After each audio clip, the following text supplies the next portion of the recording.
Before the first Callanish knew of the Circus Excalibur was the striped silk of their sails against the grey sky. They approached her tiny island in convoy, the main boat with its bobbing trail of canvas-covered coracles following like ducklings, chained in an obedient line. Ships arrived a dozen a day in the archipelagos, and Callanish knew that the circus folk would have to fight for their place on her island. Tomorrow the dock would be needed for a messenger boat, or a crime crew, or a medic. In a world that is almost entirely sea, placing your feet on land was a privilege that must be earned. As dusk fell, Callanish loitered at the black shore, her slippered feet restless on the wooden slats. She watched as the circus crew spilled ashore, a red-faced barrel of a man, trailed by a bird-delicate boy, a trio of tattooed ladies, hair bright as petals, two gleaming horses left to gum at the seaweed. To a chorus of shouts, "Hoist! Hoist! Hoist!" the crew pulled ropes in unison, their limbs slick with salt water. Callanish tugged at her white gloves as she watched the circus unfold. She saw how the boat's sails would become the striped ceiling of the big top, how the wide, flat deck would be the stage. With each billow of sail or tightening of ropes, she inched further off the dock and onto the shore. It was only when the sun dipped below the horizon that she felt the damp chill in her toes and saw how her slippers had darkened with seawater. Oh, she would be in trouble now. She ran home doing giant steps, leaping high into the air like a circus acrobat, hoping the wind would dry her slippers before her mother saw. That night Callanish huddled under the striped canopy, mouth open as she gazed up, gloved hands gripped between her knees. Not all the landlockers on her island found the circus a glad sight. There were enough people on the island to crowd out the big top twice over, but it was only half full. Still, Callanish was excited enough for every single landlocker in the whole archipelago. Her mother had scrubbed and scrubbed at the white silk slippers, muttering that Callanish would have to skip the performance. Callanish had shut herself in the wooden chest, hiding among the sealskins, until her mother relented. She promised that she would not fiddle with her gloves and slippers, and she would be silent and good and unnoticed, and it would all be worth it for the circus. "We shouldn't welcome damplings like this," murmured Callanish's mother, folding her bare hands on her lap. "And at nighttime too, when good people should be tucked up safe in their houses. What are those circus folk hiding in the dark, She patted Callanish's hands, making sure the gloves were on. "Some islands don't even let damplings come above the black shore. If they want to perform, they can do it in the daytime with waves lapping at their ankles like they're meant. Those people belong in the water. They're dirtying the land." But Callanish knew that would never work. The circus would not look good in the bland, bright day, its colors would fade against the clouds, spitty rain would threaten the fire breather, the acrobat's sodden feet would make them shiver so much they missed their catches. What would be the point of an imperfect circus? The red-faced barrelman strode on stage, dressed in a ringmaster's costume of an elaborate hat, black trousers, and a shirt covered in rows of paper ruffles. Even Callanish's mother gasped at that, so much paper must have cost a fortune. At the ringmaster's urging, the circus burst into colors, lights, the death-mocking glory of twists and catches and bright gleams of skin.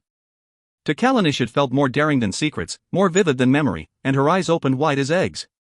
After each act, acrobats, horses, fire breathers, the landlockers rushed to fill the ringmaster's hat with lumps of gold and coal and quartz and copper. By the time he was introducing the final act, he had to drag his treasure-filled hat off stage. Onto the stage stepped a family, a man and a woman with a girl of about Callanish's age. They were all dark-haired and draped in fabric, pure white and shimmering. The woman held one end of a golden chain, the other end hidden behind a curtain. They bowed to the crowd, then the woman tugged the chain. An enormous shadow lumbered toward her. "A bear!" cried out Callanish. From the storybook. A bear and a baby bear. And sure enough, padding unsteadily in the big bear's wake, came a bear no bigger than Callanish. Off stage, a needle whined on to a record. Violins swooped around the big top. The man and woman began to dance. They waltzed around the golden-chained bear as it reached its heavy paws out for them, at first in play, then in frustration. The song eased into another rhythm, and the woman slipped away from the man and into the bear's grasp. The crowd gasped, shrieked, stood as if to run, but the bear was turning and stepping gracefully, its paws clasping the woman's hands. They were dancing. After a moment, the little girl and the little bear joined hands and danced too, a mirror in miniature. Callanish clapped with glee, and even her mother seemed charmed. In the years that followed, Callanish tried many times to remember exactly what happened next. It did not help that as soon as the big bear roared, her mother wrapped her arms around Callanish's head and pulled her close, the world instantly reduced to the earthy, floral smell of her mother's skin and the scratchy wool of her dress. But Callanish could still hear the screams, the roars, the chaos of running feet. She felt herself lifted as her mother hefted her onto her hip and ran. Jolting with movement, Callanish fought to peer back over her mother's shoulder. She saw landlockers scrambling to the exits. She saw the dropped bodies of the man and woman, their white clothing stained dark, their skin sheened red. She saw the bright gleam of a blade in the woman's motionless hand. She saw the big bear, belly sliced open, a shadow heaving its final breaths. And in the center of it all she saw two figures, one draped in white, one furred black, both with eyes open, moon-round and empty. A small girl and a small bear, hands and paws still linked. 1. North. Behind curtains, North and her bear waited. Their cue wouldn't come for a while yet. The air back here was still chilly, though the smell of sweat and soil was getting stronger. North never felt comfortable with her feet touching land. She didn't trust its steadiness, its refusal to move or change in the honest way of the sea.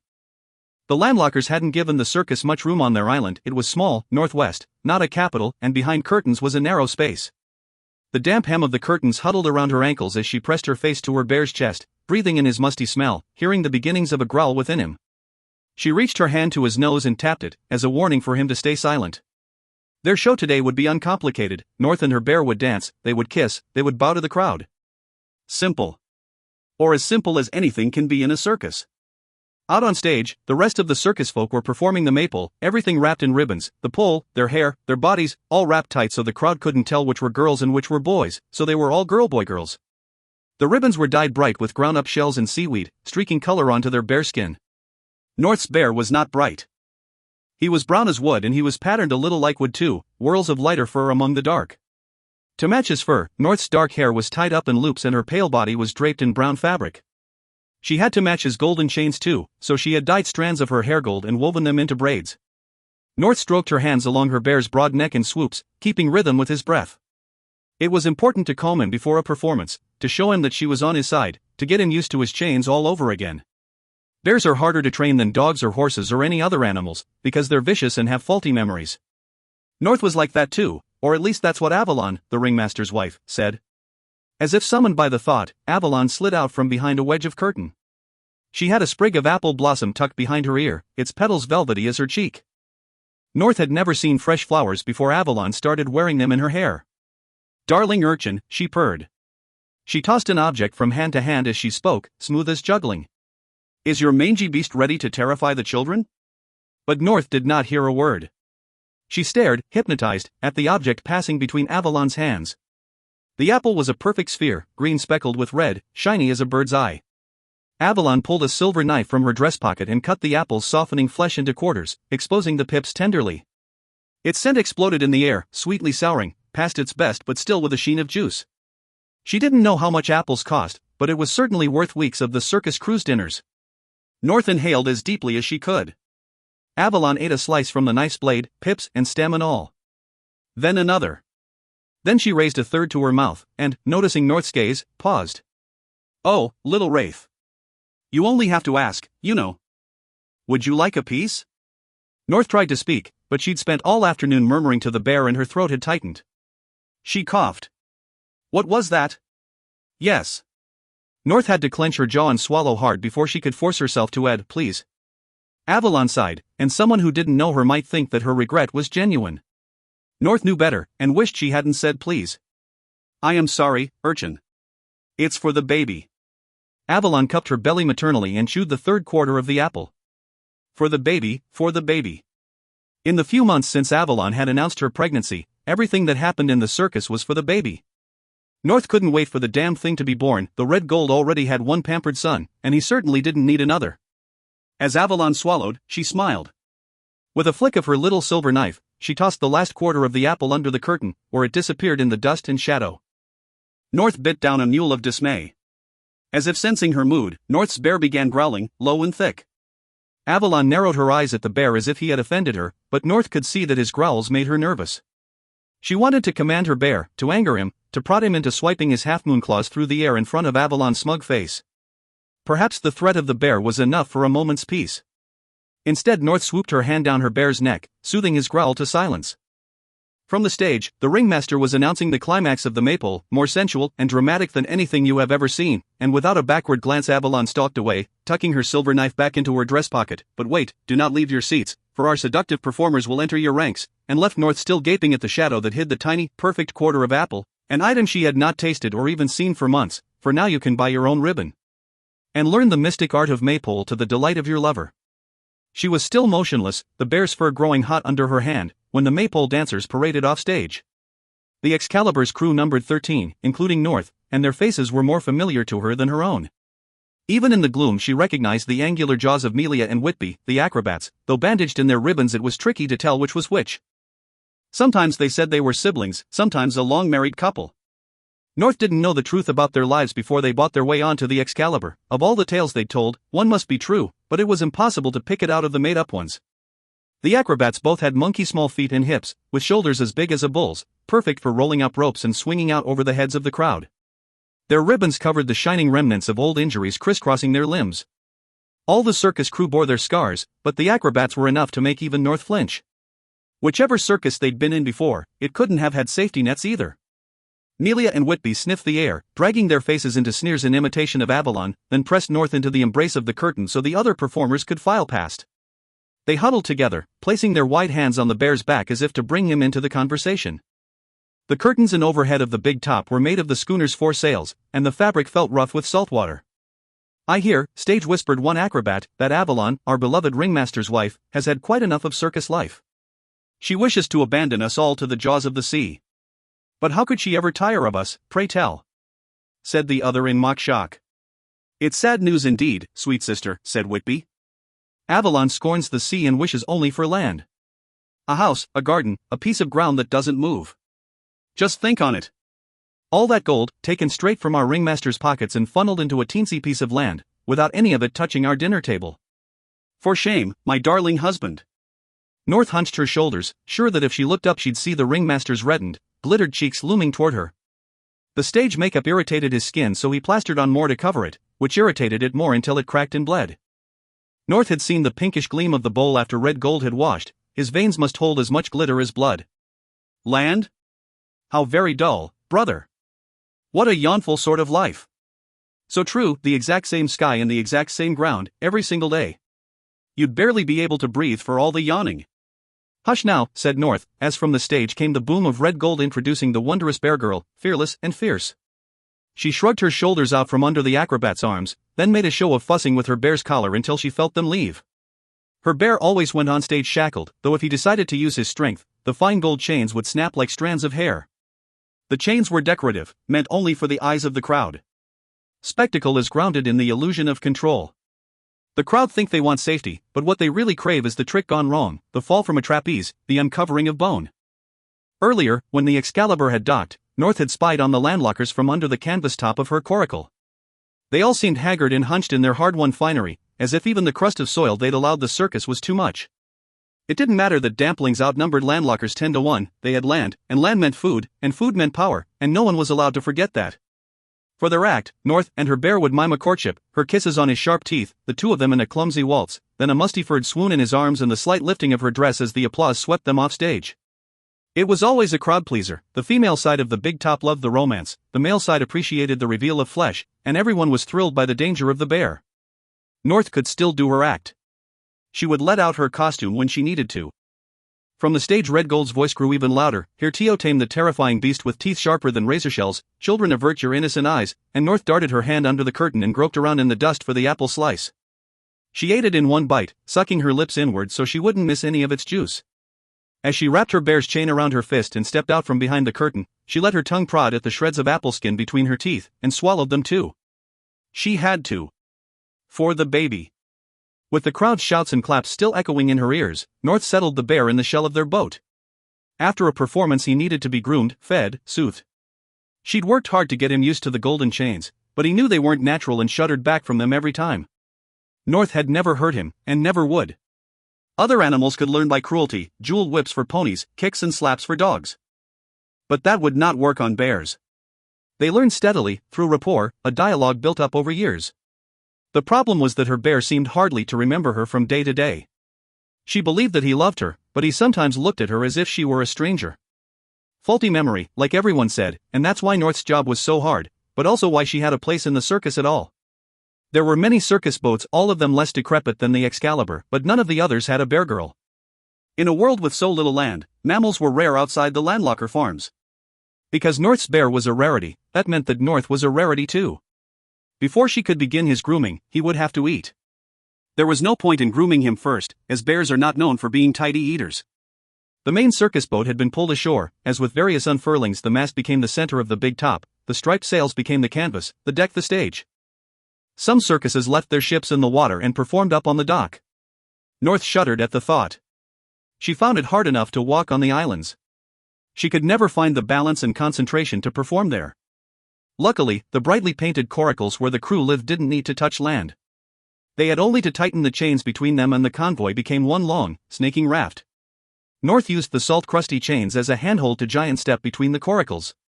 The swaying chains and bobbing decks felt steadier to her than walking on ground. She managed to collect dinner from the mess boat without getting dragged into conversation with any of the Excalibur's crew. She brought the food back to her boat and ate with her bear, stewed hawk, baked potatoes, a cup of milk. Neither of them had drunk milk for weeks, so the crowd must have paid well. North hoped there would be eggs for the morning. Their bowls were not quite full enough for their bellies, but it took the edge off their gnaw of hunger. After they had licked their bowls clean, North drained the water from the filter into a wash bucket. She ensured that her bear was watching, then put the gold chains in a box and tucked them under her berth. He grumbled a roar, but it seemed involuntary, like indigestion, and he settled to his grooming without fuss. It took a long time. Many of the women landlockers seemed to have taken a fancy to him, and had thrown perfumed leaves that caught in his fur. The perfume was waxy and ratted the fur into clumps, resisting North's damp fingers. She was probably supposed to do something noble with the leaves, like burn them or bury them, but she didn't care about the landlocker's superstitions. She pulled back the coracle's canvas top and threw the leaves into the water. She hoped that their waxy coating would make them float back to shore, so those fancy ladies could see what she thought of their gifts. By the time she was finished, she could barely muster the energy to comb her own hair. All circus folk kept their hair long, dyed bright with whatever colored things they could scavenge. It helped with the illusion of their performance, their tightrope walk between the genders. Once a preacher from a revival boat had picketed the circus show with signs proclaiming the sins of glamour, shouting about how the words glamour and grammar meant the same, and every word spoken by a beautiful woman was a spell cast over the God-fearing man. Red Gold loved the publicity. The performance that night was packed. And ever since, the 3 crew members on the beauty boat had been called the Glamours. North's hair was currently dark, except for her scatter of gold braids. She combed it through with her fingers, then retied the braids. The dyed hair felt rougher than the rest, but still sturdy enough. She hadn't asked the Glamours how they'd made the golden color. Once they had made silver blue dye from eels, and it damaged everyone's hair so much that it crumbled in their hands. She went to close the canvas, then pushed it back instead, letting the night's chill soothe her tired eyes. The wind was strong enough to cover all other sounds, the chatter from the coracles, the lazy slap of waves on hulls, the distant whisper of leaves from the center of the island. Above her, the stars outshone the meager lights on the land. All the answers lay up there, to those who could see. Without knowledge of the sky, no one would know where to find safe port, when to sail hard and when to seek anchor. North gave her prayers to the stars and the tides, just as she did every night. They deserved worship for being the only reliable things in the world. Except, perhaps, for one other. North fastened the canvas and slid under her bear's warm front paw. His heart beat a thud against her back as she let the waves rock them both to sleep. She was good at looking after her bear, and she clung to that thought. Soon there would be another person on their boat, but it would be okay, because North already knew how to care for a creature that needed her. She could still be the bear girl. In time, her child could earn its own place in the circus. She could look after them both, baby and bear. She could keep them safe from the world and from each other. North was awoken by the sound of knuckles on metal.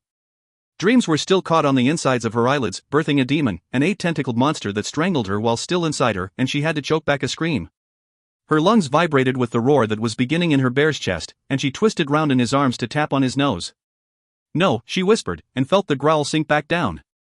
She struggled out of his embrace and pulled on an old shirt, worn to softness. Knock, knock, called Red Gold, which seemed pointless to North as he was already knocking. She heard him unclip the edge of the canvas cover, and his berry red cheeks appeared over the coracle's edge. North child, why are you hiding from me? Don't be silly, Jarrow. I slept in, that's all. Is it late? Behind Red Gold's head the sky was dark blue threaded with pink. The sun wasn't up, and North knew it would be a while until breakfast. She was soothed by the slow breath of waves and the scrape of the coracles shifting, the lullaby of the sleeping circus. No, don't worry about that. Just ready yourself and come out here. I have a surprise. North tied her hair in a knot and began gathering her bear's things. If she had to be woken so early, she might as well make the most of it. I'm sorry, I can't. We'll be moving pitch soon, and I should let the bear get some exercise in the shallows while we're here, so if you don't mind. Come out here. I'm not asking. Red Gold's head disappeared from the lip of the coracle. In the gap left, North saw that the streaks of pink in the sky were burning to red. She leaned over the bunk to settle her bear. Her toe bumped against the box containing the golden chains, and she did consider them. She rarely left her bear alone, and if he woke without her there he might be frightened or angry. But no, the chains would make him angrier still, and even a bear on the rampage was not as scary as Red Gold when disobeyed. She pulled on trousers and a knitted jumper. It took her a moment to find her bell. All damplings had to wear a tiny brass bell on their clothes when on land, in case they were mistaken for landlockers, and another moment to attach it to the laces of her soft leather shoes. Usually she went barefoot, and the soles of her feet felt as thick as her coracle's hull. But no matter how tough it was, she would not let her bearskin touch land. She stretched her jumper, making sure it hung loose over her middle, and climbed out of the coracle. Red Gold had already made it to the dock and stood with his arm around his son, chest thrust forward. North's boat was midway along the line, and she took as long as she dared to make her way along the chains. In the brightening light, she could not ignore the peeling paint and rusted metal of the coracles. In places, the reds and greens and purples had flaked off entirely, leaving patches of dull gray. Salt water and paint did not mix well. Einsel had clearly paid a visit to the island of Maidens, Whitby and Melia's scathing nickname for the Glamour's boat. His hair was braided with feathers and the contours of his face were subtly shaded to match his clothing. Blue under his cheekbones, green along his brows, a merging of the two at the corners of his eyes. He looked as vain and haughty as his horse. "Good morning, North," he said as she stepped onto the dock where the Excalibur was moored. "Good morning, Einsel. I trust you slept well. Such a fine day for an adventure, isn't it, my little ones?" cooed Red Gold. He hooked his arms into North's and Ainsel's elbows. He managed a few steps like this, but their different heights made it impossible, so he settled for striding along between them. The sky glorious. This land glorious. The joy of being with my two most favorite young lovers most glorious of all. North offered up a tight smile. It was taking all her concentration to make sure that Red Gold stayed in the middle.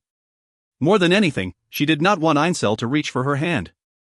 She'd have to let him take it, and his skin would be as smooth as satin slippers, and she'd be forced to run back to her coracle and tie shut the canvas and never come out again. Red Gold carried on a steady stream of exclamations as the three of them followed the gangway up from the port, their leather shoes soft on the wooden slats. The tin-sided towers looked more ramshackle than ever, the waves slapping at their bases. North could not understand why anyone would choose to live there. The crew called the landlockers clams for their brainless need to cling to the shore. Was the desire to be near land so overwhelming that people would accept these shoddy homes, hoping that over the years they could creep gradually closer to the center of the island? Soil was dirty, and it smelled. North wanted nothing more than to be away from it. They were past the tower blocks and onto the reclaimed land, where the houses became lower and larger. These houses were not impossible to buy. Reclaimed land was cheaper, not worshipped like the real earth. As they walked, North kept one ear to Red Gold's stream of exclamations, while the other listened out for early rising landlockers. If spotted, she could either make excuses or run. From experience, North knew it was better to run. Ainsel's attention seemed to be wandering. He kept glancing back at the port, to where the line of circus coracles sat sleeping. His turning affected his stride, losing the rhythm of his steps and making his toes drag. If he didn't keep his eyes down, the unsteady, too steady path would trip him. And then he'd stumble, and he'd fall, and his bare hands would have to touch. Ugh. As much as she didn't want his hands in hers, North would catch him to save him from touching the ground. Red Gold must have noticed Ainsel's distraction. He picked up the pace, talking faster and louder, and before North knew it their steps changed to the steadier thud of real land.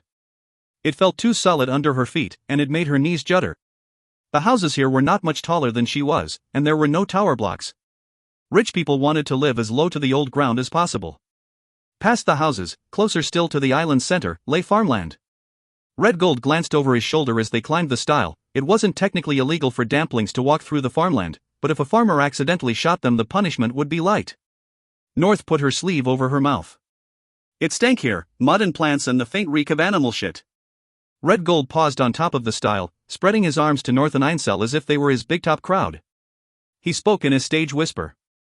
"Now listen, my little ones. Be sure and stick to the paths.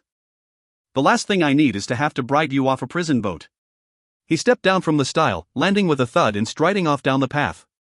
"Jarrow, if you don't mind, if I can ask," she called after him. "Why are we doing this?"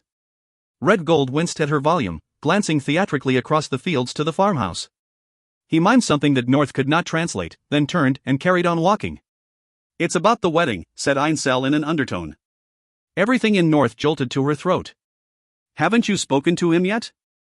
Not yet. Einsel fussed with his hair and glanced back at the coracles, although they were lost behind the houses.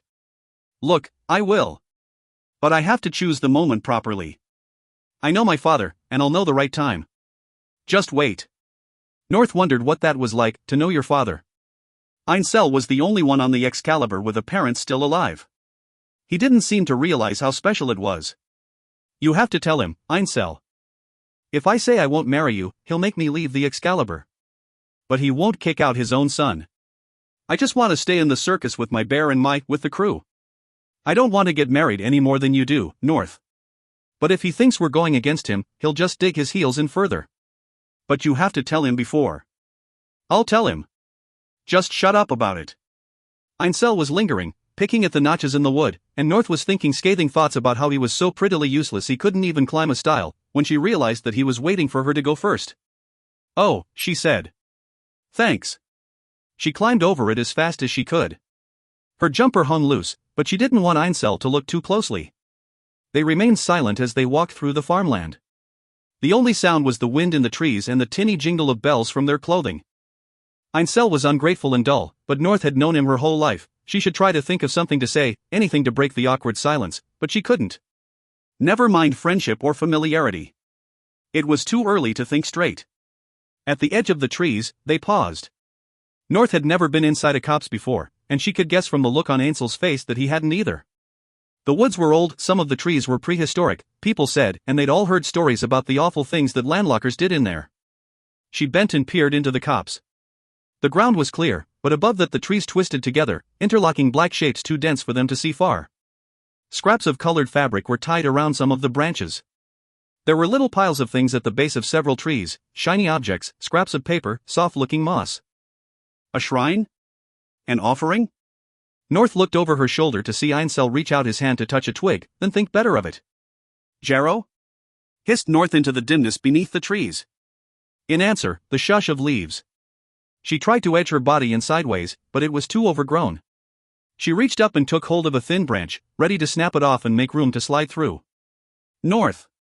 No. Red Gold came tearing around the edge of the trees, arms outstretched as if to catch her. You mustn't. She stepped back onto the path. It's okay. There's no one around to see. Red Gold slapped her hands away from the trees, even though she'd already stepped back from them. Her skin burned. That doesn't matter. Don't you know that the trees are sacred? He elbowed past her and examined the branch she'd touched, as if she'd left dirty fingerprints on it. Oh come on, you can't believe in. North stopped at the look on Red Gold's face. As a dampling he did not need to worship the gods of the land, but apparently he did anyway. This is where we're from, child, he said. But I'm not. He sucked his teeth and made a tootaying sound. Not you, North. Me and my boy. We're landlockers, you know. The land is where we're from, and the land is where we'll return. North looked away so that Red Gold wouldn't see her expression of disgust. And when you're married, continued Red Gold, it will be on land. But when did you decide this? Einsel seemed to be struggling not to shout. He swallowed hard and lowered his voice. How long do we have until when is the happy day? North tried to keep her face neutral. Bad enough to go on to land, and bad enough to have to marry Einsel. Now Red Gold wanted to combine the two? But it would be fine. Einsel would tell him. There would be no wedding, on land or at sea. The ringmaster brought his great paw down on his son's shoulder. I decided, and that's all that matters. You and our North child will be married when we get to the Northeast 19 archipelago. The capital, by the World Tree. It's not usually allowed for landlockers who aren't, well, who don't currently live on land. But I've bought special permission.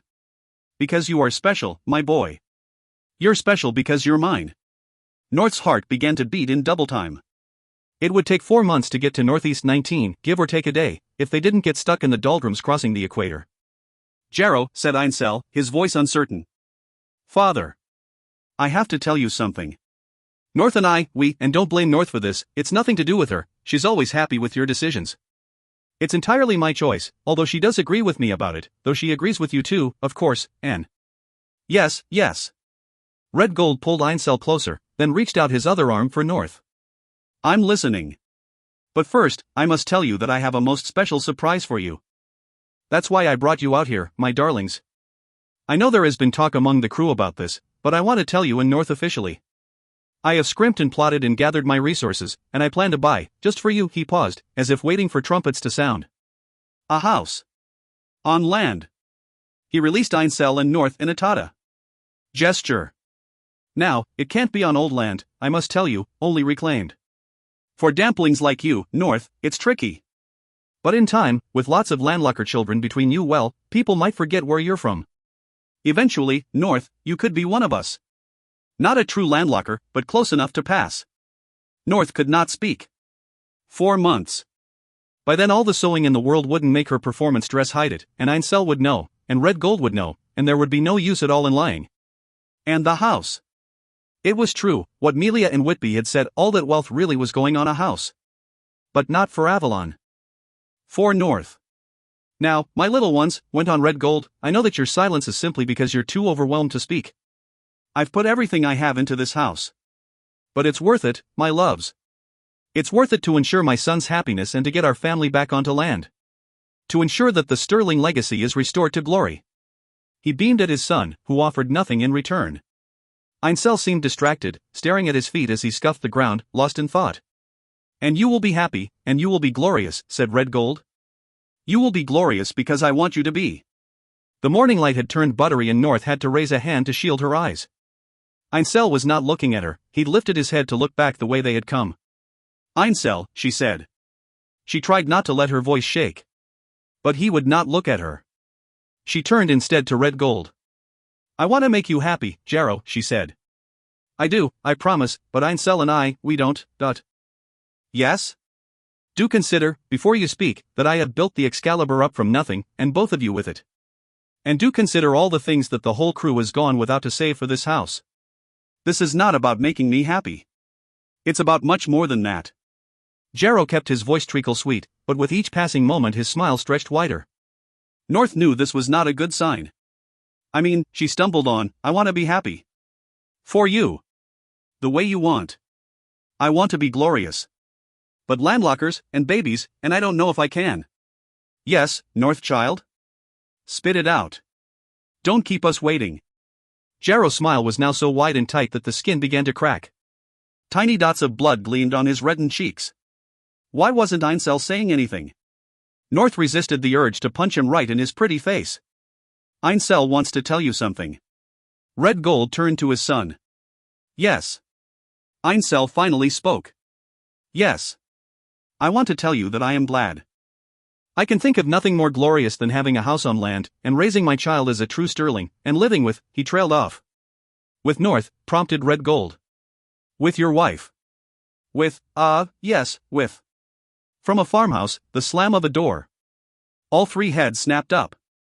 Red Gold took their hands and gripped hard. Now. We're going to walk back, calm and quick. Don't touch anything. Don't put even your littlest toe off the path. Got it? Go. Along the path with their heads down and over the stile in single file and past the low houses and past the higher houses, trying not to panic, trying not to run, and there was the black shore, and North remembered how to breathe because there were the tin-sided towers, and there was the shush of their shoes on the gangplank, and there was her coracle chained in its row. She walked the chains and ducked under the canvas without a word. It wasn't until she slid under her bear's sleeping paw that she felt her heart slow. 2. Callanish. Callanish could always predict the weather, because the Graces told her. Under clear skies they stayed silent in their cages, their movements slowing as they starved. But when storms were due they couldn't be at rest. They'd tweet and muss, shuddering their wings so that the murky green-blue feathers stuck out at defensive angles. Callanish couldn't help but feel their disquiet.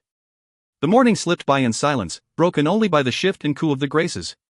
Callanish sat on the front porch of the house, perched at the edge, feet tucked under so they wouldn't touch the water.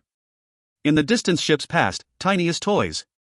The sea here was busy with fish, but Callanish would not catch them. She knew that fish had to eat something, and all living things grew from dead things, and there was no point being squeamish about it. But it was different when you had seen the bodies, when you knew their names, when you had laid them to rest with your own hands. In eating the fish, Callanish would have felt that she was eating the bodies. Sometimes, she could almost laugh, surrounded by a fish-rich sea, she had enough food and water to last her a lifetime, but she could have none of it. A resting was due that afternoon, so after her morning of silence Callanish went inside to prepare. The Grace was ready. When she entered the house he was huddled in the corner of his cage, head under his wing, speckled feathers puffling around the metal bars. He knew that a storm would come soon, but that there was nothing he could do to get away from it. "I know the feeling," said Callanish to the Grace, and she dropped 5 sunflower seeds into the cage. She wasn't supposed to feed the Graces, but she believed that some people deserved a longer remembrance. She'd already met some of the crew who were coming for the resting, and her stomach clenched to think of the quickness in their smiles, their relief when they saw that the Grace was so small. She wished she'd chosen a bigger Grace for the dead man, but it was too late. All she could do now was sneak it some food to make it live longer. Real grief, and Callanish didn't feed the Grace. Those people didn't need the Grace's death to tell them when morning was over. Ships rarely came back to check anyway. The birds were bred to be tiny and they could not live long, caged without food or fresh water. Callanish didn't feel bad about feeding the Graces. It was such a small crime. She checked that her white dress was dry, then pulled it off the line and over her head. It was hardened with salt and she stretched out her shoulders to loosen the fabric. Her filter wasn't working properly, and she hadn't wanted to waste drinking water on laundry. She roped her silver blonde hair at the back of her head, looping it low over her ears to hide her scars, and added a spray of white flowers, fake, but no one could expect them to be real. White silk gloves, white silk slippers, both sewn by her mother and restitched over the years. She couldn't trade for these. They had been specially made to disguise the webbing between her fingers and toes. Callanish was kept busy as a Gracekeeper, at least 2 restings a week, always. People liked a Gracekeeper who looked young. Innocent. Unthinkably far from her own death. For lunch she ate rye bread and honey, drank a bone cup of milk about to turn. Only eating landlocker food meant that quantities were small, and there was never quite enough of anything. She wouldn't mind dampling food, but worried about her reputation as a Gracekeeper if she requested it. Callanish could not remember how it felt to be full. More supplies would arrive with the resting group, a large parcel of body, along with a small parcel of soap and eggs in gold. Graceyards were not a destination. Lined up along the equator as they were, deep in the doldrums, they were places for passing through. Perfect for the dead. Perfect for Callanish. She hoped that the resting party would arrive before the weather turned. The Graces had been restless all morning, but the sky stayed pale. Callanish strained her eyes in every direction, but she couldn't see any storm clouds. What she could see, though, was the approach of a small tin rowing boat.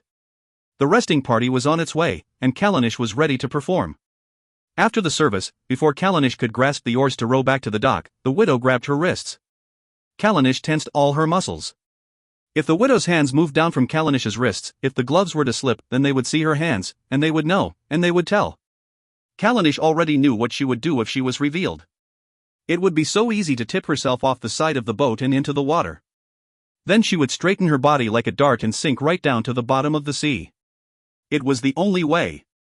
But the widow, it seemed, only wanted to thank her. She gripped Callanish's exposed wrists as she spoke, and her hands felt damp and swollen, the palms soft with fresh blisters from the boat's oars. "He was," said the widow, then trailed off. She spoke in fumbles and halves as if she could not get enough breath to speak proper words. "I know," said Callanish, doing her best expression of sympathy, trying not to let her panic show. It was a fine line. She had to stay noble and restrained, as a Gracekeeper should, but she did not want to be unkind. She took the widow's hands in her own, noticing how her wedding ring dug into her finger, making the flesh bulge out at either side.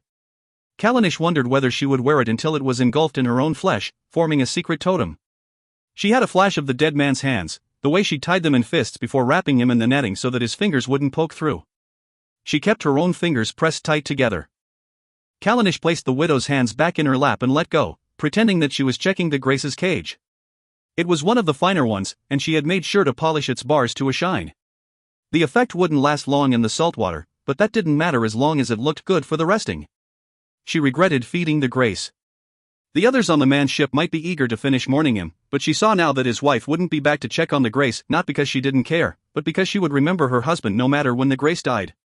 Callanish pulled on the oars to draw the rowing boat back to the dock. No matter what she felt, the show must go on. She said the words, she performed the actions, she took her payment. But she only mimed grief. She didn't mean it. How could she? She didn't know this man, beyond his stitched-shut face and his wife's too-tight wedding ring. Sometimes she pretended that she was saying the words of the service about her mother. This helped, and on the darkest days she'd had to leave long pauses for fear that her voice would crack. After those restings she'd sit down to write a letter to her mother, but she rarely finished them and never sent them. "Farewell," said Callanish in a soothing sort of voice as the crew climbed back into their boat. "Farewell," they chorused solemnly, and she knew that they were really saying it to the man they'd lost. Everyone played a role at arresting. Legally, all dead damplings had to be interred in a graveyard. But Callanish knew that didn't always happen. If someone died in the far north or south, could a crew really be expected to keep the body on board for the months it took to reach the equator? And so it would be tied in canvas and tipped overboard, and the family would decide their own time of mourning, and the dead would end up as a meal for the fishes just as they would in a graveyard. Such small crimes. As the little boat sailed away, back to the main ship anchored at the edge of the graveyard, Callanish felt that one end of a fine thread was tied to the boat's stern and the other to her ribs. With every beat of the oars she felt something over her heart stretch, until it might break. A string like the one between a body and its grace. But all threads broke eventually. It was for the best. For Callanish, being alone was safer. She turned away from the retreating boat and went back into the house, carrying the parcel of supplies with her. For one adult resting she was paid a mix of food, supplies, and tradable goods, 10 eggs, a thick wedge of bacon, a hank of fabric for letter writing, a lump of copper the size of her thumbnail. It was fine. It was enough. What else could she need? She would eat tonight, and that was all that mattered. She stacked the items on the shelf, and found herself humming so loudly that her throat burned. It reminded her that she was still there. She could eat and she could breathe. She lived. She would write a letter to her mother tomorrow. When it started to get dark, Callanish sat out on the porch, her feet tucked up, a cup of milk in her hand. To keep her white dress clean, she'd exchanged it for a gray one. She was alone, and so she did not need her gloves or her slippers. The sea reflected the sky in a mass of fire. Sunset is fast at the equator, blink in the day, open your eyes to the night. As a child, Callanish had imagined chunks of land floating on a globe of sea, held by thick chains fastened to anchors the size of castles. She had asked her mother what would happen if the chains were to rust away, if the countries were to bump and jostle one another. Would they become attached? Would bridges be built where only sea had been before? Or would the edge of one country tip under another, appending it like a toy tug carrying too many pebbles at one end? Your brain is upside down, her mother had said. Land does not float on sea, the earth is a solid mass like a rubber ball, and oceans sit in cups carved out of land. No matter how deep the sea, there is always land at the bottom of it. Land decides water, not the other way around. It was only when she'd been left at her new home in the graveyard that Callanish realized her mother was wrong. Land would never choose this. Water had decided the shape of the world. She sipped her milk and watched the sea roll out in every direction, mirror flat. There was nothing, and then there was something. A shadow on the horizon, moving closer. There was no resting due, no meeting with a bereaved family, and Callanish swithered on the porch, not sure whether she should change back into her white dress. She squinted her eyes until she was sure that there was only one person in the rowing boat. One person, no bundle of body. She put on her gloves and slippers, then sat back down on the porch, finished her cup of milk, and waited. "Ahoy," gasped the stranger, still a few boat lengths away from the dock. Callanish couldn't help smiling at the old-fashioned term. "Ahoy," she replied, and stood to help the stranger climb out of the rowing boat. Except that the stranger was not exactly a stranger. "I know you," she said. "Odell, is it?" She waited for him to catch his breath. It was a fair distance to row. "Well remembered," he finally said. "It's been a while, a year or so, I think. When I first arrived, with that little tour to the neighbors. I forget the name of the fellow on the other side. Time acts funny round here and I lose track sometimes." Odell stood on the dock, shifting from one foot to the other. "It's nice to see you again. My name is Callanish." Right. You know what it's like out here, he slapped his forehead. "Callanish. I'll remember that now." Callanish couldn't think of a polite way to say "what do you want?" She should invite him in, she should get him a cup of milk. Instead she stood awkwardly on the porch. Odell reached down to his rowing boat and pulled out a bottle, tilting his head as a question. Callanish went into the house and got her bowl. Odell would just have to be happy drinking from it, as she didn't have another cup. Gracekeepers were given one cup, one plate, one bowl, one spoon. They were not expected to entertain visitors. Odell filled the bowl from the bottle without comment, then went to tip some into Callanish's empty cup. She shook her head. "I can't." "Yes you can." She let him fill the cup. They sat on the porch together, and Odell tugged off his shoes and let his feet dangle in the water. Fish clustered around his toes, gulping at the surface of the water. Callanish suppressed a shudder. The sun had tipped below the horizon, leaving the sky inky and a chill in the air. You've been doing this longer than me. Does it get easier? She shrugged. The liquid in the cup burned her throat as she drank. I thought so, he said. The only sound was the tick of the fish's mouths against the water. Callanish was sure she could hear Odell's heart beating. It was my choice to do this, he said, as if she'd asked a question. My wife, she got into religion. Clapping and chanting like on those revival boats, you know? All burning and swooning. And I tried to get her back, spoke to the preacher, all gentlemanlike, but he was having none of it. Got heated, like it does, and maybe things went too far. It was a matter of the heart, you know? Anyway, I won. So Odell had hit a man, beaten a man, maybe killed a man. It made no difference to Callanish. But if he was determined to tell her, she'd let him talk. I won, but Roche still wouldn't come back to me. She told the island council, and they gave me a choice, and well, you know how it goes. He motioned to Callanish's house, to the rows of grace cages, to the endless sea. Of course you know.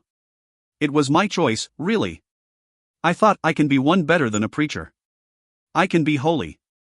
I can be a hermit, you know? He refilled his bowl and glanced at Callanish. There was nothing to see on the horizon, but she kept her gaze on it anyway, so she wouldn't have to look at Odell.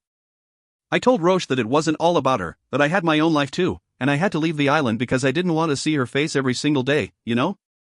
So I did it. I left. I chose to become holy. His tone dared Callanish to argue. She didn't argue. I didn't do anything wrong. I really didn't. And it's not even a punishment really, when you think about it. It's more of a step up, you know? Your very own island. He drained his bowl and made a sound somewhere between a cough and a laugh. Well, it's not a boat, so it must be an island. At least it doesn't move. Want some more? Callanish tipped her cup toward him. He refilled it, and then his bowl. She felt goosebumps rise along her arms from the cooling air. She drank again to feel the warmth of it. Her limbs began to relax, her feet dipping closer to the water. It's not right that we're stuck out here, you know? Went on Odell. I should be able to leave whenever I want. The silence stretched. Callanish felt her throat close around all the words she did not want to say. You make your own choices, she said. I know. But do we have to live with them for the rest of our lives? Just leave. Your island council won't even know you've gone until the delivery man comes by. They can't hurt you if they can't find you. And where am I supposed to go? I can't ever go back to my island. There's more to the world than islands. You mean boats? Asked Odell. Callanish shrugged. Islands or boats, it was all the same. She didn't care. She wanted to drink, and slip into the water, and live in the sea forever. Come on, I can't live on a boat. I'm not a dumpling. It was bad enough coming here on that big ship. First time my feet left land, you know? Now look at me. Toes wet and no islands for miles.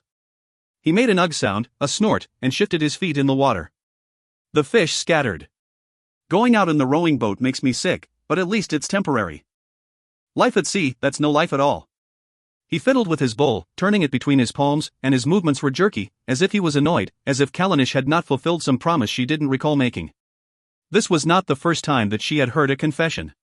With some restings, people did not play their proper roles. They thought that Callanish was something she was not. After the body had sunk, after the grace was settled, they'd turn to her. Hunched in the boat's prow, or speaking in a monotone while staring at the horizon, they'd confess to her. They'd lied or hurt or killed, and they wanted her to make it all better. She couldn't fix anything, but she could listen and stay quiet, and that had always been enough. Eventually tears were dried, spines were straightened, and Callanish would pull the boat back to the dock. That's the choice, she said to Odell. Here or there. Dumpling or landlocker. Sea or land. Man or woman. But this is something different. Don't you see? We made our homes on the sea and on the land. We can stay here in the graceyards and be nothing. I mean, be neither. Odell was not listening. The bottle was empty now and he had started talking again, his words merging. It was as if Callanish had never spoken. She glanced up and the world spun, the grace cages doubling. She blinked them straight again. I don't know if I can do it, Odell said. This type of life, it's impossible. How can anyone? Why should anyone? It's a punishment, but we haven't done anything wrong. Not really. It can be forgiven. If he thought that Gracekeepers were holy, then she'd be holy for him. She'd hear his confession, and then he'd go back to his graceyard, and he'd never come back, and everything would be fine. He'd stay and do his job, or he'd buy his way onto a boat and do something else, and she'd never even know. But she would not give him a confession in return. "I don't want to fall in the sea and drown," he said. "They haven't told us about that. If I die, will they leave me there, or will they dive down and get my body? Will you rest me? If you die, am I supposed to rest you? I don't know. I suppose so. But I don't want to die here. I want to go home and be burned on sacred copse wood. I want my ashes to be scattered at the world tree.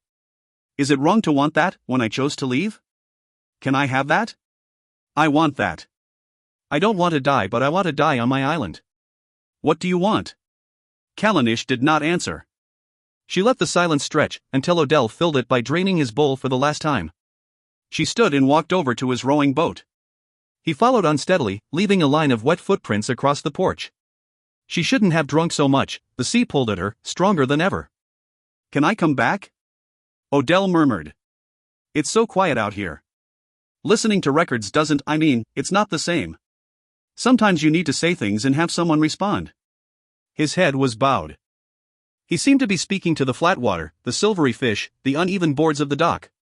"I know," said Callanish, doing her best expression of sympathy. Noble, restrained. She was a good gracekeeper. Odell got into his boat and rowed off through the neat lines of grace cages. Callanish watched until his shadow disappeared. She kept her back pressed to the wall of her house, away from the pull of the sea. Her breathing sounded as loud as waves. She went inside and lay down on her bed, face turned to the window, until light came back to the sky. 3. North. North and her bear poked their heads up out of their coracle to watch as they approached the first island. Though it was not a capital, it seemed wealthy. Guards were stationed to steer their convoy into harbor, and there were strings of spirit lamps between the tower blocks to light the way. Even the tower blocks themselves seemed healthy. Instead of pitted metal sidings, the buildings had plants growing from them in neat rows. It looked as if the residents would be able to lean out of their windows and pick food for dinner. It was a shame that landlockers were so snobby about dumpling food. They could probably hook fish and seaweed from their windows too. Then they could stay in their houses, and would never have to put their feet on that grubby land at all. At these signs of wealth and order, North flicked her eyes to the lead boat, where Red Gold stood at the wheel. In preparation for going ashore, he'd put on his most expensive shirt, the one with rows and rows of paper ruffles across the breadth of his chest. It was ludicrous to use something as expensive as paper to make clothes, but the landlockers were always impressed by it. It made the Excalibur's warped wooden hull and the rash of rust on the coracle seem glamorously faded, rather than decrepit.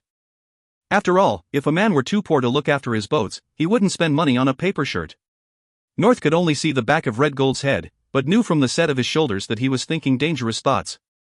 Sometimes traditional islands liked a traditional show. Sometimes they wanted more subversion than even this circus could provide. Often their preference only became clear when they got the opposite of what they wanted. Many circus folk had spent nights on the prison boat for going too far, and many more were scarred from being pelted with shells and stones by bored crowds who felt they had not gone far enough. North had a jagged dash of scar tissue on her arm from the edge of a mussel shell, and there was a notch in her bear's ear that would never close. Ainsel emerged, unhooking his coracle from the Excalibur and attaching it to the mess boat. The coracles formed an anchored circle, with the Excalibur floating separately, attached only by a rope.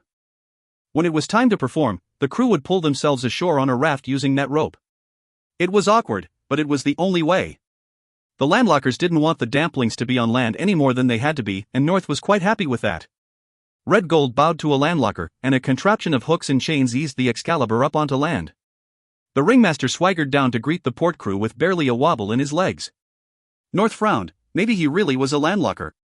It made sense to her that someone would give up a pile of bricks on a patch of dirty soil, even if it were only to live on a rundown circus boat. The Excalibur might be a little dented, but it was still a boat. It could get you from one end of the world to the other. Land was useless, it couldn't take you anywhere at all. She knew there must be a reason that Red Gold had left his home island, but she was afraid to ask. As North watched, the crew piled on to the raft and pulled themselves to the Excalibur, ready to begin the work of turning the boat into a circus. They'd get no help from the people on the island. Landlockers didn't like to go closer to the water than the Blackshore, the line of seaweed brought up by the high tide, and sometimes you'd think they believed the seaweed itself was cursed. North didn't know where the superstition had come from, but she was glad of it. It meant that if the damplings ever had to escape, there was the safety of distance. Weapons could be thrown across the Black Shore, but landlockers would be reluctant to cross, and so they couldn't follow the boats. North tried to relax. There was no reason yet to think that escape would be necessary this evening, but she knew from experience that a crowd could turn in an instant. Still, no point worrying, they were ashore now, so they had no choice but to perform. She turned away, back to her bear. Together they ate their meager dinner and began their preparations for that night's show. The glamours from the beauty boat had made North a collection of colored powders and liquids, all of which were safe on her bear's fur. Even if he ate them, he'd be fine, though North would rather not have to scrub green goop off his tongue. She knew from the dread weighing heavy in her stomach that Red Gold was going to ask her to do the funeral waltz. She twisted open the tub of black powder and got to work. Behind curtains smelled of seaweed and soil. North's bear was in their coracle, resting before their act, but North could not stay still. Red Gold had listened to none of her worries about the funeral waltz, the crowd would bay for it, and that's all that mattered. Instead of getting more and more frantic, she was calming herself by watching the show. The evening began with the maypole, feral and fleshly as ever.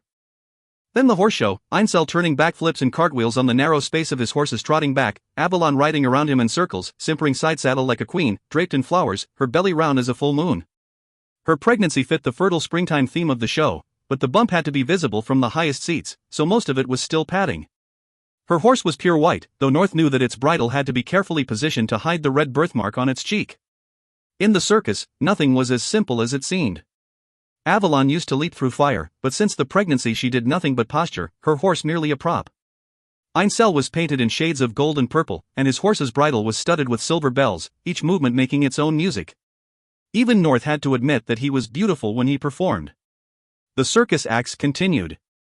Barrow the fire breather toyed with hot coals, the glamours flirted in suspenders and waistcoats, the clowns stalked them lavishly while dressed in corsets, and the applause increased with each passing moment. Between acts, North peeped out from behind the curtain to get a look at the crowd. As ever on the islands, the men and women were separate, with all the children on the women's side. She looked for the subtle signs that they'd identify with the Circus Excalibur's gender play, women with shorn hair, men sitting close enough to touch. Nothing. Still, the more conservative the island was, the more the landlockers might be desperate for subversion. The small, fenced-off section reserved for visiting damplings was full to overflowing. North could only hope that they weren't from a revival boat. The last act before the interval was North's favorite, Nelia and Whitby. Tonight they were aerialists, their ropes strung up high between the Excalibur's two masts. They began on the ground, their turquoise hair and silver bodysuits rendering them mirror images. In the center of the stage hung a pair of long ropes. As the music began, the acrobats wrapped a rope around their wrists and began to roll up it in a series of planches, their bodies rolling, their delicate legs pointed like compass needles. Higher and higher they climbed, tilting the crowd's heads further and further. At the highest point of the big top, they spiraled off and landed neatly on a tiny platform strung with ropes. The spotlight was trained only on them, leaving the rest in darkness. For a moment they were lost in an explosion of white as they smacked chalk between their palms, letting the excess drift down into darkness. Wrapping his wrists and ankles in ropes, Whitby bent his body into a crescent moon. Nelia dropped from the platform and hung from the curve of his body for 2 breaths before letting go, falling to the ground like a comet.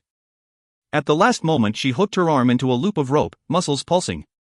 The crowd let out a smudge of noise, a mix of screams, gasps, moans. She began to sway her body, building up momentum, letting her weight widen the circle, until she was swinging a circuit around the entire big top, far above the tilted heads of the crowd. Even from behind curtains, North could see the incredible strain on Nelia's arms. She shifted position to get a better hold, and North let out an "oh" as Nelia seemed to lose her grip.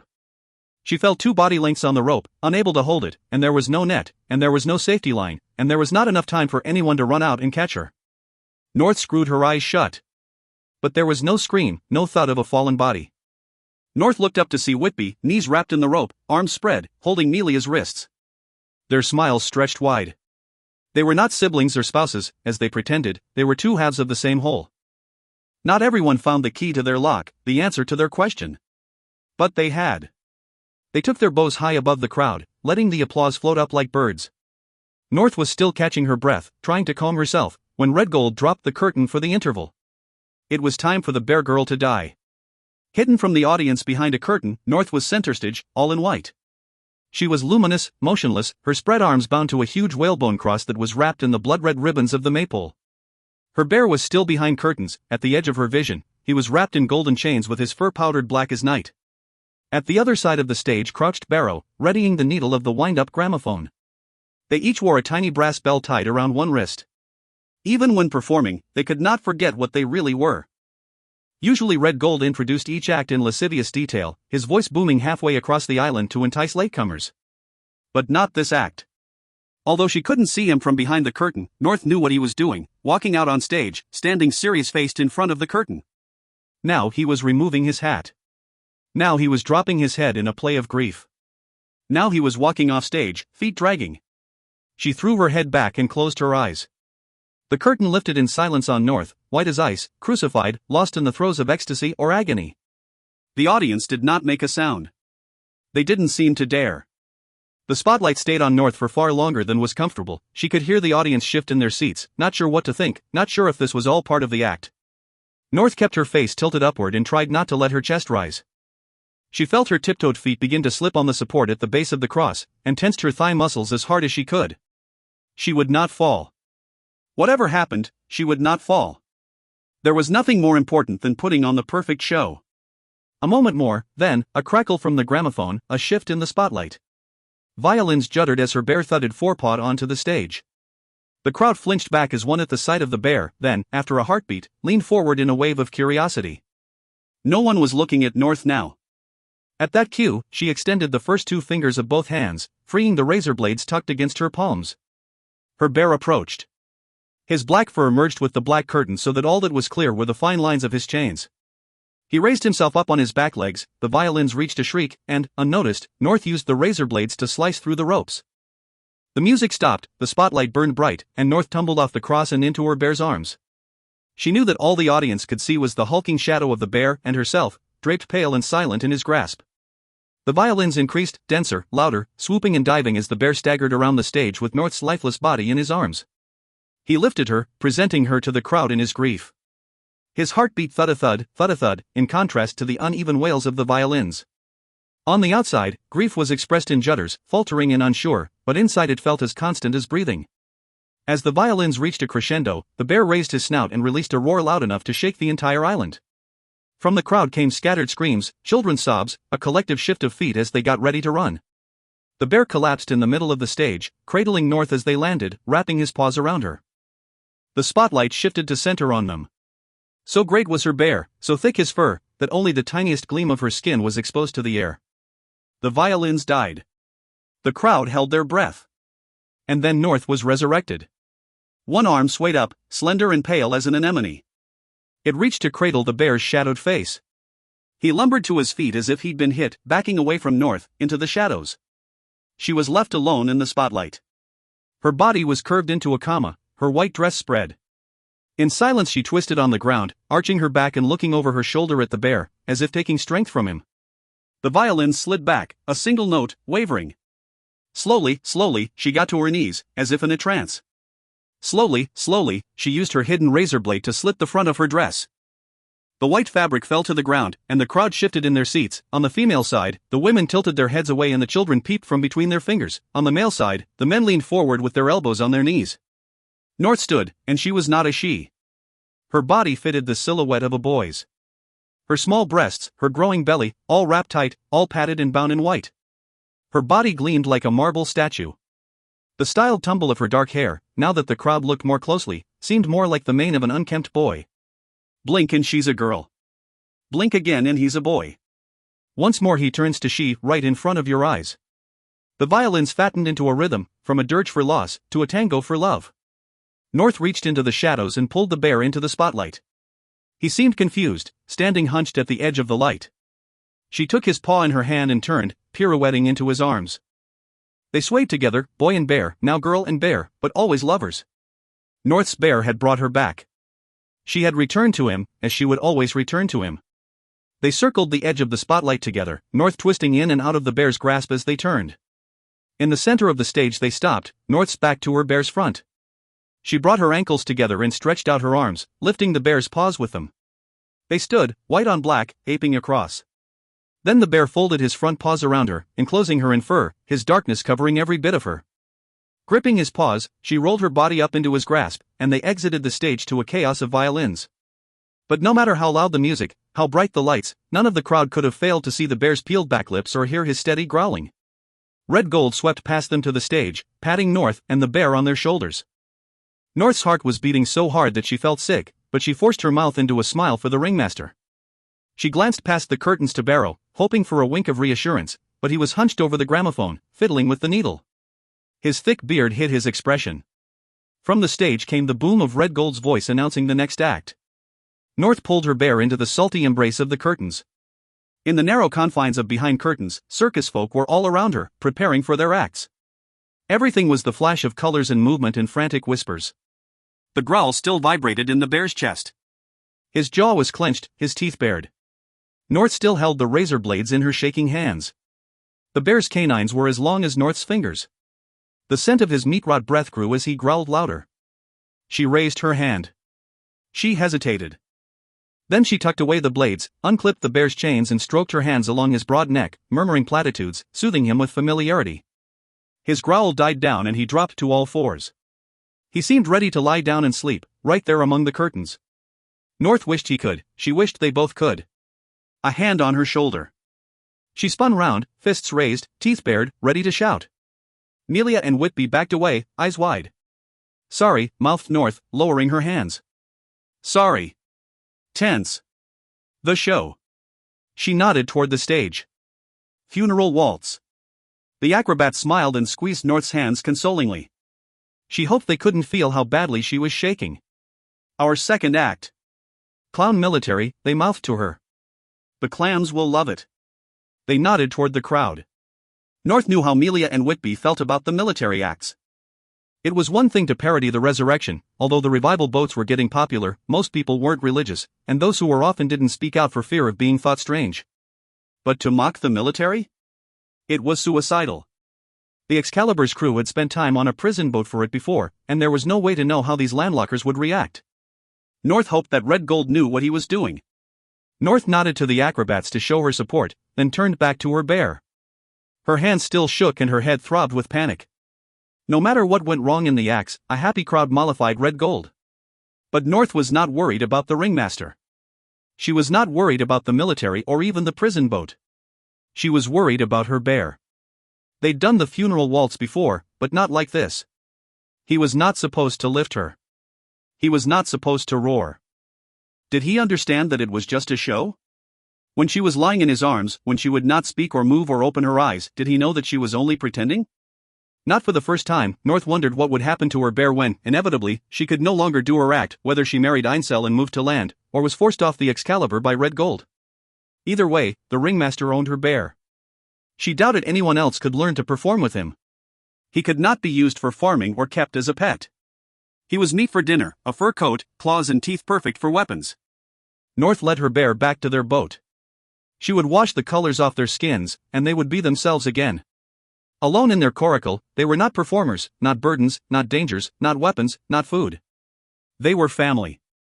After the music had stopped, after the performers had taken their final bows, after the crowd had applauded until the big top's canvas started to droop, and most important, after her bear was lost in sleep, North climbed across the coracles to the mess boat. It was late, but the crew would congregate there to eat and drink away the night. The canvas was bright with lamps and she could hear the laughter from 3 boats away. She pulled back the edge of the canvas and climbed inside. The Excalibur had been allowed to dock overnight on the island, which meant that the landlockers had enjoyed the show. No one would be reporting anything to the military. Red Gold had been right. When it came to judging the wants of crowds, he was right more often than he was wrong, although the consequences of wrongness were much more serious.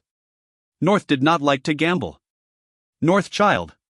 Boomed Red Gold as North refastened the canvas over her head. He was still in his stage makeup and paper shirt, holding court at the head of the long metal table with his wife perched on his lap. Her smile was brittle. "Good evening, Jarrow," said North. The mess boat was 5 times the size of North's coracle, but it was packed with the entire circus crew. A warm glow filled the boat, though the seal-fat lamps stank in the small space, they lit up as bright as sunshine. That old superstition about fire on a boat only had to be observed on the wood-hulled Excalibur. There were no windows in the metal-shelled coracles, and the need to see was more important than superstition. As long as the flames didn't reach as high as the canvas, they were safe, because almost everything in the coracles was made of metal or bone. Spotting Melia and Whitby in the corner, North made her way over to them, but was stopped by Red Gold's hand on her wrist. "Sit by us, my little sterling-to-be." He pulled her onto the pitted bench beside him, where a tin cup and plate were screwed onto the table. If she didn't drink, Red Gold would want to know why, and she was going to tell him she really was, but not in front of the entire crew. And definitely not in front of Avalon. North unscrewed the cup and lifted it to be filled.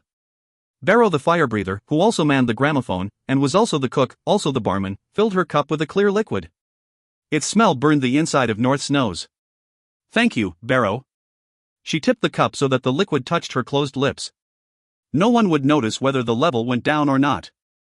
"I saw your act this evening, North." Avalon's tone was prim, clipped, but she managed to fake a kindly expression in case Red Gold was looking. North bought some time by standing up from the bench and blowing Avalon an elaborate air kiss, then curtsying like she did after a maypole performance. She took her seat again with a wink to Red Gold. It was cheeky, but he was drunk enough to love it. He cheered and applauded, his meaty arms squashing his wife each time he clapped. North hoped that this would count as a response, but Avalon wasn't letting go that easily. "Your act seemed a little different to last time," she said. "I don't recall your bear roaring before. It all seemed less controlled. Louder. Wilder. That's how we like it, eh? Got to give the Islanders a good show if we don't want empty bellies." Red Gold raised his cup to the canvas ceiling. "Cheers, cheers, cheers. That's 3 cheerses, so we all must drink." He drained his cup, and then, with a tenderness only seen in the very drunk, he rested his free hand on Avalon's belly. "Except for you, my flower bride. You cannot drink, so we drink to you. To Avalon.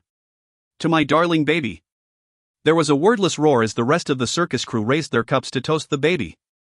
North knew that most of them had gossiped and sniped that the baby was not Red Gold's, that Avalon lay with her horses, that she wasn't even really pregnant, that she wasn't even really a woman, that she was just a parcel of devils wrapped in skin.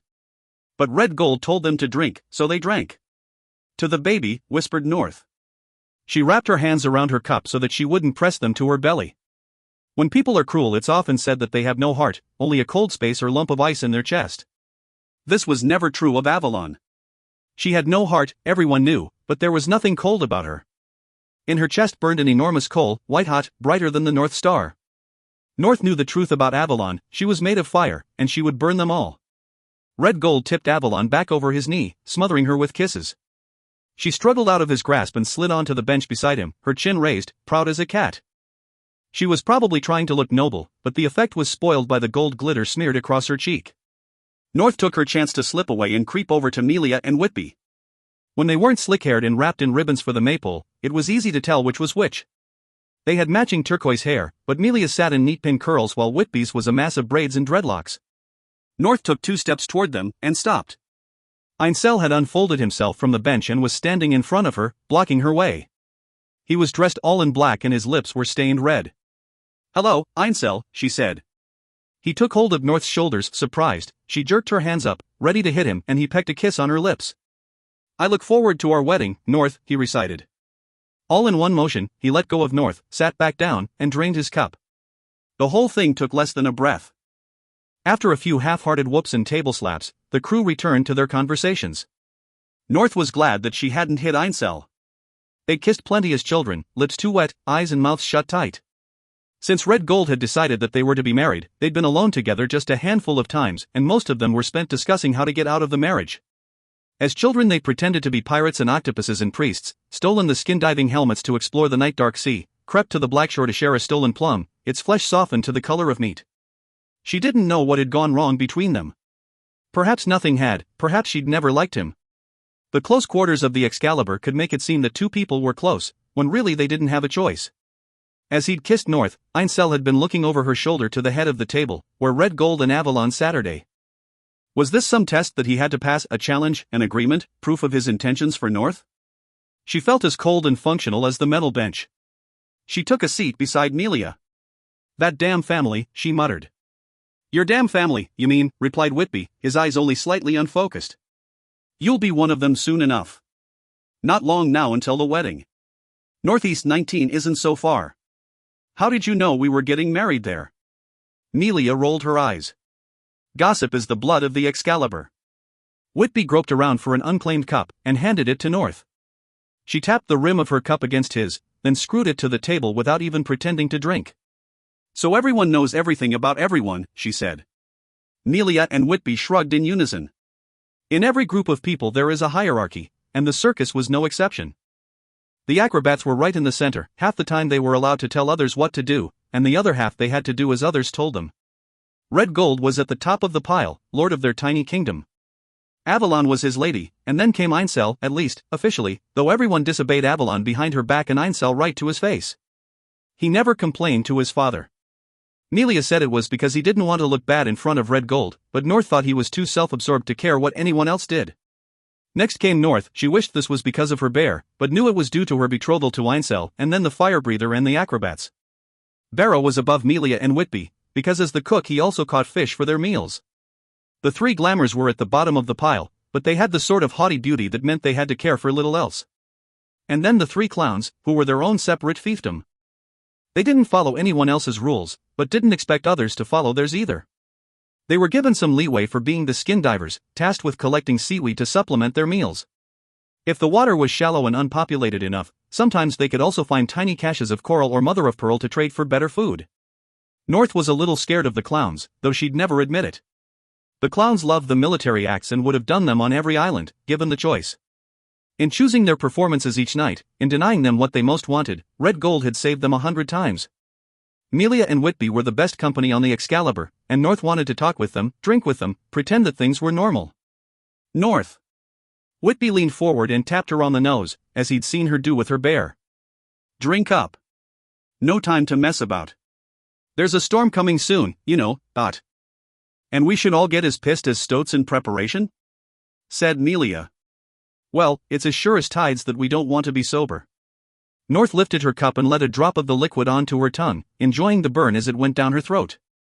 Such a tiny amount wouldn't matter, and if she didn't drink it then she'd have to explain herself to the acrobats. Instead of a dizzy joy, the alcohol only made her feel sick. She had to tell someone. She couldn't deal with this alone. That night on the shore, and the secret growing inside her. She'd tell them everything. She practiced the words in her head. Melia. Whitby. I have to tell you something. It might not make sense, but listen. But she could see that they were in no mood to hear confessions. Whitby had reached over the table and was trying to tickle Melia, so she'd shoved handfuls of her hair into his face as a distraction. He backed away from the onslaught, raising his hands in surrender. Mercy, mercy. I'd rather choke on my drink than on your hair. Well, I'd rather you choked on my hair than said another word about that storm. Melia, seeing that her cup was empty, took a gulp from North's. It's not like we've never got through a storm before. It's been ahead of us for days, Melia. See how it taunts us? We may need the good grace of the sea, but she couldn't care less what we do, or whether we're alive when we do it. Melia shrugged. Serves us right for being daft enough to sail into it. We could stay here. Stay. Whitby snorted. I'm sure the clams would love that. Staying still is not for us, my love. We're sharks. We move forward or we die. North climbed into her coracle long before dawn. The party was still going, but all she wanted was the comfort of her bear's heart beating against her back. She crawled in beside him, still in her day clothes. How silly to think that she could have confessed to the acrobats. They were her friends, but they weren't her family. The clowns on the Excalibur were the children of clowns on the Excalibur, and their children would be clowns on the Excalibur in turn, assuming they lived long enough to make children, but not Melia and Whitby. They'd bought their way onto the Excalibur, adopted it as their newest home. Who knew how many families they'd had before this one? North was born on the Excalibur's deck, and she'd never known another life. The acrobats wouldn't understand. There was only one creature alive that loved North unconditionally. She lived in a family of 2, soon to be 3. It would be fine. Her bear was safe. He loved her, and he would learn to love her baby too. She let the coracle rock her to sleep, with her bear's heartbeat at her back and the laughter from the mess boat sounding in echo. 4. Cash. The clowns were hungry. Every day the feeling grew. All damplings hungered, but Cash, Dosh, and Doe wanted more than food. Stuck under the swollen thumb of Red Gold, which was really the icy thumb of his horsebitch wife, the clowns could not fulfill their true purpose. Clowns are mind readers, megaphones, shouting out the things that the clams think but don't dare say. There's power in saying what no one else will. They wanted to scream and rage and have the whole world listen. They wanted sex and death and power. They were silenced, and it was starving them.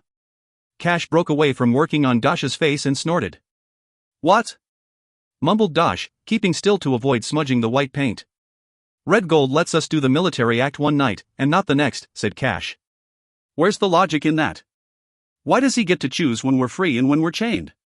He should let us decide. We know better than anyone that the clans love it. They love to hate it, chimed in Doe, succinct as ever. Even better. Who wants to be loved? Hate is a much stronger emotion. Finish.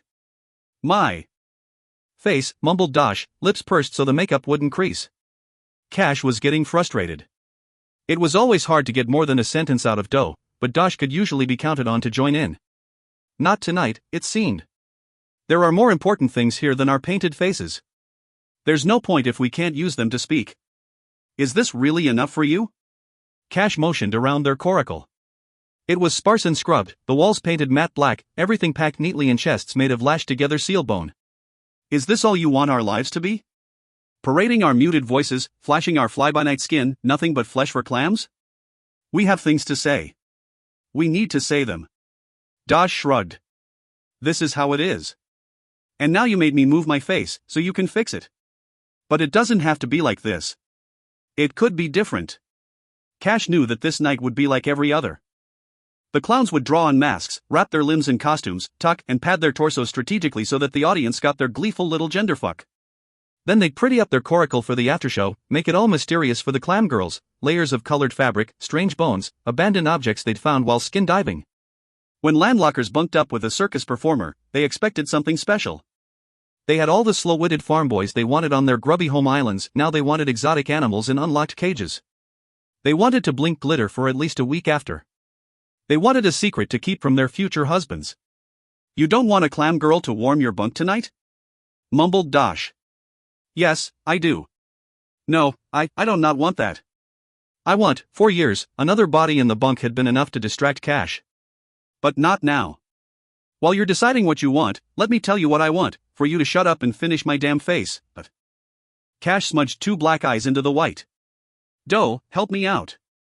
Our fellow clown has no ambition beyond what's between our legs. But you, I know you see the bigger picture here. Doe, sprawled across 2 bunks, glanced up. Well. Clowns. They looked up. The coracle's canvas top was peeled back at one corner, and who should be peering in but Avalon, the horsebitch. They all turned their backs to her and returned to their business. Clowns, I am speaking to you. Mumbled Cash, resuming work on Dosh's makeup. Cash knew that Avalon wouldn't dare climb down into their coracle.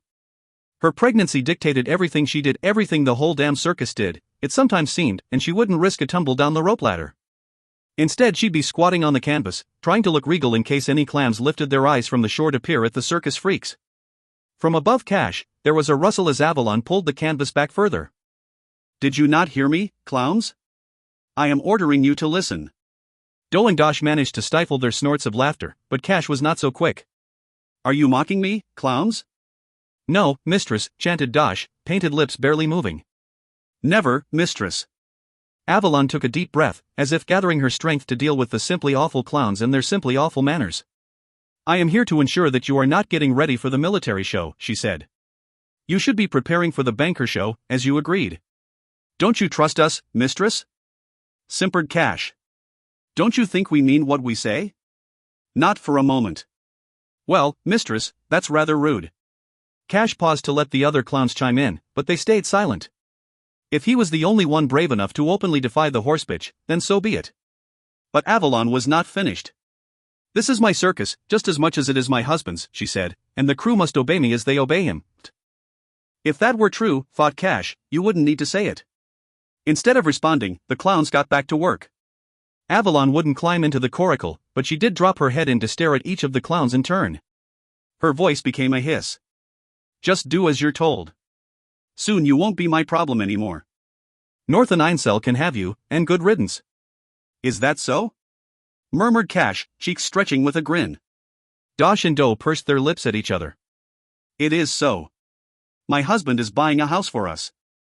And then I will be free of this stinking, tarnished circus forever, which, I can tell you, will be the finest day of my life. I'll be a landlocker, and the rest of you can burn. I'll even watch from my house. I heard that house was meant for, burst out Dosh. But Cash's hand on Dosh's wrist stopped the words. Meant for what? Said Avalon, eyes narrowed. Meant for nothing, mistress. Meant for you, mistress. Cash made an elaborate bow, forehead to feet. For 3 long breaths, Avalon hung above the coracle. The clowns kept their faces straight as knife blades. Avalon opened her mouth as if to speak, then seemed to think better of it. She threw the canvas over with an angry flourish. The coracle swayed as she stepped off it, back to the Excalibur. In the dim light the clowns huddled together, foreheads pressed, faces split with glee. She thinks that house is for. But it's not for her, it's for North. But Red Gold. Red Gold hasn't told Avalon, and when she finds out she'll hate North even more than she already. She hates the rest of us as much as she does North. But when she finds out. Yes, when she finds out there'll be. The clowns grinned at one another. Chaos, said Cash. The clowns were hungry. They did not want to wait to be fed. But when they sated their hunger, they wanted it to be in the right way, for the right reasons. They could wait. After that night's performance, the crew of the Excalibur felt the storm finally stirring to life. They furled their big top, soothed their animals, weighed anchor, all under a sky bruised dark with clouds. As the sun set it lit the clouds from below, making them round and bright as fruit. They drank up, slept it off, and moved forward on to the next island. What choice did they have? Landlockers are not sympathetic to the problems of the sea, and circus folk would rather take their chances with the petulant waves. With glitter in their blood, coals in their chests, choking on their secrets, they sailed into the night. Soon they lost sight of land. The first drops of rain fell. 5. Callanish. For days, the sea had been fractious. Waves chuttered and schwacked against the moorings of Callanish's house, making it difficult for her to think straight. She ate her meals, performed the restings, tipped dead birds into the water. Every night she drank her cup of milk on the porch, watching the distant silhouettes of passing boats. At mealtime she wound up the gramophone and listened to records as she ate, the music rolling and wavering. It felt almost like a conversation. But Odell was right, sometimes you did need to say things and have someone respond. Silence was not her only concern, the supply boat was late and her cupboards were almost empty.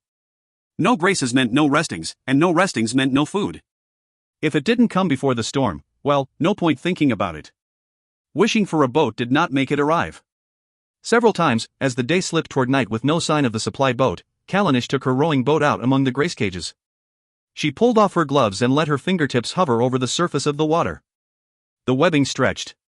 She knew there was seaweed down there, and fish, but there were also bodies, and both the seaweed and the fish grew from the bodies. She pulled her gloves back on and rowed back to her house. Still, each time she rowed out, she let her fingers dip closer to the sea. There would be no harm in touching it. There would be no harm in slipping off her boat and into the water. And what would be the harm, really, if she stayed down there? When Callanish was a child, her mother told her that the trees were to be worshipped because they had been there before everyone who'd ever lived on Earth had been born, and they would still be there after everyone who ever lived on Earth was dead. But Callanish knew that the sea had been there even longer. One evening, as her fingers dipped toward the surface, she saw the supply boat approaching. She pulled on her gloves and rowed back to her house. Now she would not need seaweed or fish or the swallow of the sea over her head. She tried to be glad. She felt scooped out, hollow as a shell.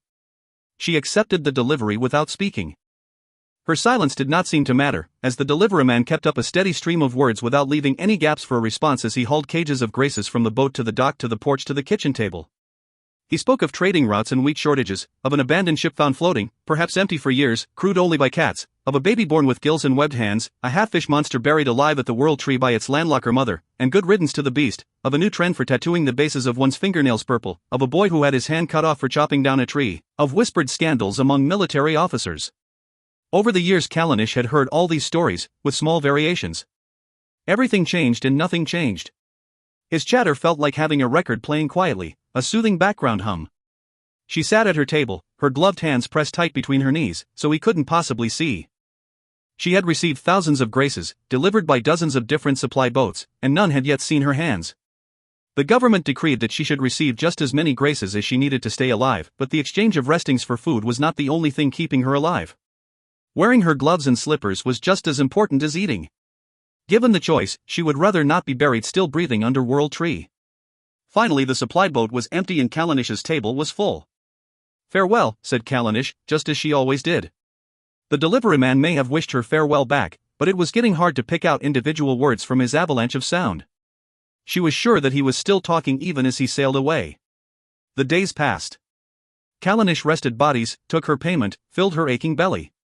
One morning, she rose to a storm approaching from the north, the sky dark, the water choppy and licking up over the edges of the porch. The anxious trilling from the grace cages made her want to cover her ears.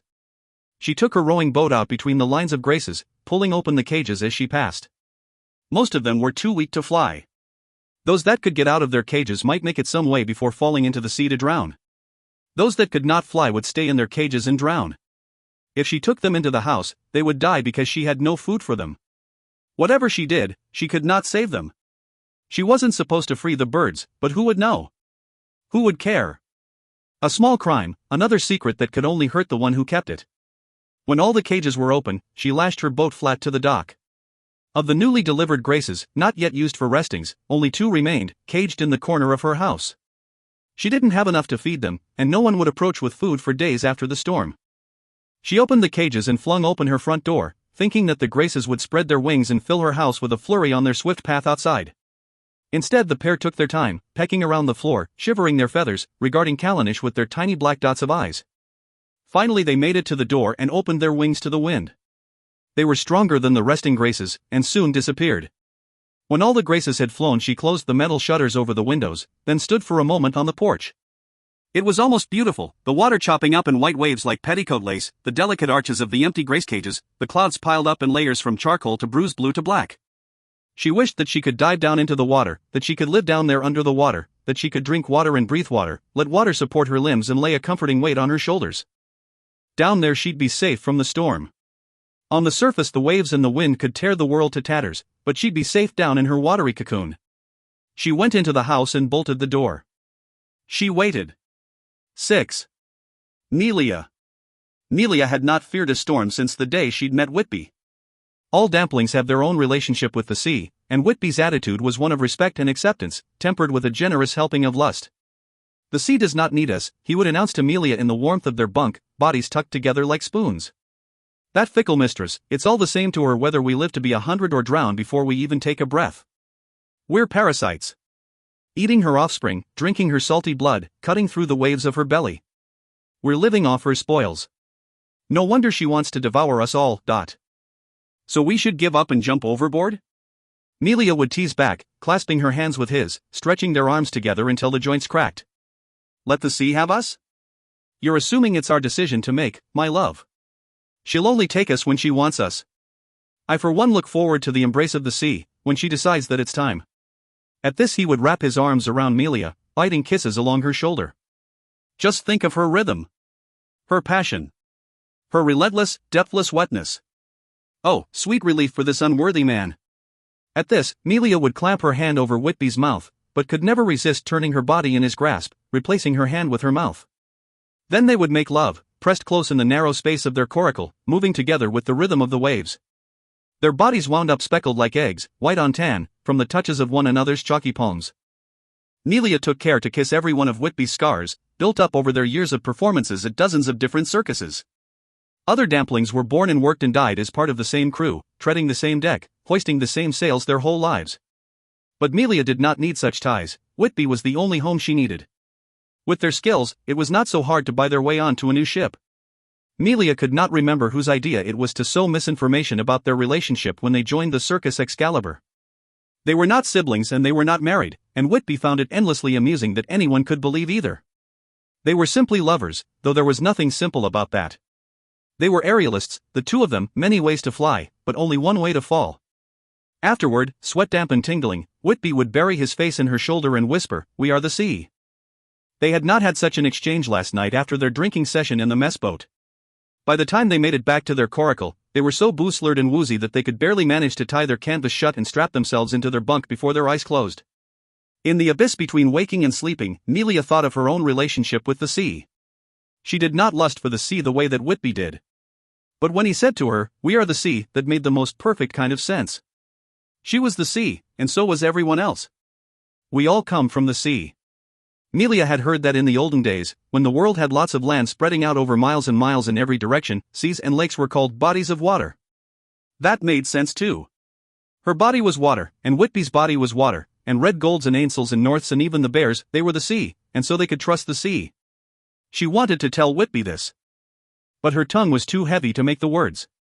Sleep took over her thoughts, and she slipped away. Melia woke in blackness to the boom of Red Gold's voice projecting across the coracles.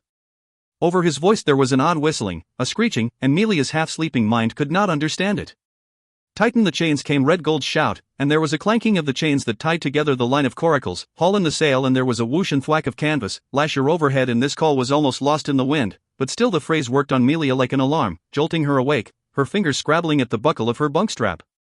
It was the wind, the screech and whistle of the wind and the rain, and as she swung upright she felt how the boat was rocking and dipping in the rough waves.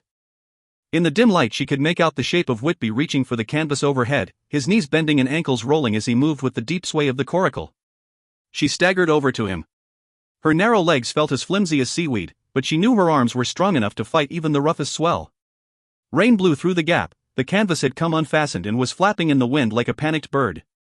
Melia was instantly soaked, and fought to keep her feet steady on the slick inside of the coracle.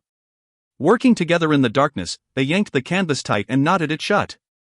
There would be no point in lighting a seal-fat lamp, the sea was wild enough to knock it from its hook, and if the canvas caught fire then there would be nothing to protect them from the rain. When the canvas was secure, Melia went port and Whitby went starboard, running their hands over the shelves lining the coracle's curved sides. Straps and buckles and strips of canvas kept everything flat. It was impossible to see in the darkness, but they knew the shapes of their belongings well enough, and could feel that nothing was missing.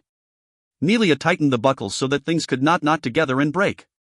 Rainwater sloshed around on the deck of the coracle, but there was nothing to be done about that now. They could drain it all in the morning when the sun came out. She kept sidestepping round until she bumped into Whitby at the end of his half-circuit. Done. Overhead tight, belongings secured, they were safe. They lay back down on their bunk, frozen and sodden from the rain. Thanks, whispered Melia to Whitby. For what? For keeping us safe. You're always safe with me, my lass. Besides, I knew I had to patch that gap up quick smart. Wouldn't want that salt water to get in here and cause damage, now would I? Just think about your hair. You mean your hair, said Melia. Of course I do, said Whitby. I have to stay beautiful for my women. Melia sat up, pulling away from him in mock offense. Women plural, is it? But she could not keep the laughter out of her voice, could not even pretend to be annoyed at Whitby. You and the sea. He pulled her back down into his arms. You're better company than she is, but me and that briny temptress, we're like this. Whitby crossed his index finger over Melia's so they were intertwined. As if in answer, the sea sighed and boomed against the hull. Melia felt the gentle scrape of coracles on either side and knew that they were all safe now. The coracles seemed to be tiny, fragile things, but they had been through many storms, bobbing up among the roughest waves, weathering the wind and salt spray like miniature fortresses. The sea had never tried to claim one of them. Perhaps she did not bother with such small prey. Melia turned to face Whitby, pressing herself into his body to lessen her shivers, and listened to the waves and the wind shriek and boom against the hull. In the center of a storm, it was easy to believe the old superstitions. The gods of the deep, hungry for revenge, the earth as a flat plain, with the seas tipping over the edge into nothing. Here be dragons. Melia smiled and rested her damp face against Whitby's shoulder, letting his heat dry the rain from her forehead. Colors and shapes began to flicker behind her eyelids as she drifted into sleep. She'd weathered worse storms, and lying awake all night would only make her tired, less able to carry out any repairs in the morning. She let herself drift. A wave boomed against the next coracle, North's coracle, and wouldn't her poor bear be frightened by all this noise, and Melia pictured its motion behind her closed eyelids. Cresting the wave, tugging on the taut chain, righting itself on the swell. Safe, like always. Even as it thudded into the side of their coracle hard enough to knock her teeth together, she knew it was safe. Under the sea's tantrum, she heard another sound. Slosh-suck, the rhythm of the waves, but closer and clearer. She opened her eyes to check that the canvas was still tight. The boat tipped on the waves, and Melia saw a small circle of stars. It tipped back and the stars were gone, replaced by blackness and the slosh of water. Melia understood what had happened before the words could form in her mind. A crack. There was a crack in the hull. Their coracle was sinking. Whitby. Melia's fingers scrabbled at the buckles of the bunk strap. The hull. Melia crossed the coracle on her knees so she wouldn't fall, the thin layer of water numbing her legs. She lit a lamp and held it high. Whitby was out of bed, reaching for scraps of oilcloth, reaching for the tin of tar, his movements calm and precise. She held the lamp closer to the hull. The crack was the size of an egg, and she breathed a sigh of relief. Whitby could patch that. But, the oilcloth was too small. The lid was stuck on the tin of tar. And with each swell and push of the waves, the crack widened. Whitby held the scrap of oilcloth to the weeping hull, but now it was not big enough to reach the edges. Melia grabbed another. Lid, tar, fingers, oilcloth. It was not enough. It would not stick. They were still on their knees, the water now halfway up their thighs, salt-stinking and dark. Melia felt sure that the coracle was sitting lower in the water. Panic blurred her thoughts. Her legs were numb. The light from the seal-fat lamp jerked against the sides of the coracle, her hands were shaking, and knowing that they shook was not enough to make them stop. "Hush now," murmured Whitby over the shriek of the wind and rain, and she realized that she'd been making a sound of distress, a low moan in the back of her throat, the same pitch and beat as the waves. Whitby turned away from the hull, eyes casting around the coracle, looking for something that was big enough to patch the gap. Melia wanted to help him, but she could not tear her gaze away. As she watched, the crack spread wide as a yawning mouth, revealing a tumble of stars and the sea's white teeth. The coracle tipped into the swell of a wave. Water poured through the gap, knocking Melia and Whitby onto their backs in the freezing water. "We can't," said Melia. "It's too big. We need to get out." Whitby did not reply. Melia was not sure he could bring himself to say the words. He tugged down 2 loops of the long rope they used for their show and knotted them around their waists. Melia reached for the float strapped to the wall, then realized it was a waste of time. They wouldn't make a difference in a sea this raw. Their coracle was only the third away from the main boat, and their ropes were long enough to reach across North's and Ainsl's coracles, assuming that North's had not also been damaged in the collision. Red Gold would be on the deck of the Excalibur, but the stars might not be bright enough to let him see the coracle's damage beneath the dark water and white froth. Melia threaded the lamp onto its hook. A burning canvas was now the least of their worries, and began untying the overhead. The knots were tight and her fingers were numb. "Whitby!"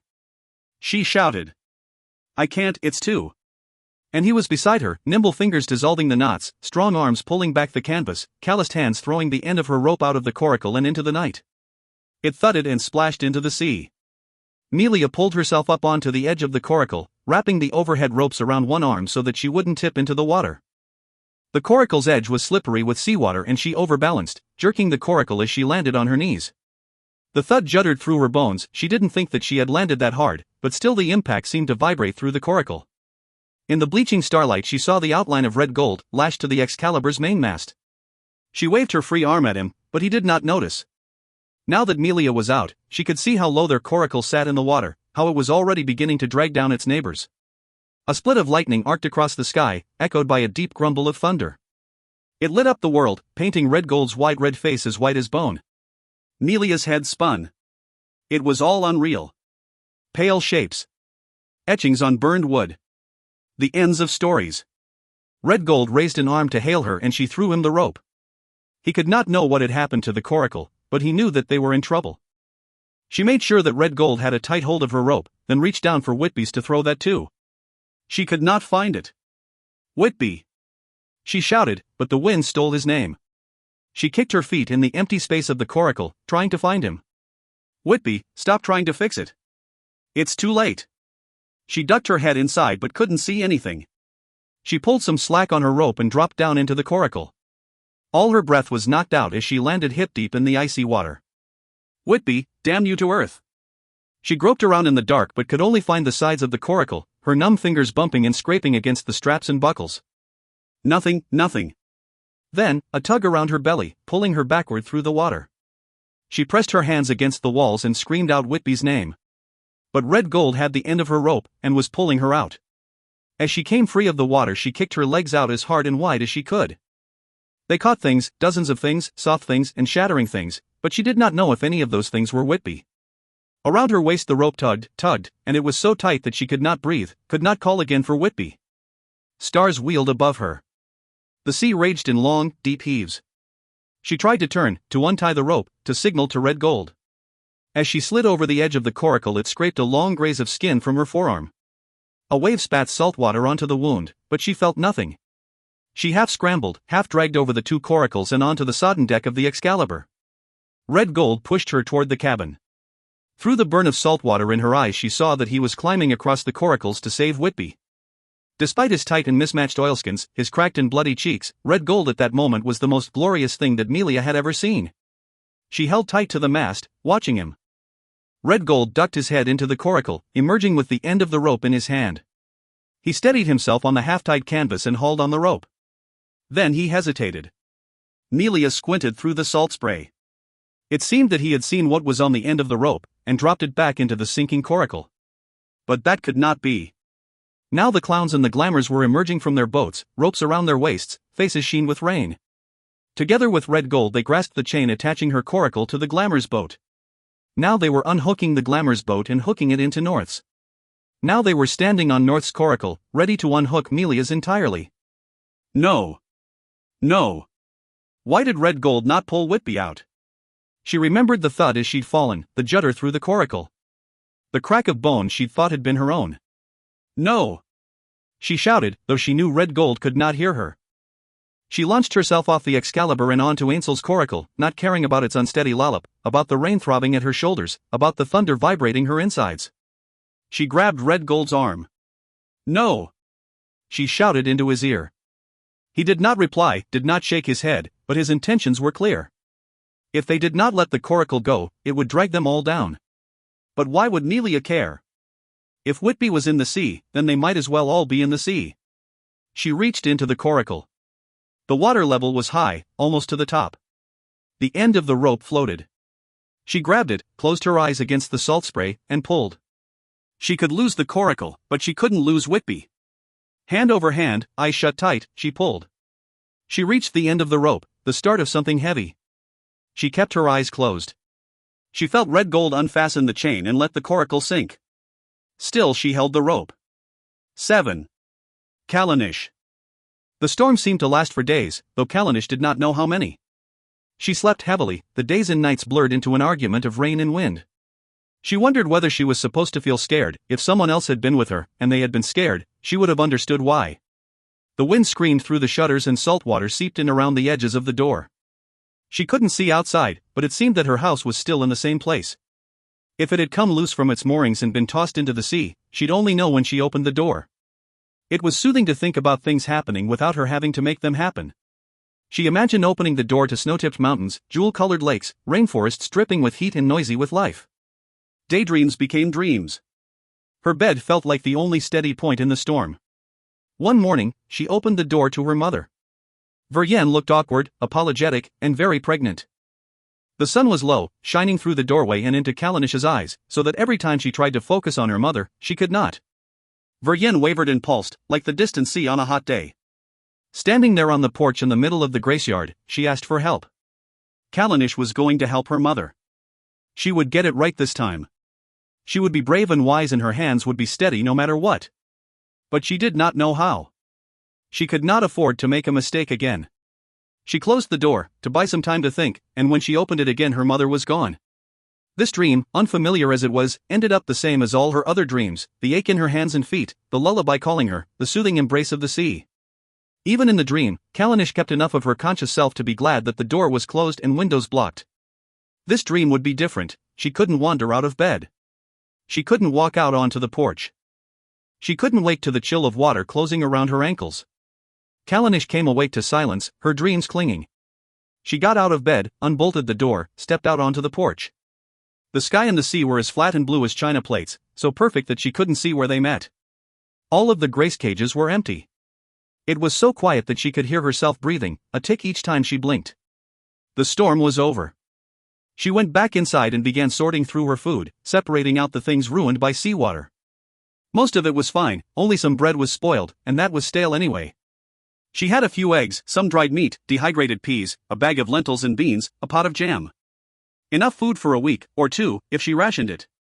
The storm might keep people away for a while, but there would be plenty of new dead to mourn, not that she could be of help yet, as she had no newborn graces. She couldn't perform any restings until the supply boat came by. Gracekeepers weren't allowed to breed the graces themselves. It was a delicate process, as each bird's stated lifespan had to be accurate. It would be no good to tell a resting party that they should grieve for 2 weeks, only for them to check back a fortnight later with their white mourning clothes packed away, and find the grace still alive. She unfastened both the windows, then pulled the sheets off her bed and hung them on the rafters to air. The house was bright and dry and silent. It was as if the storm had never happened. A fish was splashing outside her window. Callanish leaned out to see it. The sea stretched to the horizon, flat as polished metal. She leaned out of the other window when she could not see a fish, but still she heard it splash. The sound grew louder, and she realized it was the waves against a hull. Out on the porch, she squinted her eyes, but she couldn't see a boat. She even tipped the rowing boat back onto the sea and floated out so she could check that nothing was coming toward the back of the house. No shadow, no smudge, nothing but blue in every direction. Still, the unsteady splash. She went back to the porch and waited. It was eerie to be able to hear something approach, but not yet see it. Everything acted differently in the doldrums: sound, taste, temperature. She didn't think she would ever really get used to it. Finally, after what seemed like half a day, a shadow slid into view. Kalanish ran inside and put on her gloves and slippers. She began to put on her white dress, then ran out onto the porch again when she realized she didn't need to. Or did she? She wasn't sure. She ran back inside and pulled on the dress. She wasn't performing arresting, but she was still a Gracekeeper. She should be properly dressed to play her role. She braided her hair loose and low to hide her scars. The approaching boat was large and made of wind-scoured wood, its two masts carrying just one small sail. The boat was not moving properly through the water. As it turned to pass between the poles at the edge of the graceyard, Kalanish saw that it was not only one boat, it trailed 5 coracles behind it, each of a different size, brightly painted and patched with rectangles of rusting metal. Usually larger boats anchored at the graceyard's edge and took a rowing boat to the house. This one sailed its sluggish way straight through, forcing empty grace cages to either side of the hull with a series of thuds and scrapes. She raised her hand to hail the figure at the wheel. He took slightly too long to respond, and in those moments the ground seemed to drop from under Kalanish's feet. They were pirates, they were thieves, they were going to kill her and throw her body in the sea. Then the figure hailed, and she remembered to breathe, and she saw several things at once. The captain had bright red cheeks, as if they'd been rouged. Beside him stood a beautiful pregnant woman with long black hair and a pale blue dress. The canvas top of one of the coracles was peeled back, and poking up from it was what appeared to be a bear. Kalanish had seen a bear before. The memory was scratched and worn: a striped silk ceiling, a family dancing to a gramophone, and then the sound of screams, skin sheened red. That was her first and last bear, though she'd always loved them because of an illustration in a fairy tale book her mother used to read to her. The picture wasn't clear, as the pages were made of silk and they had become damp and stretched. It was strange to see, right there in front of her, something that she didn't think existed anymore. For a moment, she felt reality unfocus, as if she was seeing the land from the map hung on her wall. Then the boat bumped up against the dock, and Kalanish snapped back to reality. "Welcome," she said. "I am Kalanish Sand. I am the Gracekeeper here. Please come ashore." The huge man with the red face bowed low, which was awkward as he was partway through dropping the anchor. He managed to drop anchor, finish his bow, and step onto the dock all in one movement. "Thank you kindly, Miss Sand. I am Jarrow Sterling, the captain of the Excalibur." He moved his arm as if to give the boat a pat, then seemed to think better of it. Kalanish found that sensible. A good knock and the whole thing would probably fall apart. Instead, he lifted his hand palm up to help the pregnant woman step off the boat. She stumbled as her foot touched the dock. She was clearly a dumpling. They could never quite get the hang of steady ground, but the captain seemed oddly at ease on the metal slats. "I present my wife, Avalon," said Jarrow, "and my son, Einsel, who is he's below deck, in the coracle with the horses." They did not like the storm. "Neither did any of us," said the pregnant woman, presenting her hand to Kalanish. "Avalon Sterling." Charmed. She wasn't sure what she was meant to do with the hand, so she bowed her head and tried to look distant. "I present also my crew." Jarrow swept his arms wide with obvious pride, as if the tatty boats were made of fresh flowers. At the summons, the rest of the crew emerged from their boats, climbing onto the deck and then wobbling down onto the dock. The space was not large, and the dumplings were unsteady on the planks. Kalanish was sure that one of them would end up falling into the water. She hoped they were good swimmers. She felt a jolt of panic thinking of her tiny house crammed with bears and horses, and was relieved when she saw that the animals were staying in the coracles. Behold, the brave and wondrous performers of the Circus Excalibur, marvels of acrobatics and the taming of the most dangerous beasts. Behind Jarrow, the circus crew began to assemble on the dock. First came an elegant man around Kalanish's age, with feathers in his long hair and colored streaks across his cheeks. Although he bowed to her, he seemed distracted. "My son, Einsel, Lord of the Horses." Even the most jaded of audiences are struck dumb by the poise and bravery of his horseback skills. Next came 3 uniformly beautiful men, with hair dyed various shades of pink, though how they had made such vivid colors, Kalanish couldn't imagine. It was years since she'd seen anything so bright. And here are teal, cyan and mauve, our glamours. They can seduce a crowd of hundreds with their dances around the maypole. The three beauties were languid, unimpressed, knowing they would be terrible Gracekeepers. They also show their skill as artists of our attire and decoration, which I'm sure you will agree is like nothing you've ever seen. And steady now, watch your step onto the dock. I present our clowns, Cash, Dosh and Dough, who promise to shock and offend you.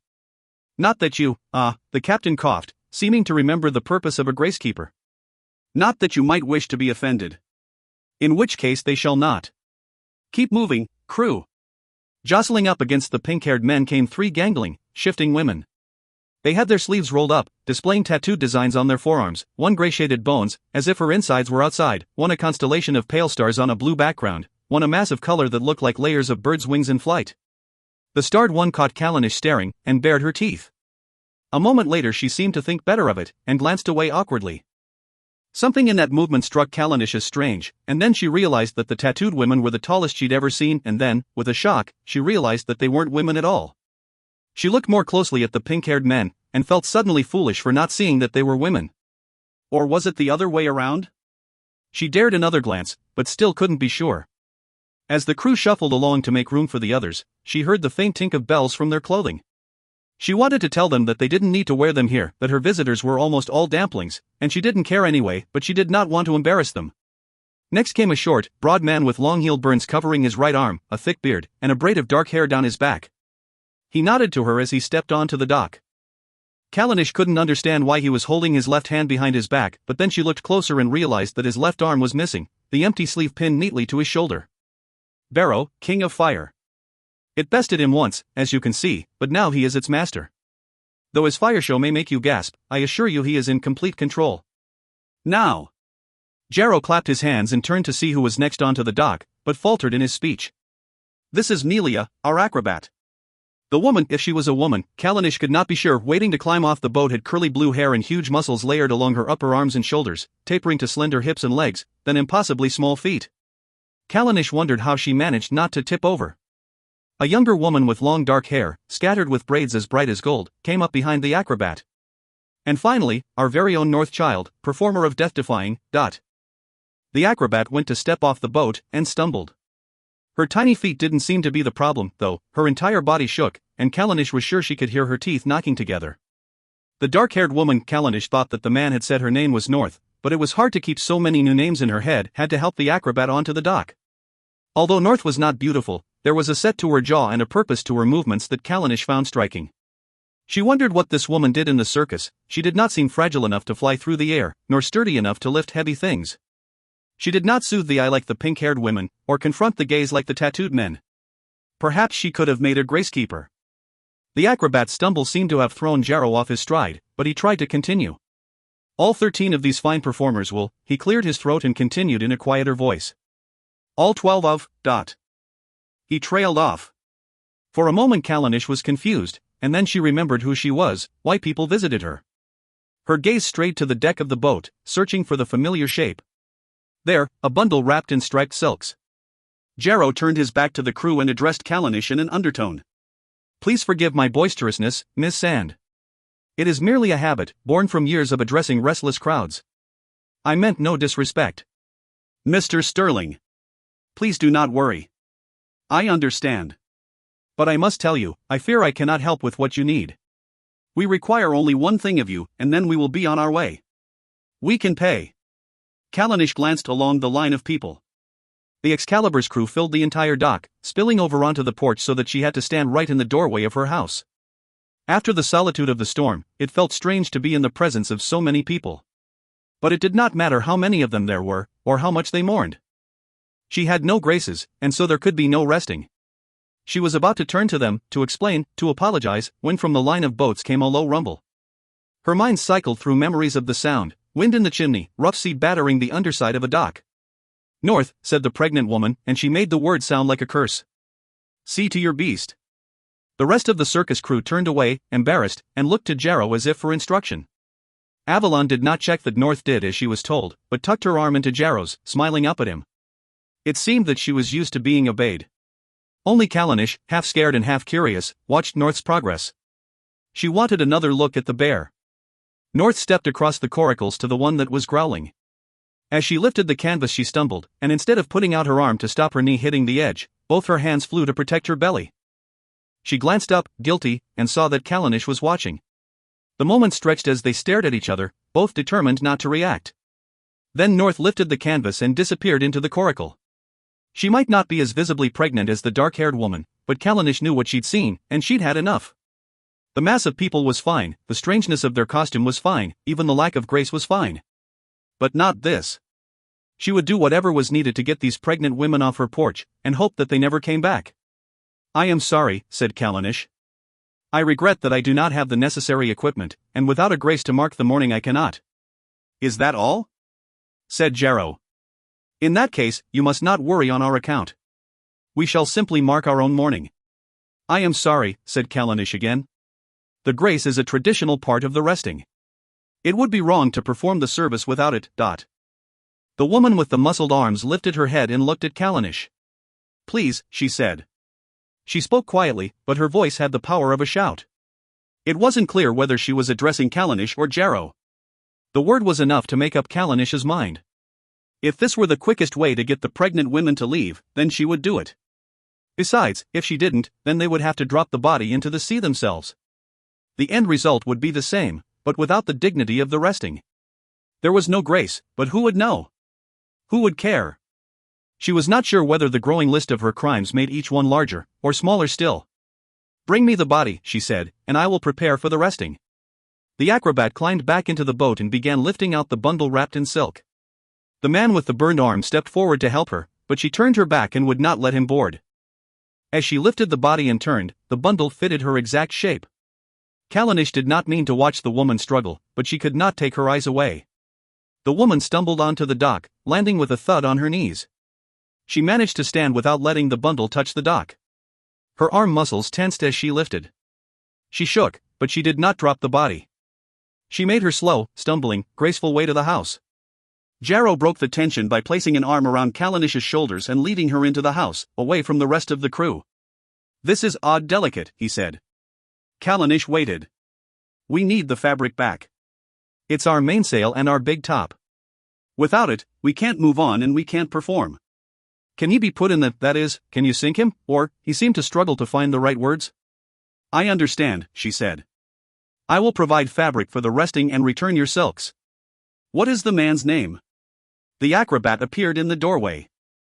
"Whitby," she said. She raised her arms, presenting the body to Callanish, and tipped her head to the ceiling as if she was about to roar. Instead, she spoke in a whisper as quiet as a ghost. "He's the reason that the sea is calm. She wanted her sacrifice, and now she has it." The acrobat blinked and swallowed hard. "His name was Whitby Gaunt. Please rest him well." "Of course." Callanish gestured into the house, where the acrobat slid the body onto the table.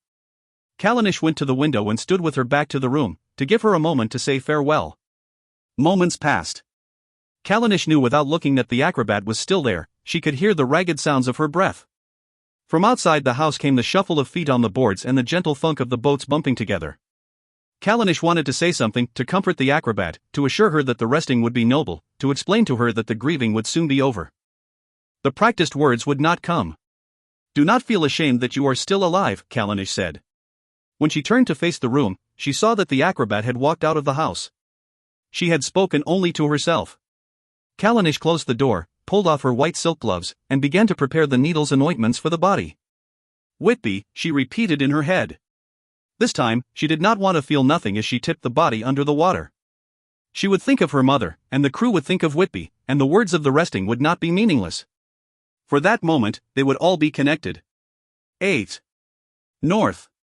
Most of the people North loved were dead, but this would be the first time she attended a resting.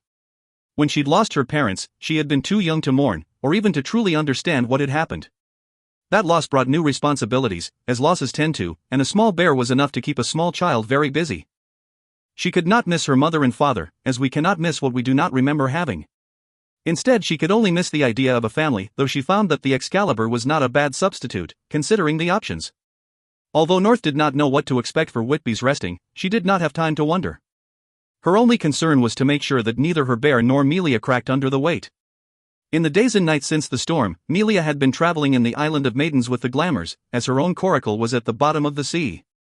"I can't stand it anymore," she whispered, red-eyed, to North as they queued for their dinner in the mess boat.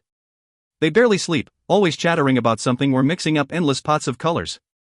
I know they're being quiet now, but I promise, as soon as they get back to their coracle they'll have to spatter out all the words they're saving up. They can't be that bad, Melia. They fixed up that scrape on your arm, didn't they? North used the mention of the wound as an excuse to pull Melia's hand away from it. She hadn't stopped picking at the graze, and so it would not scab over, and so it would not heal. North had asked Cyan to tape a dressing on, but Melia had peeled it off again. I don't care about that. You don't understand, North, it's everything in that boat is so bright that it hurts my eyes. I can't rest. I can't grieve. There's no peace anywhere. Melia could not know that there was a spare bunk in North's coracle. The only reason it was spare was that North shared with her bear, and she had not told the rest of the crew for fear that they would find it strange. But there were more important things than appearing strange. Stay with me, whispered back North. Me and the bear. We'll make room for you. Instead of replying, Melia tucked her hand into North's and gave it a squeeze. North was still finding her way with grief, but helping Melia lessened the ache. The dinner rations were small, and consisted only of dumpling food. They hadn't been able to perform without their big top, and with only one sail their progress had been slow. Then again, progress through the doldrums was always slow. The food was strange too. It looked like cockle and sea kelp stew, but it had a salty sour aftertaste that North could not identify. She chewed her stew, saving half for her bear. It would not last long, this time spent motionless. Soon they'd feel the wind in their hair, and eat eggs and bread, and come alive in the spotlight in front of hundreds of adoring eyes. Soon this would all be over, and things could go back to normal. The next morning, the circus crew assembled on the dock, dressed in their plainest, palest clothes. North wasn't sure if it was disrespectful to wear the white dress from her funeral waltz, but it was the lightest colored fabric she owned, so it would have to do. The Gracekeeper wouldn't know it was part of her act, and the rest of the crew would understand. They were dressed in a mishmash of clothing, moving creamy scraps of silk, Dachshund panels of faded blue canvas, Barrow in a white shirt that strained over his chest. It was the best they could do, and North was sure that their ragtag appearance would have amused Whitby. The Gracekeeper, at least, had a decent outfit on: white dress, white gloves, white slippers, all made of silk. She'd fit in beautifully at the circus in that get-up. North couldn't help imagining her doing somersaults on the back of a horse, its jeweled reins held between her teeth. She took her place on the dock beside Melia, trying to control the shake in her legs. It felt wrong to be surrounded by sea yet be standing on something that did not move with the steady flow of the water. Even though it wasn't really land, it still juddered her knees, messing up the sway and flow of her movements. There were too many people to fit in the Gracekeeper's tin boat. She seemed to have anticipated this. The lines of empty birdcages stretched for half a mile in every direction, but she had put Whitby into the sea as close to the dock as possible. Maybe that wasn't for their benefit, thought North. Maybe she couldn't be bothered to sail out to the faraway cages. Red Gold and Avalon took the rowing boat with the Gracekeeper. Ainsel headed the line of crew on the dock, though he didn't seem pleased about it. "Let us think now of Whitby Gaunt," said the Gracekeeper, "and of the ones who mourn him." Her voice was the exact opposite of Red Gold's crowd-pleasing gusto. She spoke calmly, quietly, but with enough power to silence an entire big top. As soon as she began the resting she seemed to go into a trance. She tilted her head to the sky, almost glowing, like those paintings the revival boats unrolled over the sides when passing the heathen ships. The Virgin Mother. The Holy Queen. Gracekeepers were holy, in their way, but were they virgins? North couldn't remember. She focused on the Gracekeeper, trying to imagine her kisses on a stranger's mouth, her pale limbs wrapping around a stranger's body, and if she could imagine it, did that mean it was true? She could imagine that Whitby was still alive, waiting behind curtains for his cue, grinning to think of them all mourning for him as if he were gone. She could imagine it, so... North pressed her feet hard against the metal of the dock. She must concentrate. It was easier to think about the Gracekeeper's gloves, the Gracekeeper's voice, the way everyone went quiet when the Gracekeeper spoke. If she thought about that, she would not have to think about Whitby. North shut her eyes, took Melia's hand, and allowed herself to miss Whitby as if he was really gone. North could not sleep. The inner deck of the coracle was even less comfortable than the bunk, and at least on the bunk she had the softness and warmth of her bear's fur. But she still didn't want Melia to see them sharing, so Melia and the bear had a bunk each, and North slept on the deck between them. Or at least, she tried to. It didn't help that Red Gold and Ainsel were still pattering around on the Excalibur, hissing at each other and trying to do repairs by the light of the seal-fat lamps. They'd attempted to set sail that afternoon, but the Excalibur was too damaged in the storm. Red Gold had to turn back before they'd made it to the posts that marked the edge of the Graceyard. The Gracekeeper seemed even less pleased than Red Gold at their return to her house. She'd allowed them to dock, though, and said they could stay until the boat was fixed. She had not offered to help, she had not joined them for dinner on the mess boat, and she had not spoken to anyone else in the crew. North assumed that she thought she'd done her job and that she didn't owe them anything else. Did she think they wanted to be there? That they enjoyed floating pointlessly above hundreds of corpses? North could not wait until they set sail again. From the darkness outside came a thud, a scuffle, a shouted curse. "Fine!" shouted Einsel, his voice echoing in the quiet of the night. "Sink the whole damn thing for all I care." North held her breath. Silence. Then footsteps. Her coracle swayed as Einsel jumped down off the Excalibur and onto his own boat. She waited and heard the unclipping of his canvas, the whicker of the horses, the muffled soothing of his voice.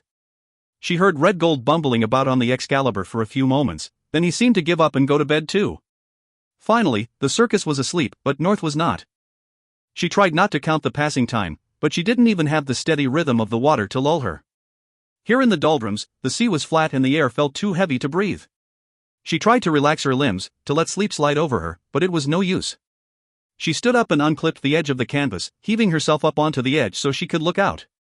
She'd expected it to be dark, but the moon reflected off the metal bars of the cages, lighting the sea silver. It was too eerie to be beautiful. Even North, who had never been a victim of imagination, couldn't help picturing the corpses under the water. The fish would have eaten the bodies, but fish didn't eat bones. Perhaps it wasn't the water that was reflecting the moonlight, but piles and piles of gleaming bones. North stuck her head back into the coracle, listening for the snuffle of her bear in sleep. If he was there, then nothing bad could happen to her, not even if the sea swallowed the bones of everyone in the world. Reassured, she straightened up and put her hands on the edge of the boat, leaning her weight back so that she could look up at the stars. There was someone on the porch, silver-haired and silent. North jumped, her hand scraping off the side of the coracle. Heat throbbed across her palm and she bit down on a curse. There was no point slipping back into the boat, whoever was on the porch had already seen her. The figure raised its hand in greeting. Moonlight caught her white silk gloves. Without thinking, North raised hers back. It was the Gracekeeper, and what was her name? Had she told them? North couldn't recall. Her shoulders tensed as she remembered her thoughts during the resting, the Gracekeeper's kisses, the stretch of her limbs. It was inappropriate, and North was ashamed. But the Gracekeeper couldn't know that. She might be a holy hermit, but she wasn't a mind reader. Cradling her raw palm against her belly, North got to her feet and made her way across the coracles. She stumbled when she stepped onto the dock, but managed not to fall. In the moonlight, the Gracekeeper seemed unreal, beautiful, as if she was carved out of white stone. It was only when North sat down on the porch that she realized she'd forgotten to tie on her silver bell. She pulled her sleeves down over her arms, despite the humidity, so that the Gracekeeper wouldn't see. "It can be difficult to sleep here," she said. "The call of the sea. It's so loud." North shrugged a reply. "Sometimes I feel I haven't slept a full night since I got here. It's hard to let go. It's not safe." She wasn't looking at North as she spoke, instead, she kept her gaze on the horizon. A house surrounded by water and dead birds, what was unsafe about that? Nothing but the gray sky and the silver sea, and the cages lit up bright as seal-fat lamps. It was horrible, but it didn't seem dangerous. "You're not an acrobat," said the Gracekeeper. "Or a clown, or a fire-breather. And you don't have a horse." "No," answered North, even though it wasn't really a question. "I'm North. I'm the Bear Girl." "The Bear Girl. Now I see. I'm Callanish, the Gracekeeper. And I'd very much like to see your bear. It reminds me of my—" She seemed to check herself. It was a moment before she spoke again. "It reminds me of something that happened, a long time ago, when I was a child. It reminds me of being saved." North liked the fact that Callanish was interested in the bear. Not everyone recognized what he was, bears and pictures of them were both rarities. Maybe Callanish had seen the circus perform long ago, in another life. After all, she must have come from somewhere, no one was born into the Graceyards. They weren't a home. "You can see him," said North. "Tomorrow. It'll have to be early, though, because I'm sure we'll have the boat fixed soon. And then you'll leave as soon as you can. We have to. If we want to eat, we have to work. This far from the islands, we'll get through our supplies in no time." "That's not the only reason." Callanish never seemed to ask any questions, and yet North felt that every sentence was a question. "I'm restless. This place, North couldn't find a way to describe her discomfort. She suspected that Callanish, as someone who lived above hundreds of dead bodies, knew anyway. I prefer to be at sea. You want to move on. I understand. I want you to go too. North glanced over at Callanish. It didn't seem as if she'd meant to be so abrupt. She probably didn't spend a lot of time around people who weren't mourning, and anything you say to someone in mourning is the wrong thing. Maybe she'd stopped worrying about what she said. I want to get back to normal. Everything since the storm feels wrong. If we can get back to how we were before, it will all be fine. She laughed. Except that when Whitby finds out that his coracle sank, he'll be. She stopped. She knew that Whitby wasn't coming back, but also he must be coming back. It didn't make sense otherwise.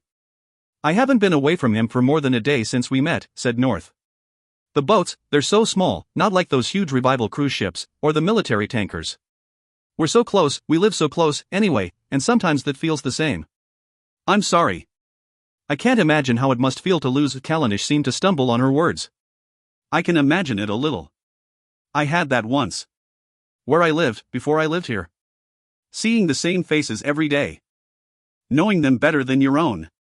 She put her gloved hand on the porch, then stretched out her pinky until it was touching North's pinky. North almost flinched, but why not have some contact? Why not tell Callanish things? She was a landlocker, but Gracekeepers weren't like other landlockers. They were outcasts, just like circus folk. It was either talking to her, or the hard deck of the coracle and the loneliness until dawn. I want you to leave because of the baby, said Callanish, her fingertip still touching North's. It won't be long now. North sighed. She'll be even worse when it's born. It's bad enough with her pregnant. She had this apple, and she quartered it, and I really thought, oh, never mind. She's the ringmaster's wife, and so there's nothing we can do. Not her baby. North turned to Callanish, ready to laugh, ready to deny, ready to draw back her fist and land a punch that would draw blood. Callanish wasn't looking at North, her gaze was still out on the inky horizon. There was a tension in her body, as if she was holding herself back against the wall of the house. North couldn't tell whether her expression was one of calm or sorrow. There's nothing there, said North. There will be, replied Callanish. North's breath caught in her throat. She could keep telling herself that the baby couldn't be a baby because it was hidden, unreal, just a growing part of herself. But soon it would be there. It would be real. If the Gracekeeper could tell just by looking at her, then other people would be able to tell. So far the crew had been blinded by familiarity, but that couldn't last much longer.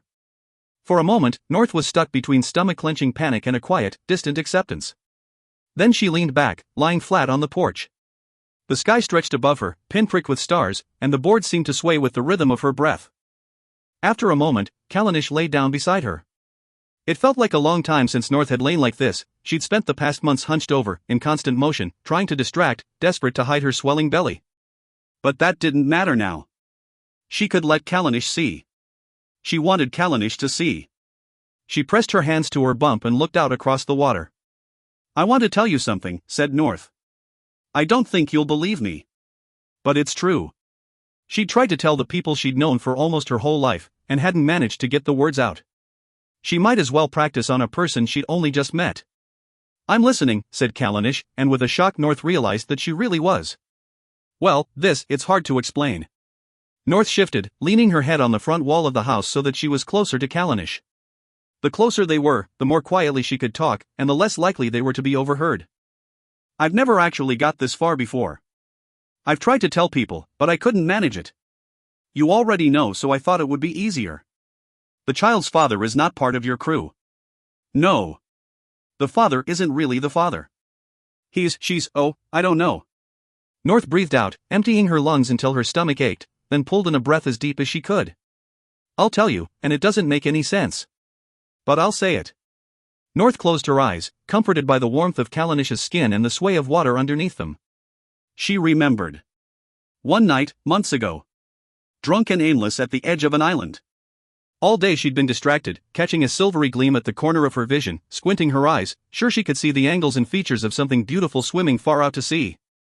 Evening fell and she was drained from a night of forced conversation with Einsel, tired of feigning interest in his spoiled child dreams. He'd been woozy drunk, telling her how he was born with a caul and so he was eternally blessed, meant to rule from an ancient castle beneath the sea. In shallow water those structures were visible, they'd all seen them, but they were just rock formations that people imagined into palaces.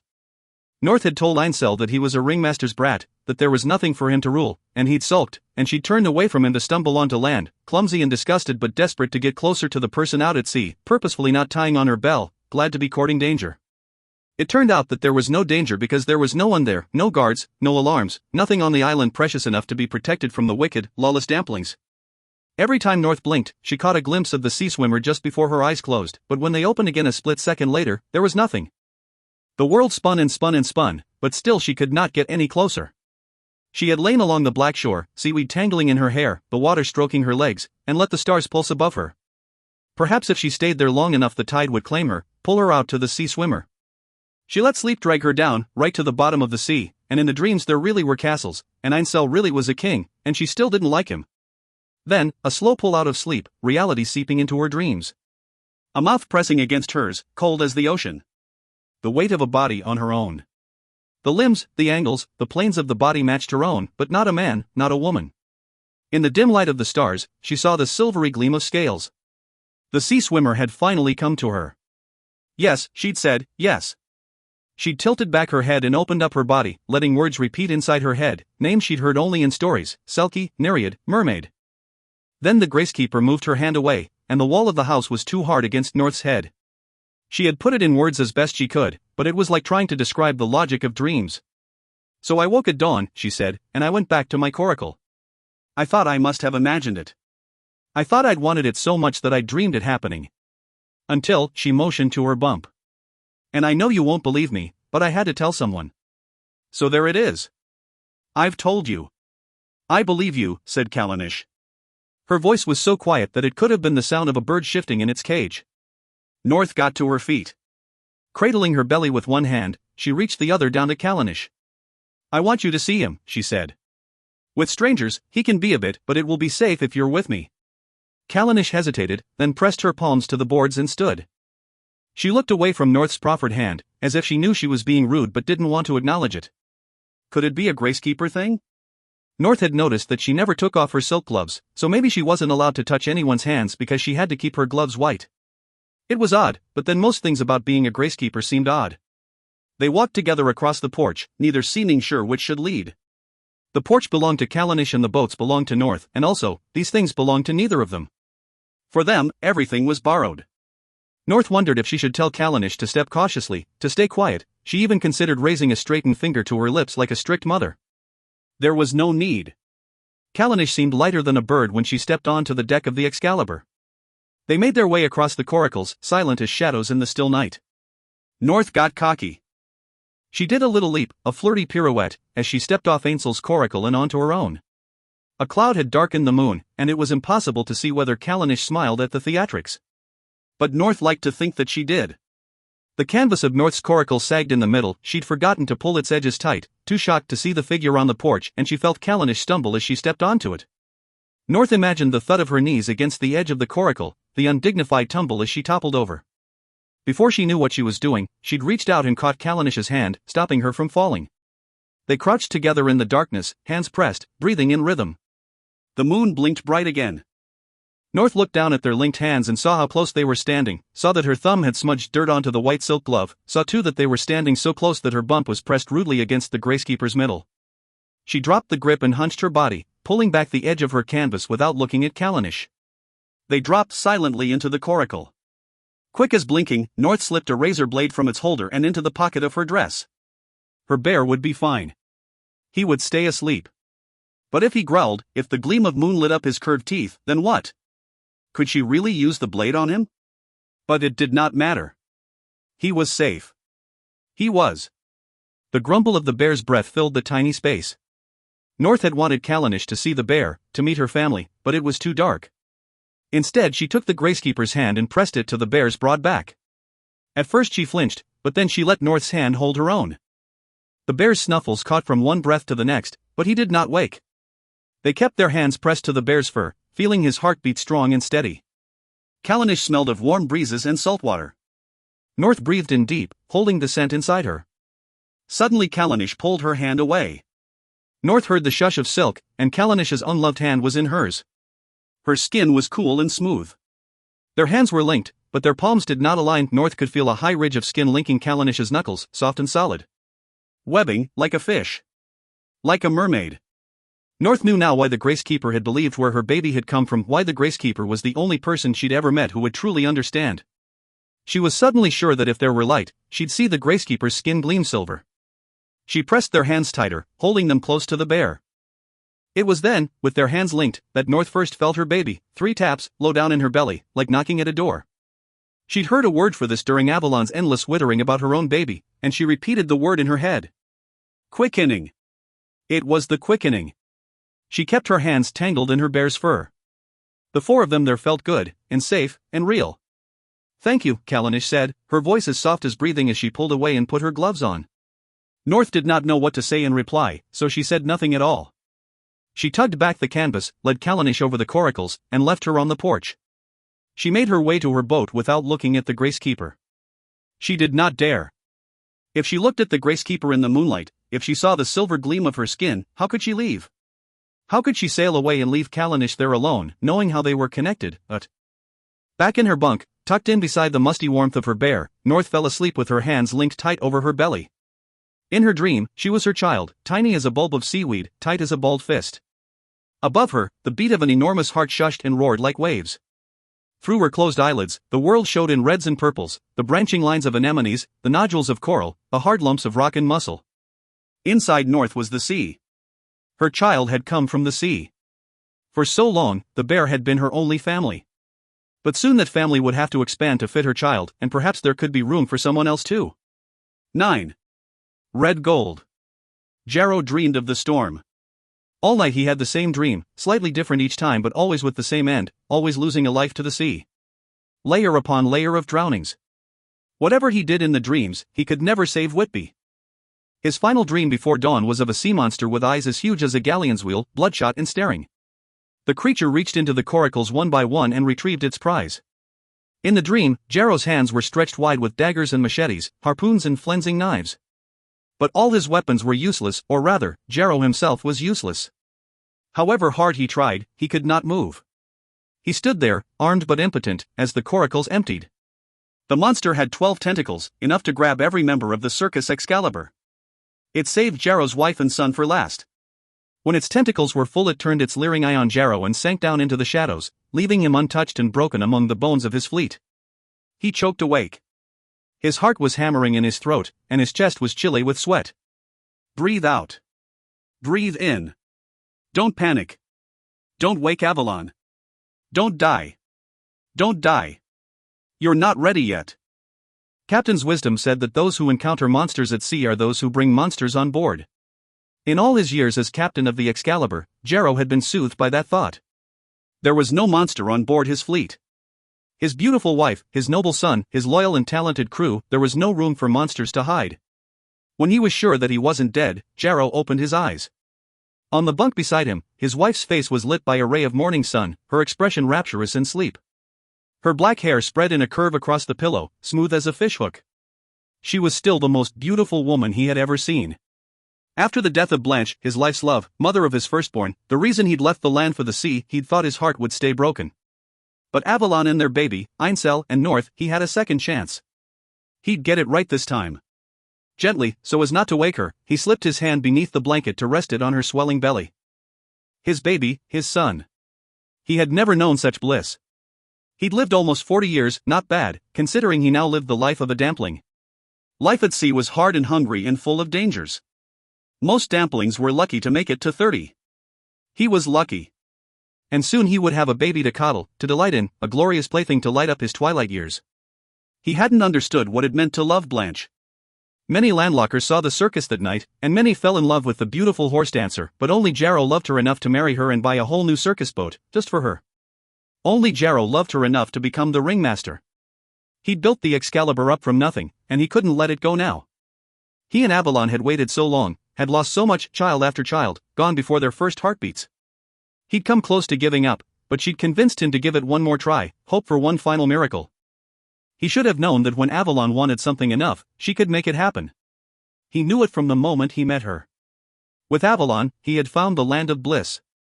But there was no use in dreaming away the day. The crew needed to be fed, and for that the circus needed to perform, and for that they needed to get away from this damned graceyard. He wanted to kiss his wife, but knew that the scrape of his rough skin on her face would wake her. Instead, he kissed the tips of his blunt fingers and touched them to Avalon's lips. From the deck, Jarrow surveyed their situation. The Excalibur was tucked against the dock, sitting high and noble in the water.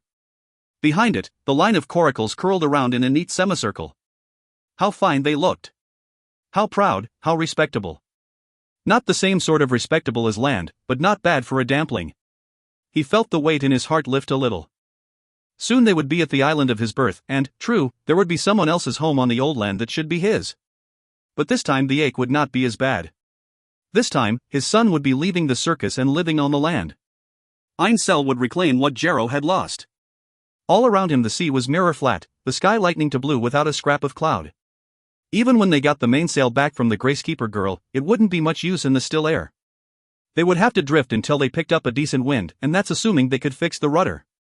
He'd have a hard time steering their way out if he couldn't damn well steer. As Jarrow moved toward the stern, he noticed that the Excalibur did not seem to be listing in the water anymore. That meant one less thing to be fixed, and he sent up a silent thanks to the gods of the sea and of the earth. His gaze settled on the wheel. Something was different. He grabbed the wheel and turned it gently, left to right. He leaned over the stern of the boat. In the clear water he saw the rudder swing from right to left. It was not bent, it was not cracked, it was not trailing fistfuls of seaweed.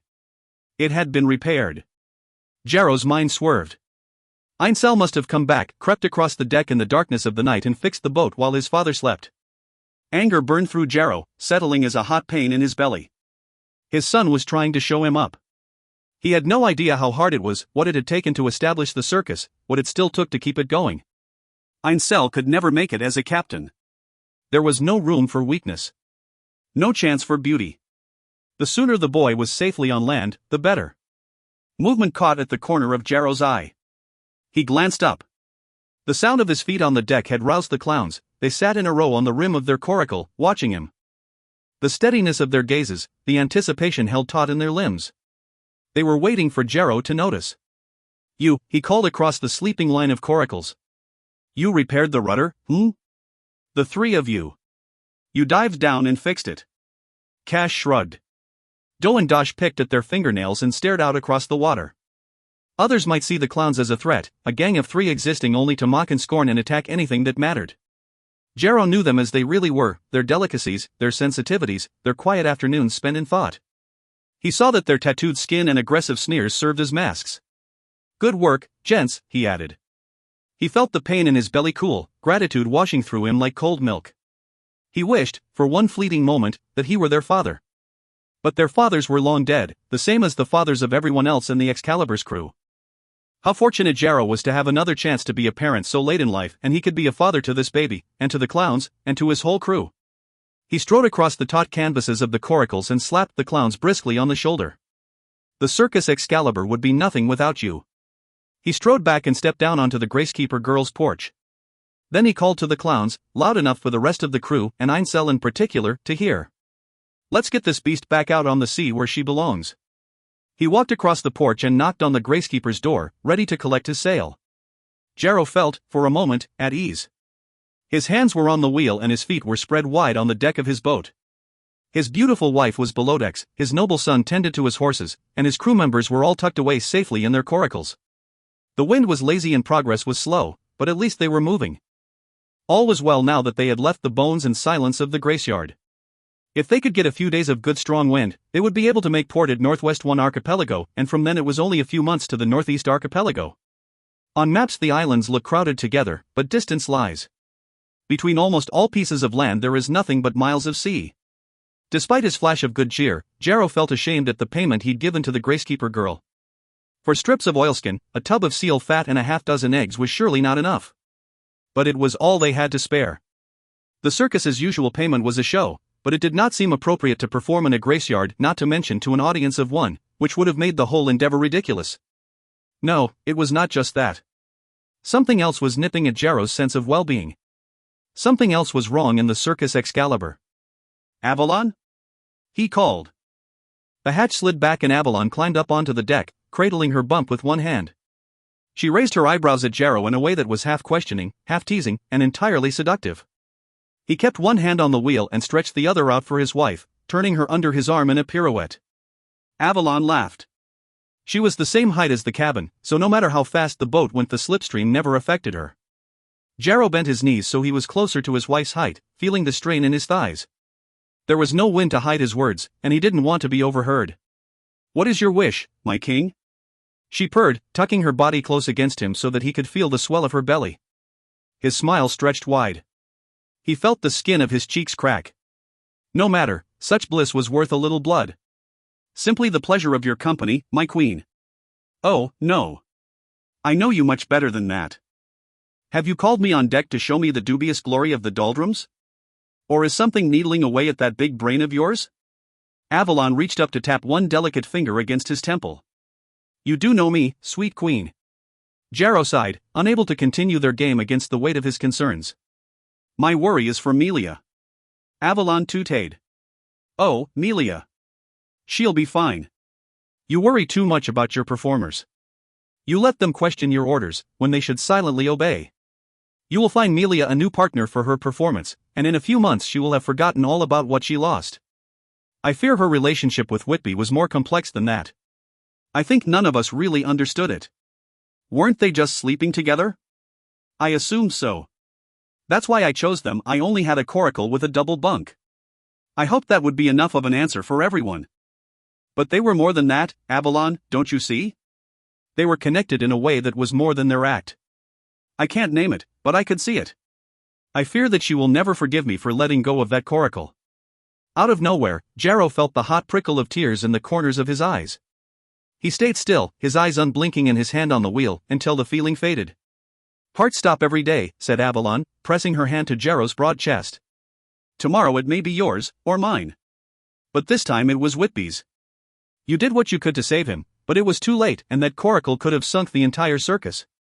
She dropped her voice to a croon, tiptoeing her fingers along his chest. "We have mourned him, have we not? His body rests in its proper place. You have done all that you needed to do, even more than he deserved. What more could that little acrobat possibly ask? Still their bodies touched, still her hands caressed him, but Jarrow felt himself pulled away from Avalon. After a moment she seemed to realize that her words might be interpreted as unkind, though Jarrow knew that although she was petulant and passionate, she could never be truly cruel. "Life at sea is hard, Jarrow," she said, her tone becoming distant. "And Melia will not be our concern for much longer. The bear girl will take good care of her." Jarrow sighed. "North is looking after her now, but that can't last. Eventually Melia will need her own coracle, though perhaps she could inherit North's, and the bear with it. In time, Melia could learn to train him. Although the state she's in, I can't see her learning anything at all. Let Ainsel and North worry about that after the wedding." Jarrow frowned. "After the wedding they will have their own worries. There's the house, and the promise of children, and North learning to fit in among the landlockers. She will have to fit in, and quickly, if the sterling name is to be restored." Avalon pulled away. "What do you mean?" "I mean that North will have to learn how to play her role. The landlocker life might not come naturally to her, but given time she'll get used to." No, you said a house. Why would North have to worry about the house?" "Avalon." Jarrow was caught between a frown and a laugh. "I told you that I was buying a house. All the things I've been saving, what else would it be for? But that house. It can only be on reclaimed land, I know, not real land. And certainly not the true sterling land. The house." Avalon's tongue seemed to stumble over the words, as if she was speaking a language she didn't fully understand. "We won't live in the house. It's not for us." The wheel turned, bumping into Jarrow's arm. He realized he'd dropped his hands. "Avalon. My love." He kept his voice soft, trying not to let it waver. "You knew that, didn't you? You knew that the house was for Ainsel and North? The sea, the sky, the dozens of scattered archipelagos, the whole world shrank to the expression on Avalon's face." Jarrow forgot to breathe. His head throbbed to the beat of his heart. "Breathe out. Breathe in. Don't panic. Don't let Avalon leave. Don't let anyone die. Breathe." "Of course," Avalon finally said. Her face stretched into a smile, so tight it looked sore. "Of course, my king. We are in total agreement, and your mind is my mind. We have no secrets from each other." "I simply meant," her smile faltered, she looked as though she was going to be sick. "I meant, excuse me for a moment, my king. Our child is restless. Avalon closed her eyes and leaned over the bow. She took several deep breaths, her head hanging out over the water. Jarrow's head throbbed harder. Avalon? He said. It came out in a whisper, lost beneath the lazy slap of the sails in the breeze. She knew about the house. She must. He'd told her, he was sure he'd told her but when he tried to hear himself saying the words, he could not remember. Had they discussed it? Had they truly understood each other? He and Avalon exchanged many words, but it felt as if those words were in different languages. When Jarrow's wife turned back to him, her smile was as open and bright as the sun. My king. I apologize. You took me by surprise, but now I've gathered myself. Lately I have been concerned about North, and I fear it's making me ill. Concerned? Jarrow had to tread carefully. He could not risk the health of Avalon or the baby, but he could not risk the house either. Avalon sighed prettily. Oh, it's probably me being silly.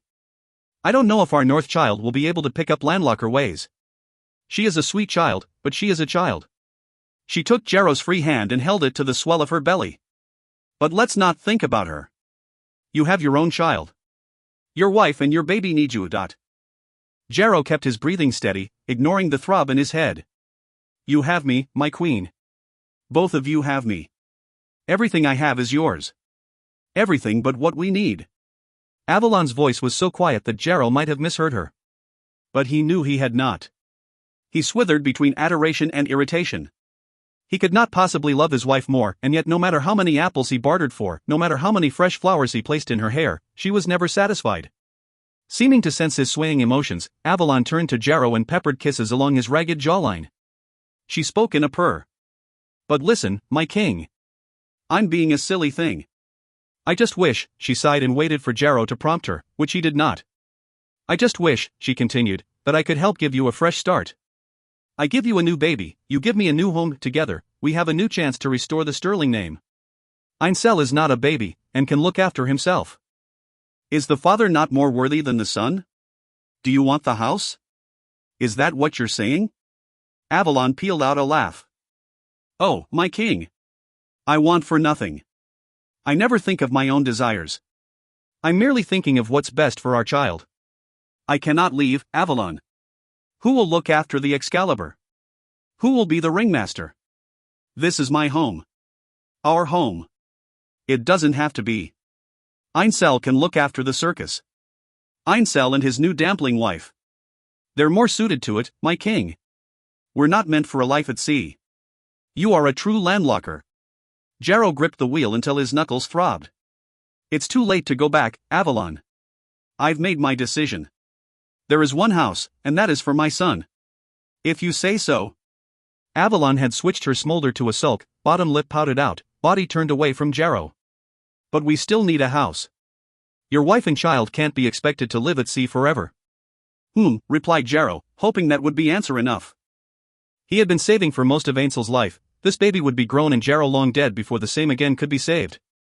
Surely Avalon knew that. Surely she saw that this was the only way. Jarrow bent to drop a kiss on his wife's forehead. She tilted away from him, swaying below decks without looking at him. He couldn't bear to watch her go. He kept his gaze ahead, on the merge of sky and sea. Over the following days, Jarrow watched North. She performed her circus duties perfectly. Couldn't she just as perfectly slip into the role of a good landlocker wife? It was true that she did not spend much time with the rest of the crew, preferring to stay in her coracle with her bear. But that proved her diligence. Surely, it was not easy to keep a bear so well trained and docile, and North did the best she could. Jarrow had seen what a beast like that could do. The one good thing about their lack of progress was that the animals could be exercised. North's bear paddled in the sea for hours, and judging by his silence it tired him out so much that he slept the rest of the time. The horses, of course, were far too precious for the water, and instead were exercised by circling the Excalibur's deck. Jarrow's thoughts were punctuated by the steady clop of hooves. He'd slipped so deep into his thoughts that he barely noticed the first breath of wind that signaled their emergence from the doldrums. It was Cash, in fact, who alerted him. The clowns had taken to peeling back the canvas of their coracle and perching on the edge, allowing the sun to brown the skin that was not covered with tattoos. Jarrow found their presence comforting. In the still air of the doldrums, alone on the wide sea, with no sign of life from the covered coracles, it would be easy to feel alone in the world. But Jarrow needed only to glance over his shoulder and see the edge of a brightly colored limb to know that his circus continued. Easterly! Came the shout on their second afternoon. The sky was flat and blue as an upturned bowl, and the sun glinted silver off the kicked-up waves.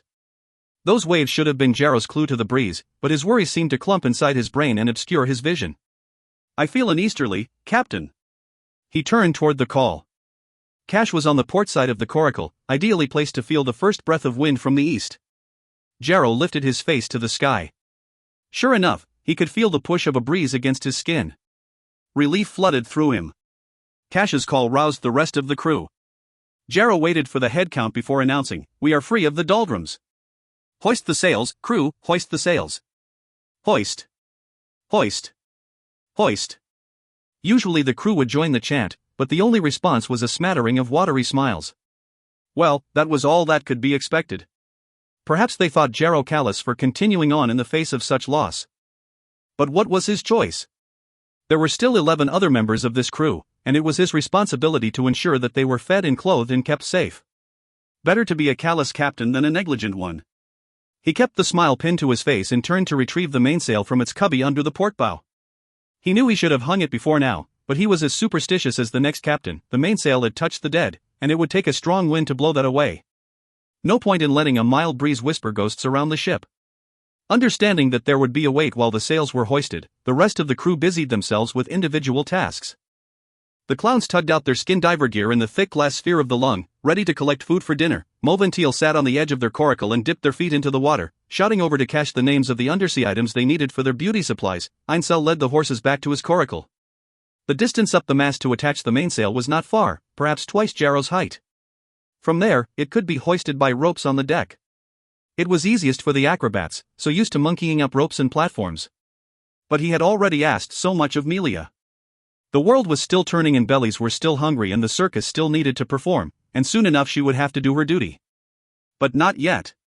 The rest of the crew could manage, and North was small and skinny enough to shin a little way up the mast. "North!" called out Jarrow. She had ducked back down into her coracle to dry and settle her bear after his daily exercise, and took a moment to reappear. He made a note to ask her how Melia was faring. "North, please help me to hang the sail." "Oh, yes, Jarrow." She ducked down into her coracle once more, then climbed out and began to step across the line of boats to the Excalibur.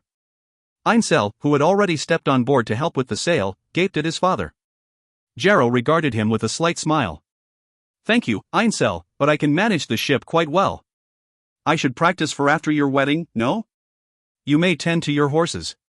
I imagine that they are still restless from the storm, and we must have them ready to perform when we reach land tomorrow." "We all wish to eat." Ainsel muttered something that Jarrow could not discern. As North passed, he swept his arm wide and dropped to a deep bow in a parody of manners. Jarrow watched, the sail in his hands. North did not react to Ainsel. Instead she stepped past him and onto the Excalibur's deck, then waited for Jarrow to pass her the sail. He held it out, but hesitated. He could feel the heat from North's skin, so close to his own. When the boat was not moving, the air was oppressively hot.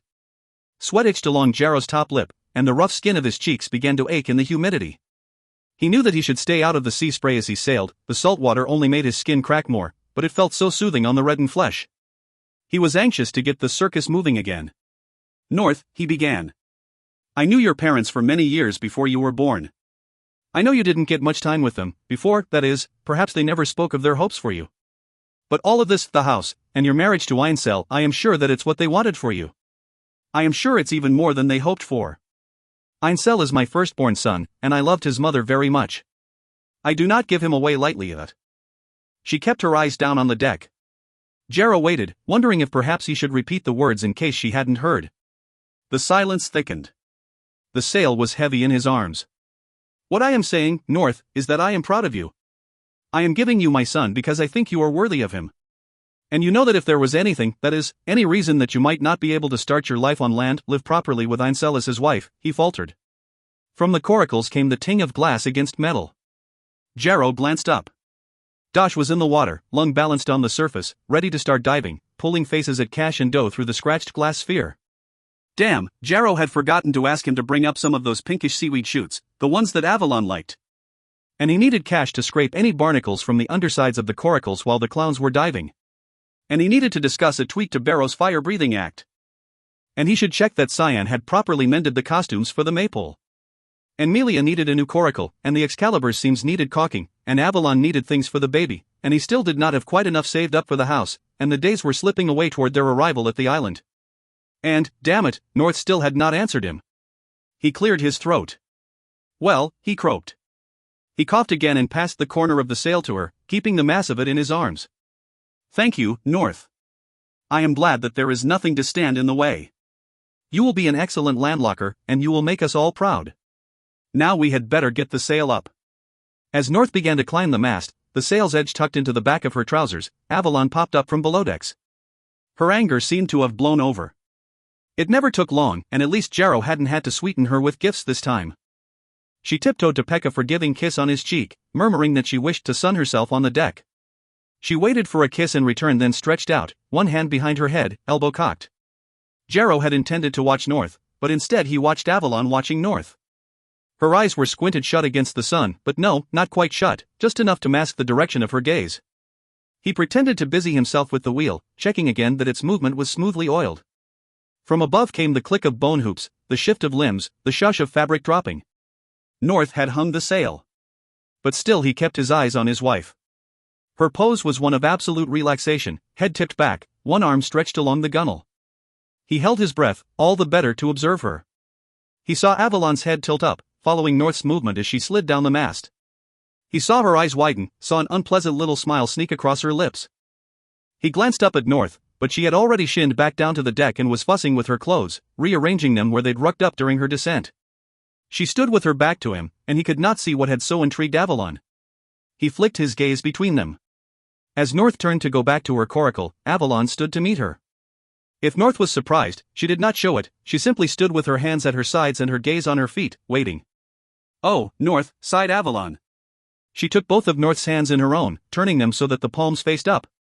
She opened her own hands so the two pairs were in a line, as if she was showing North something held in her hand. But Jarrow could see that her hands were empty. Our little North child, continued Avalon, her voice as soft as a breeze. Our child, she repeated, to let North know that she and Jarrow really did think of North as their own dear daughter. The throb in Jarrow's head lessened. Avalon was happy once more, and that meant he could be happy too. Avalon took hold of North's hands and pulled her close, so close that the swell of her belly pressed against North's own middle. Despite her moods, Avalon really was the sweetest of women, reminding North of the baby, showing her that North should see the child as a new part of her family. Jarrow would never have known how to show North this, and he was grateful to Avalon for her kindness. Ready to hoist, he called out. There was a rush of activity. Dosh tugged on the cable attaching Cash to the boat, Teal and Mauve pulled their feet from the water and fussed over their canvas, Avalon slid below decks, and among it all, North slipped away from the Excalibur and back to her coracle. Jarrow tugged on the rope that would hoist the sail and get the fleet on their way. Don't let Whitby's blood be on the sail, he thought. Please, please, all you gods of the earth and the sea, let the Gracekeeper girl have rinsed the sail. Don't let there be blood. He hoisted the sail. The striped fabric was bright and clean, as spotless as the day it was made.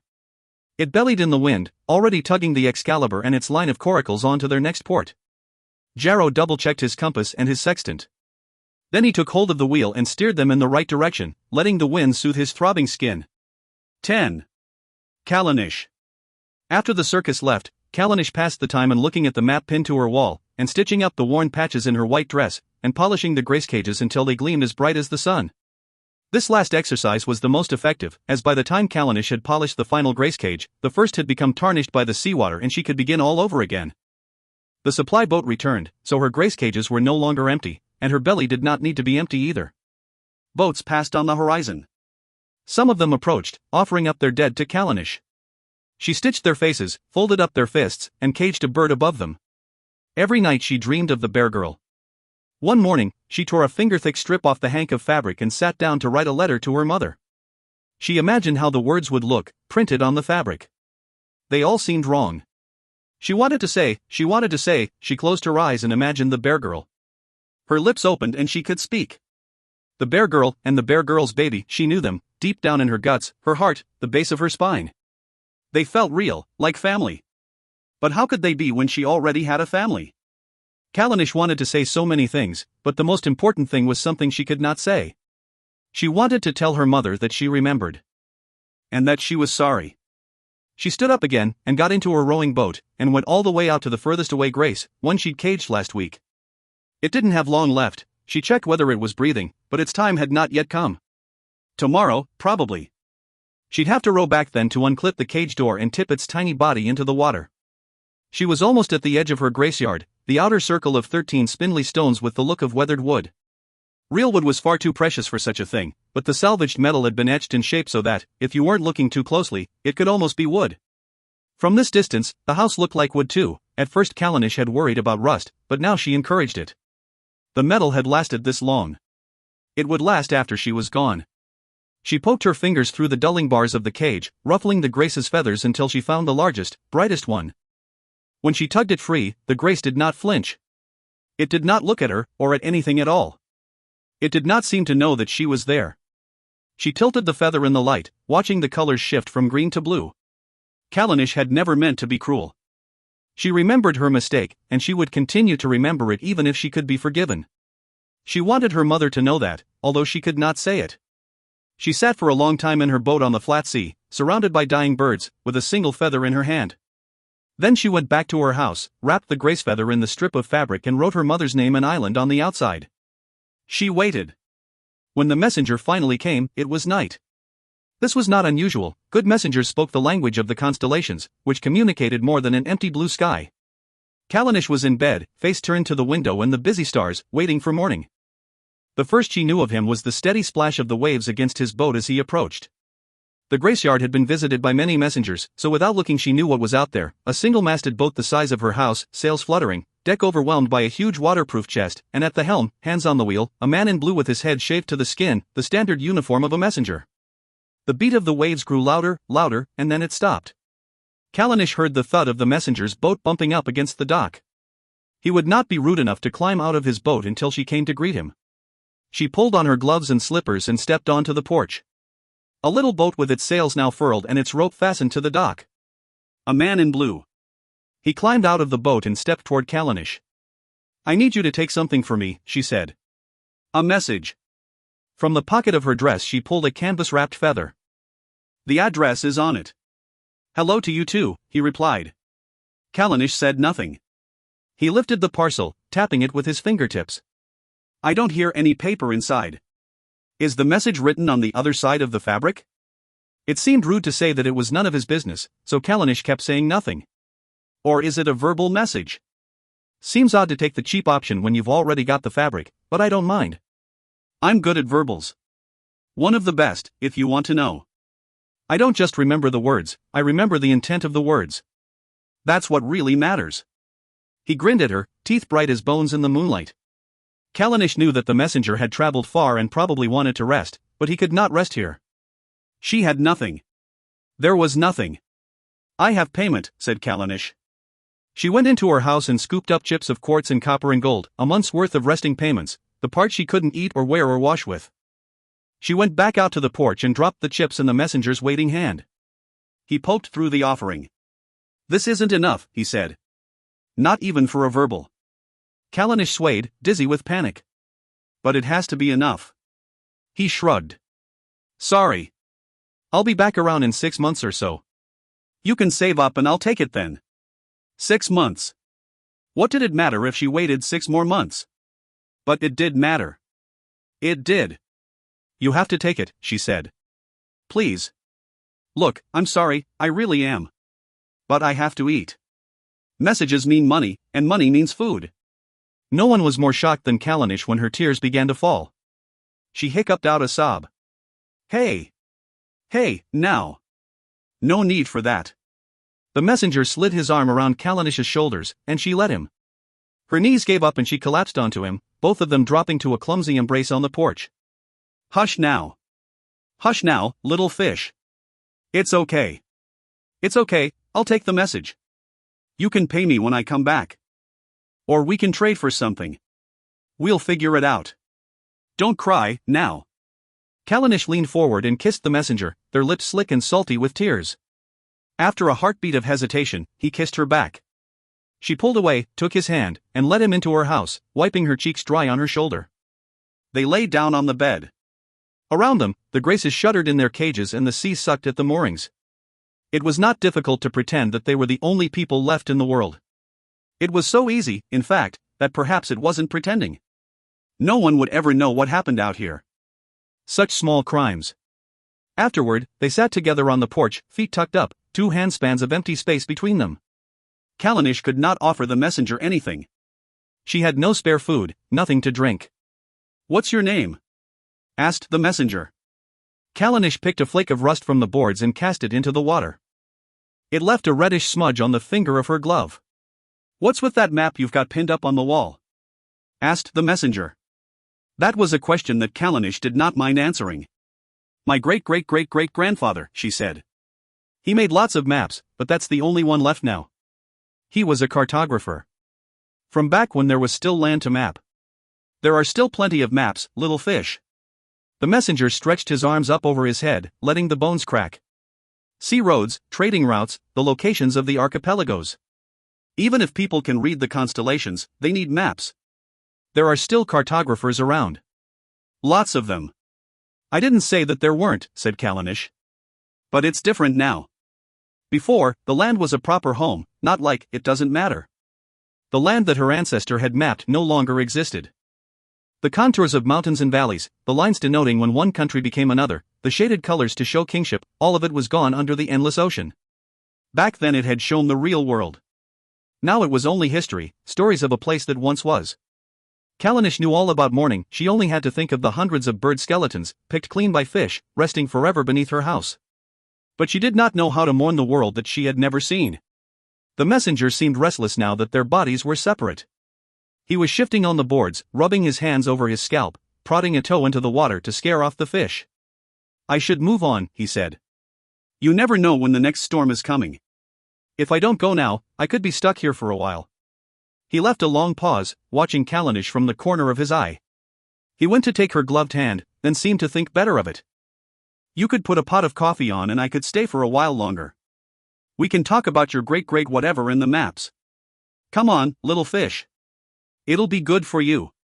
Callanish stood and walked over to the messenger's boat. She waited until he lumbered to his feet with a sigh. When he got back into his boat, she tugged his rope off the dock and threw the coil into his boat without a word. "Aren't you even going to say goodbye to me?" The messenger leaned his arm along the boat's edge and looked up at her, the coquettishness an awkward contrast with his shaved head and muscled shoulders. "Farewell," she said, and the messenger turned his boat and sailed back into the night. She knew that she would sit on the porch every evening and watch for him until he returned. Not for the man that he was, he could end up under her house, picked clean by the fish, for all the difference it made, but for his message. If the feather meant anything to her mother, she would know by the response. If there were no response, then Callanish would know that she had not been forgiven. Without forgiveness, she would be forever haunted by her mistake, nothing more than the ghost of a ghost. 11. North. The scent of Northwest One's pine needles crept from the trees, across the fields, over the houses, past the harbor, and all the way into North's nostrils as she dozed in the swaying cocoon of her coracle. She was dreaming of Whitby, his long, strong limbs wrapped tight in net, dropping down into the water. His fingers and toes nibbled by fish, his body dropping piece by piece to the ocean floor to be buried in sand. The earth exhaling, pulling him in. She coughed awake, her nose full of soil. An afternoon nap before the show had seemed like a good idea, but now she regretted it. She didn't want the image of Whitby fish nibbled and land buried. Landlockers spoke of Northwest One in favorable tones. They loved the woody, earthy scent of the pines, and believed that the needles brought luck.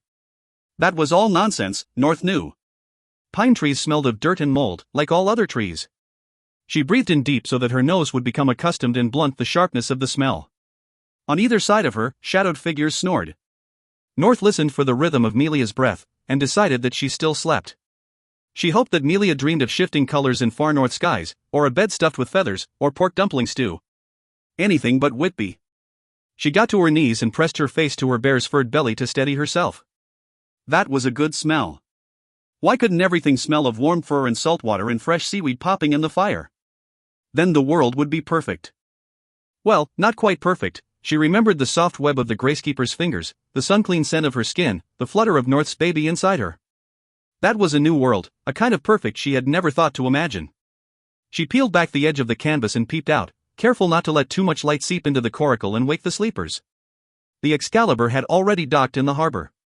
Red Gold, in all his raw-cheeked and paper-shirted glory, stood among the chaos of the harbor, charming the landlockers. If they weren't moonstruck by the excitement of his stories, then they were certainly reassured by the steadiness of his feet on the ground. North knew that landlockers found Red Gold familiar in a way they could not quite explain. They would not accept him as a true landlocker, but although he wore his tiny brass bell like all the other damplings, they knew he was not a dampling either. She would never understand how Red Gold could talk to landlockers with such ease. They chose land over sea, stagnation over motion, the stench of rotting wood over the fresh ocean breeze. They were another species entirely. She tried to tell from the set of his jaw whether Avalon had told him about the baby. It would be difficult when the child came, she knew, to make sure the bear was never alone with it, and carry on doing her act, and somehow get enough food for all three of them, but she would just have to, she had no idea what she would do. All she could do now was carry on. North glanced down to check that her bear was still sleeping, then pulled herself up to sit on the edge of her coracle. She raised a hand to greet Dosh and Doe, who were already sunning themselves on their coracle's taut canvas. Her dress was loose, so she did not worry that they would notice her bump. She hadn't minded the Gracekeepers seeing, but that had become a trade, an exchange of secrets, the outline of a bump for the touch of webbed fingers. The opening of a box she hadn't known was locked. Past the tight line of coracles and the docked Excalibur, the island rose. Northern islands were usually uneven, and this one dipped and stretched messily, the central copse of pines obscuring the other side of the island. North knew from an overnight stint on a prison boat a few years ago that it was a conservative island, and revivalism was popular. She hoped that Red Gold would remember, and save the subversion for another night. Judging by what was being loaded into the trade boats, the fields here were mostly wheat, peas, and broad beans, unusual, as the southern islands were usually better for farming crops, the northern better for animals. Bread with honeyed peas for dinner, then, and North couldn't argue with that. She only hoped that the landlockers would love the show enough to include some of their hard-traded meat in with the payment. She took a deep breath, grateful that her nose had got used to the smell of the trees, and leaned back against the taut canvas. The Excalibur had been lucky to find a berth, every other space was occupied by messenger cutters and medic galleons and fruit trading clippers. Looming over them all, its sides draped with painted depictions of the blue-eyed, blue-robed Virgin, was an enormous revival cruise ship. North shivered, it was several spaces away, but so huge that its shadow would soon be cast over their coracles. Above her, the sky was barnacled with clouds. The sun was starting to fall, spreading swaths of orange and pink as it went. Junk traders sculled in the shallows. When flotsam washed ashore it belonged to the landlockers, but if the damplings could drag it up when it was still in the water, it was fair game. North would hail one of them later, to see if she could trade some treats for her bear. Behind North there was a rustle, a sigh, as one of the clowns shifted position. "I hear the clams on this island make a decent pine needle vodka," said Dosh. Perhaps the trees were good for something after all, though North wasn't sure she'd ever drink something that tasted of pine. "Can't be worse than the liquid fire that Barrow usually serves up," she stage whispered back without taking her gaze down from the sky. "I bet it's the same stuff he uses to breathe flames for his act." No response. North sat up, resting her weight on her elbows, and tipped her head right back to look at the clowns upside down. Dosh was regarding her with a serious expression. "Sweet North, I know you jest, but you speak a true fact. Barrow has spent his whole life filling us with fire. Inside each one of us is a raging inferno waiting to take hold. Inside me, and you, and Red Gold, and even Red Gold's kind and generous wife." Dosh rolled over and gave her an exaggerated wink, turning each tattooed limb to tan the underside. "Now, when you go ashore to seduce those clam boys, you watch yourself among those trees. You've got a flame inside you. Don't set them alight." North laughed and tipped her head back to the sky. She would be going nowhere near the trees, but she didn't need to tell Dosh that. The clowns wouldn't venture any closer to the shore than they had to for tonight's performance.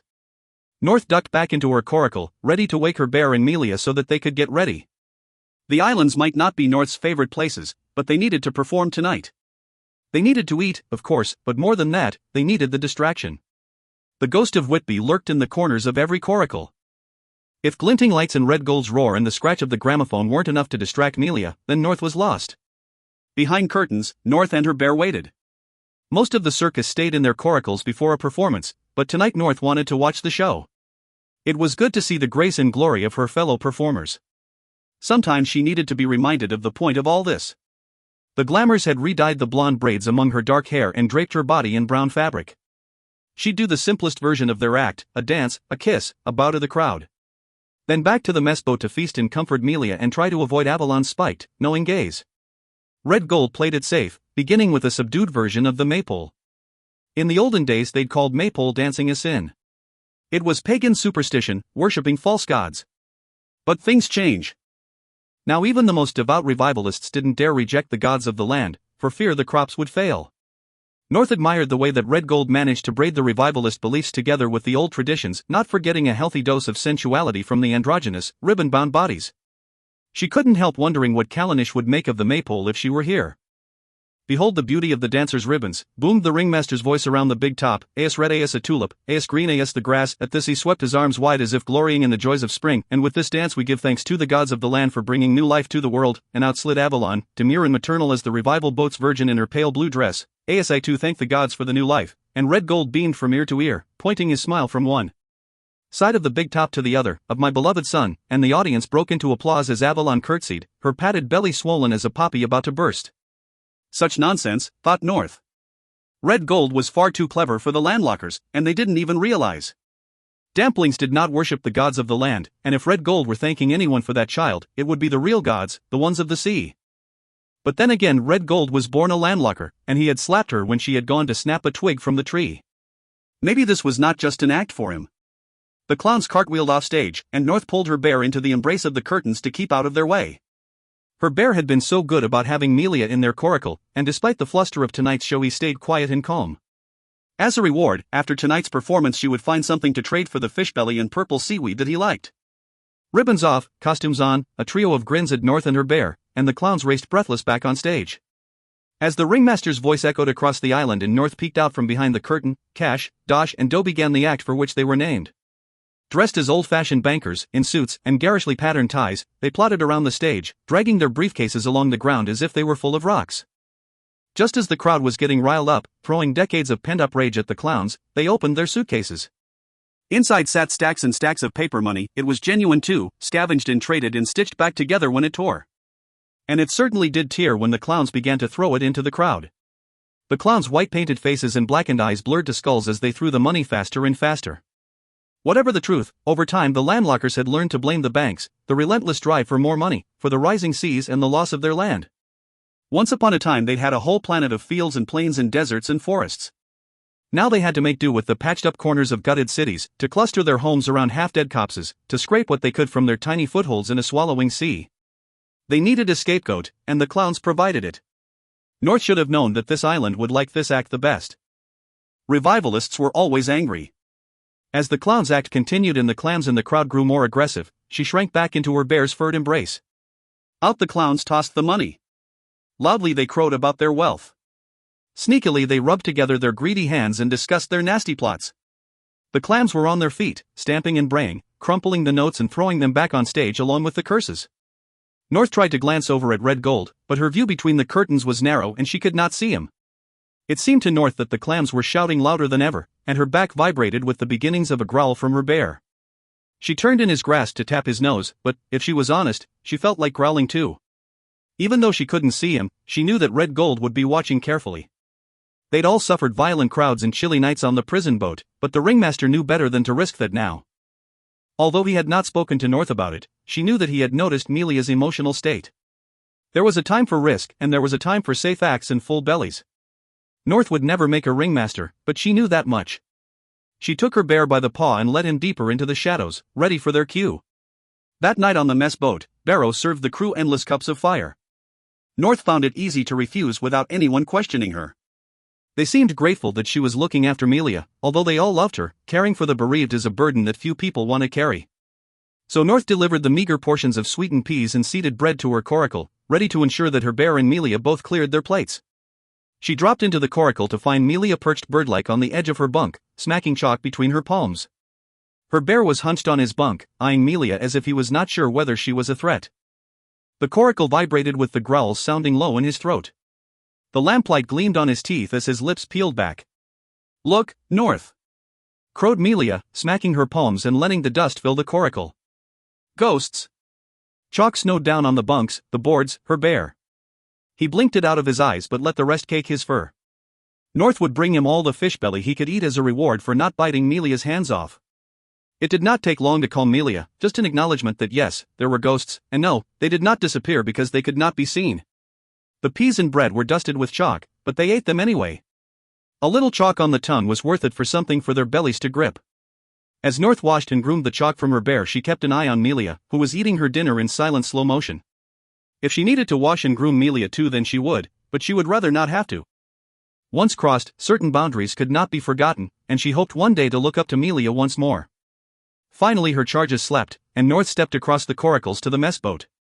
Red Gold and Avalon held court at the head of the table with Einsel looking on sulkily. The clowns seemed to take up more space than their lanky bodies suggested, the glamours whispered and crowed among themselves, and so North sat at the far end of the table, hoping that Barrow would not be too busy with his bartending duties to talk to her. Most of the seal-fat lamps hung at the top end of the table, and she felt soothed by the shadows. She just slid onto the bench when Barrow, ever the eagle-eyed, thumped down beside her. "Evening, bartender," North said solemnly. She picked up the end of Barrow's long braid and held it above her top lip like a mustache. "I am honored to frequent this gentleman's establishment." "Evening, young sir," Barrow replied. "And may I say what fine facial decoration you have there?" "Why, it must soak up your alcohol like nobody's business." "How does it ever reach your mouth?" "I'll thank you not to think of my mouth, you impudent seahorse." "Now apologize and kiss my salt-hardened feet." "I shan't, you old dogfish." "And now we've got that out of the way, tell me." At this, Barrow leaned into North, so close that his beard tickled her cheek. He wiped a smear of chalk from her shoulder where she had missed it during her wash. "Tell me," he said, "how are you?" North let go of Barrow's hair and reached for her tin cup, unscrewing it and then screwing it back to the table. It's Melia won't talk about Whitby." "She eats and sleeps, and she'll nod if I ask her a question, but she's like a doll." "If I threw her into the sea, I bet she wouldn't even swim." "And when she does speak, Barrow, it's nonsense. She says she hears bells under the water. Like that old superstition?" "Right. I can't even remember what it is, really." That the bells are a curse? That they herald storms? But we'd know if another storm was due. Red Gold would know, at least. And sometimes she tailed off, her indecision lost in the chatter of the mess boat. "Go on. I worry about my bear, you know. Who will look after him? Don't lose today in worries about tomorrow. No one knows what's coming with the dawn." "But I do know what's coming, Barrow. Red Gold is going to make Einsel and me live in a house on land." "He's going to make me be a landlocker." "Make you? It sounds more like a gift to me. Life is short, look at where we've just been." "That Graceyard. It won't be the last time we're there, North. We have to grasp what little joy we can before it's our turn." "There's no shame in living." "And you think I'll find joy in pretending to be a clam with Einsel?" "North. Listen. Are you hungry?" She laughed. "Of course. I'm always hungry." "Aren't you?" "Yes. I'm hungry, and you're hungry, and everyone on the Excalibur is hungry, and every damn dampling between here and the equator is hungry." "You know who's not hungry, North? The landlockers. They might be beasts and bury children alive and..." "What? You didn't hear? The landlockers at the last island were gossiping. Some baby born with webbed fingers and great gaping gills on its throat. They buried it alive at their world tree, said it was some wicked spell cast by damplings, the curse of the sea." "The curse of us, North." "It's only a matter of time before they tire of damplings and try to bury the whole cursed lot of us."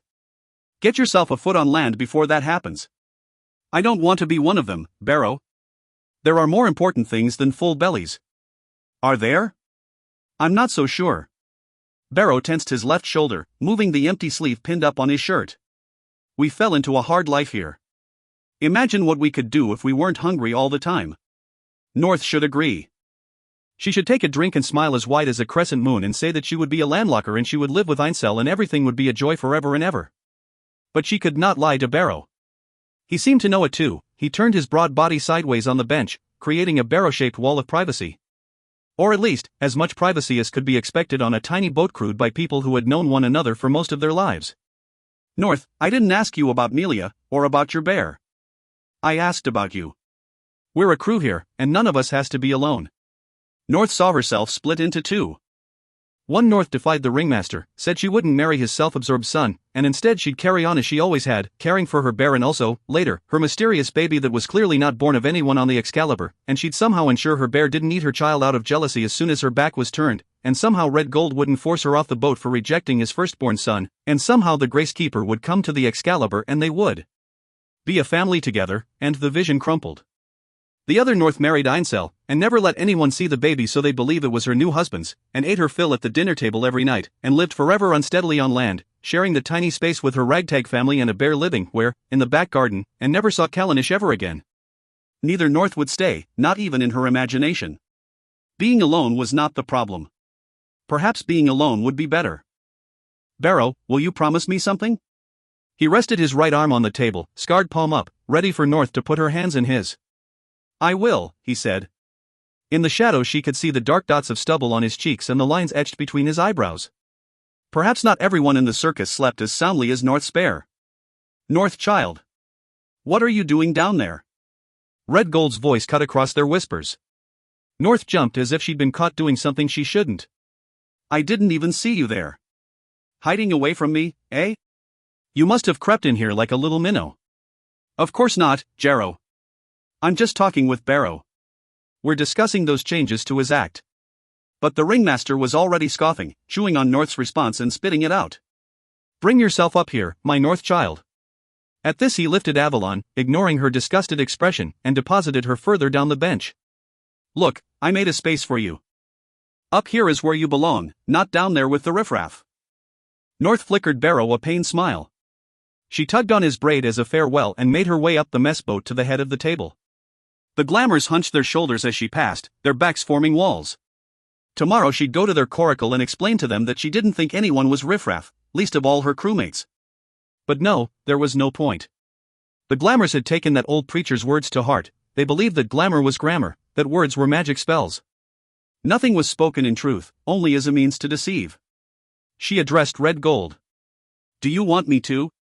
He swept a dramatic hand at the space beside him. Yes, I most certainly do. Sit, my future daughter. She slid onto the bench between Einsel and Red Gold. For a moment it seemed as if the ringmaster was going to wrap his arm around her, or pull her onto his lap, or pepper her face with kisses as he did to Avalon. North would not flinch. Even if he smeared blood and glitter all across her face and into her mouth, she would not flinch. Red Gold deserved better than that. Hello, Einsel, she said, because he was gazing down at the pitted metal table, toying with his cup and ignoring everyone. She felt a burn of annoyance. What a self-centered little prince he was. Hello, North, he replied. He looked up at her, and she regretted her annoyance. Einsel was a brat, but she had never seen that expression on his face before. He must be thinking about Whitby. Or maybe his horses were sickening. Or, North felt a churn of relief at the thought perhaps he was worrying about how to get out of this marriage as much as she was. He'd promised that he'd speak to his father. The time was getting close now, and in North's opinion he'd better hurry up, but she knew that Red Gold was not an easy man to disobey. She'd rather Einsel waited for the right moment than rush and get it wrong. Now then, my favorite lovers, boomed Red Gold. He swooped his arms wide as if to embrace North and Einsel, one on each side, then seemed to think better of it. Instead he took their hands in his, squeezing them hard. His skin felt as hot as a seal-fat lamp. He linked North's hand with Ainsel's, pressing them together until her bones ached. Soon we'll be at Northeast 19. I know you've been counting down the days until we make it there, because your wedding, my loves, will be the most glorious day of all our lives. Isn't that right, crew? He raised his cup in a toast, gleaming his grin round the mess boat until everyone else followed. North tried not to shrink down under the table. I have the islanders ready to set everything up by their world tree, and I don't need to tell you what an honor that is. We have ribbons of all colors, and I know you're thinking that they can't possibly be as bright and beautiful as the ones made by our glamours. But they will be almost perfect, I can tell you that. There will be songs, and offerings of paper, and the finest leaf crowns. It will be glorious. It will be glorious, echoed Einsel. You will be glorious, my son. And now I may as well make it official. Red Gold raised his voice to fill the mess boat. Crew, you have long suspected that I wish to buy a house on land. And if I understand the way gossip spreads on this ship, you'll all have known my intent for that house since minutes after I decided it myself. But I will say it, so you know it's true. My firstborn son, my glorious Einsel, will be leaving us to live as a landlocker with his beautiful new wife. The sound of claps skittered through the coracle, but the crew did not number enough for true applause. North looked up to lock eyes with Barrow, but was distracted when she saw that the clowns were staring at Avalon. She did not know what they saw, she did not dare look at Avalon herself. It is no easy decision to select a wife for my son, continued Red Gold. But I have chosen well. I know that North will make us all proud. The landlocker life is very different to the Excalibur, and North will have to build strong foundations if she is to. But then he stopped, because Avalon was standing, her spine straight, her arms spread, her hands palm up. North cringed at the thought of what was about to happen. Would it be a repeat of Avalon's power struggle from the deck of the Excalibur? A comparison between Avalon's white, cold hands and North's red, chapped ones, a reminder of North's inferiority, her place in the hierarchy of the crew. And then, once again, Avalon would press her brazen bump against North's own secret one. She would call North child over and over until everyone had guessed, until everyone knew that she was not a child any longer. Avalon leaned toward her. North's heart stuttered. She took North's hand from Ainsl's and pulled North toward her, forcing her body to stretch. She had to tense every muscle in her back to stop her bump from pressing against the metal table. "Oh, little urchin," Avalon crooned, her voice echoing in the silence of the mess boat. "It warms my heart to see how much you love our sweet Ainsel." "You do truly love him, don't you?" 11 pairs of eyes stared at North, 11 pairs of ears waited for her to speak. She stretched out the best smile she could. She didn't trust her throat with words. "I am glad, North child. For you know, only true love, real, honest, lifelong love, is worthy of such a noble home. The sort of love that my husband and I have for each other." Avalon did not look at Red Gold. She kept her eyes on North, her smile tight as if she was swallowing something bitter. "That is the only sort of love that can restore the sterling name to the island." North managed to nod. Avalon was holding her hands so tightly that they were turning white. "You love him," soothed Avalon. "You love him, don't you?" "Enough to build a home with him, and live with him forever." "You love him enough to have his children someday." "Tell us, North."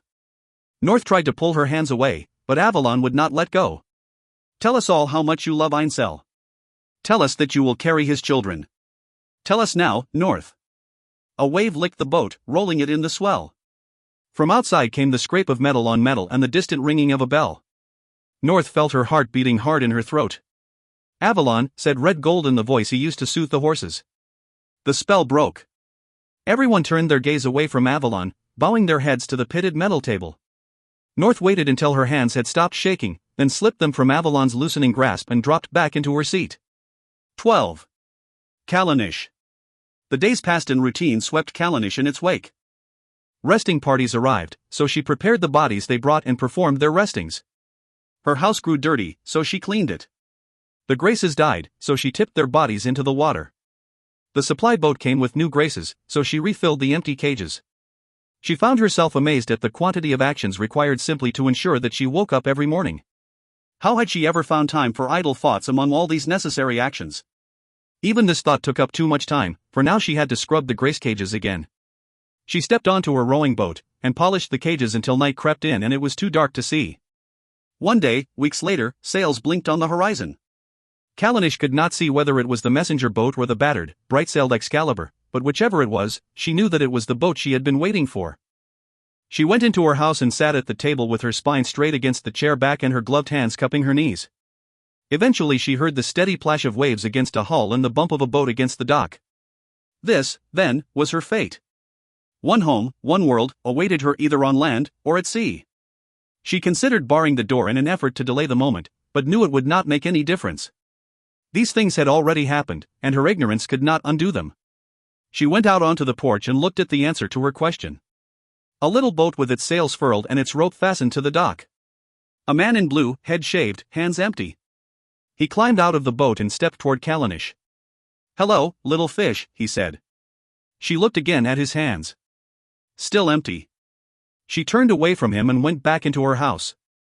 There were a dozen Graces in cages, stacked in the corner of the room, and she paused to drop a handful of seeds in each cage. "Aren't you going to say hello?" asked the messenger from the doorway. "I thought you'd be pleased to see me." You didn't bring a response. He shrugged. There wasn't one. "Look, why don't you make us a pot of coffee and I'll tell you the whole story." "Is there a story to tell?" "Not really. But I'd like some coffee." Callanish got up, drained water from the filter, ground a few precious beans, and put the coffee on to boil. When she turned around, she saw that the messenger had sat down in her chair. There were no other chairs, so she stayed standing. The messenger leaned back and thunked his feet up onto the table. The new Graces ruffled their feathers and turned circles in their cages, unsure how to react to the stranger in their midst. The messenger. Had she ever asked his name? Of all the things that mattered, this was not one. Why didn't you tell me your name? He asked, as if reading her thoughts. It doesn't matter. It matters to me. My name is Flitch. And your name is Callanish, isn't it? Callanish Sand. How did you know that? You must have spoken to her. To my mother. Oh, a mother, is it? Well, aren't you the lucky one? I wouldn't mind a mother myself. You've seen her. Got yourself a father too, little fish? Got a lovely little family on that lovely little island? My father is dead. He died when I was young. The messenger snorted. So did mine. So did everyone's. Please, tell me what my mother said. I have to know. Bring me some coffee and I'll tell you. Callanish pressed her palms against the sharp edge of the kitchen counter until the urge to throw the coffee in Flitch's face had passed. She waited for the pot to boil, poured the coffee into her bone cup, and put it on the table in front of him. He took his time in blowing the steam before taking a sip. He let out a lip-smack sigh. Callanish thought about the coffee pot. It was metal, and still hot from the flame. She could smack him around the head with it and it would give him a satisfying shock. It might even leave a scar.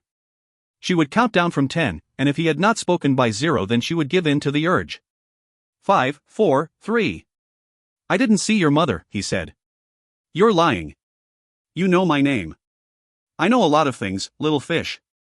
And I'm telling the truth. I got to Northwest 22, and I found the address you'd written on the parcel. I knocked on the door, and I waited. He sipped his coffee again, eyeing Callanish over the rim of the cup.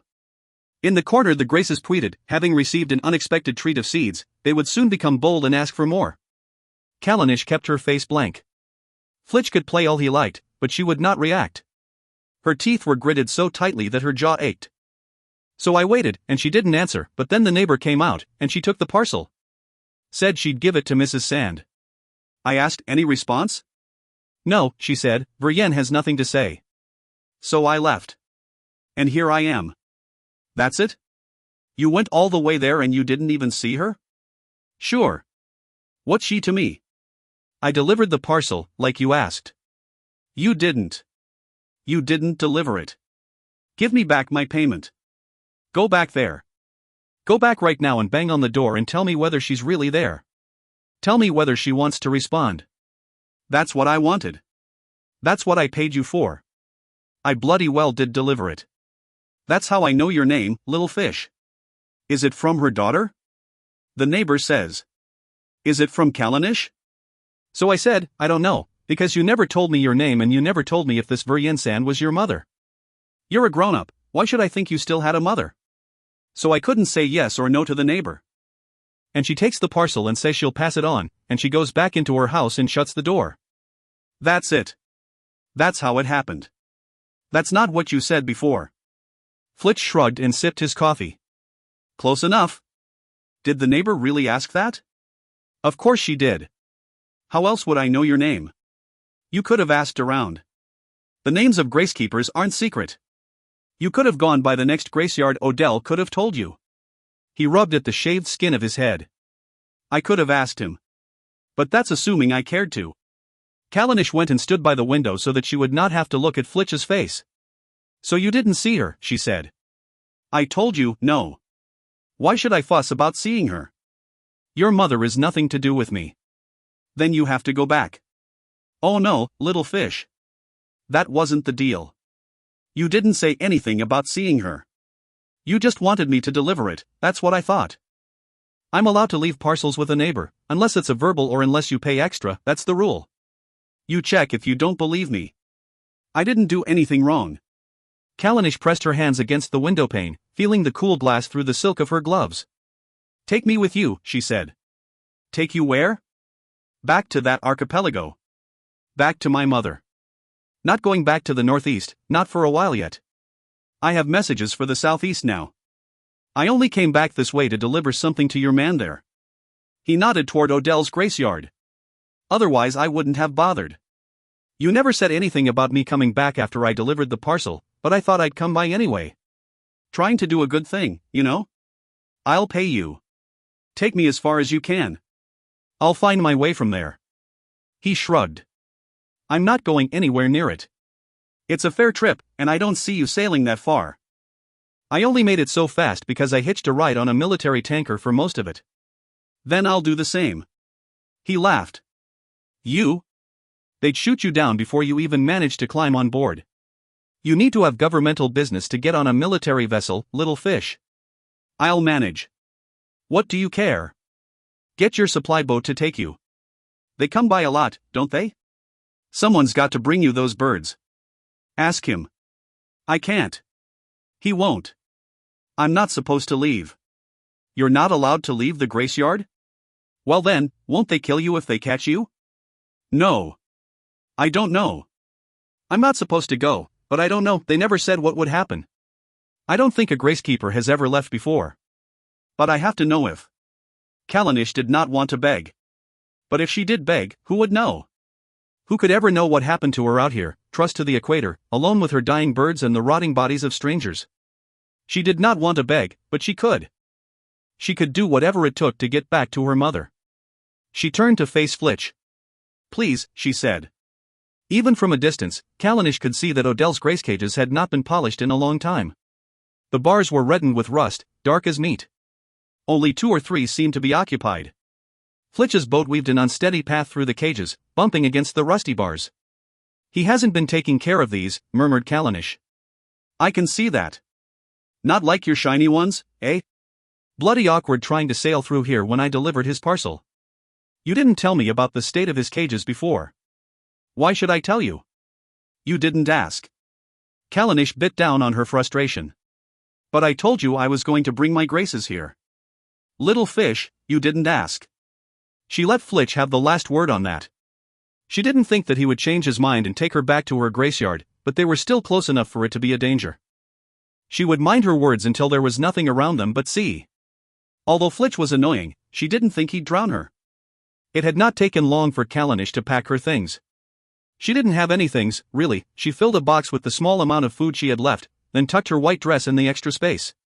It seemed silly to take it, as she wouldn't be able to perform any restings, but it was in good condition and she would have to look respectable if she wanted to be taken on as a passenger on a military tanker or revival boat.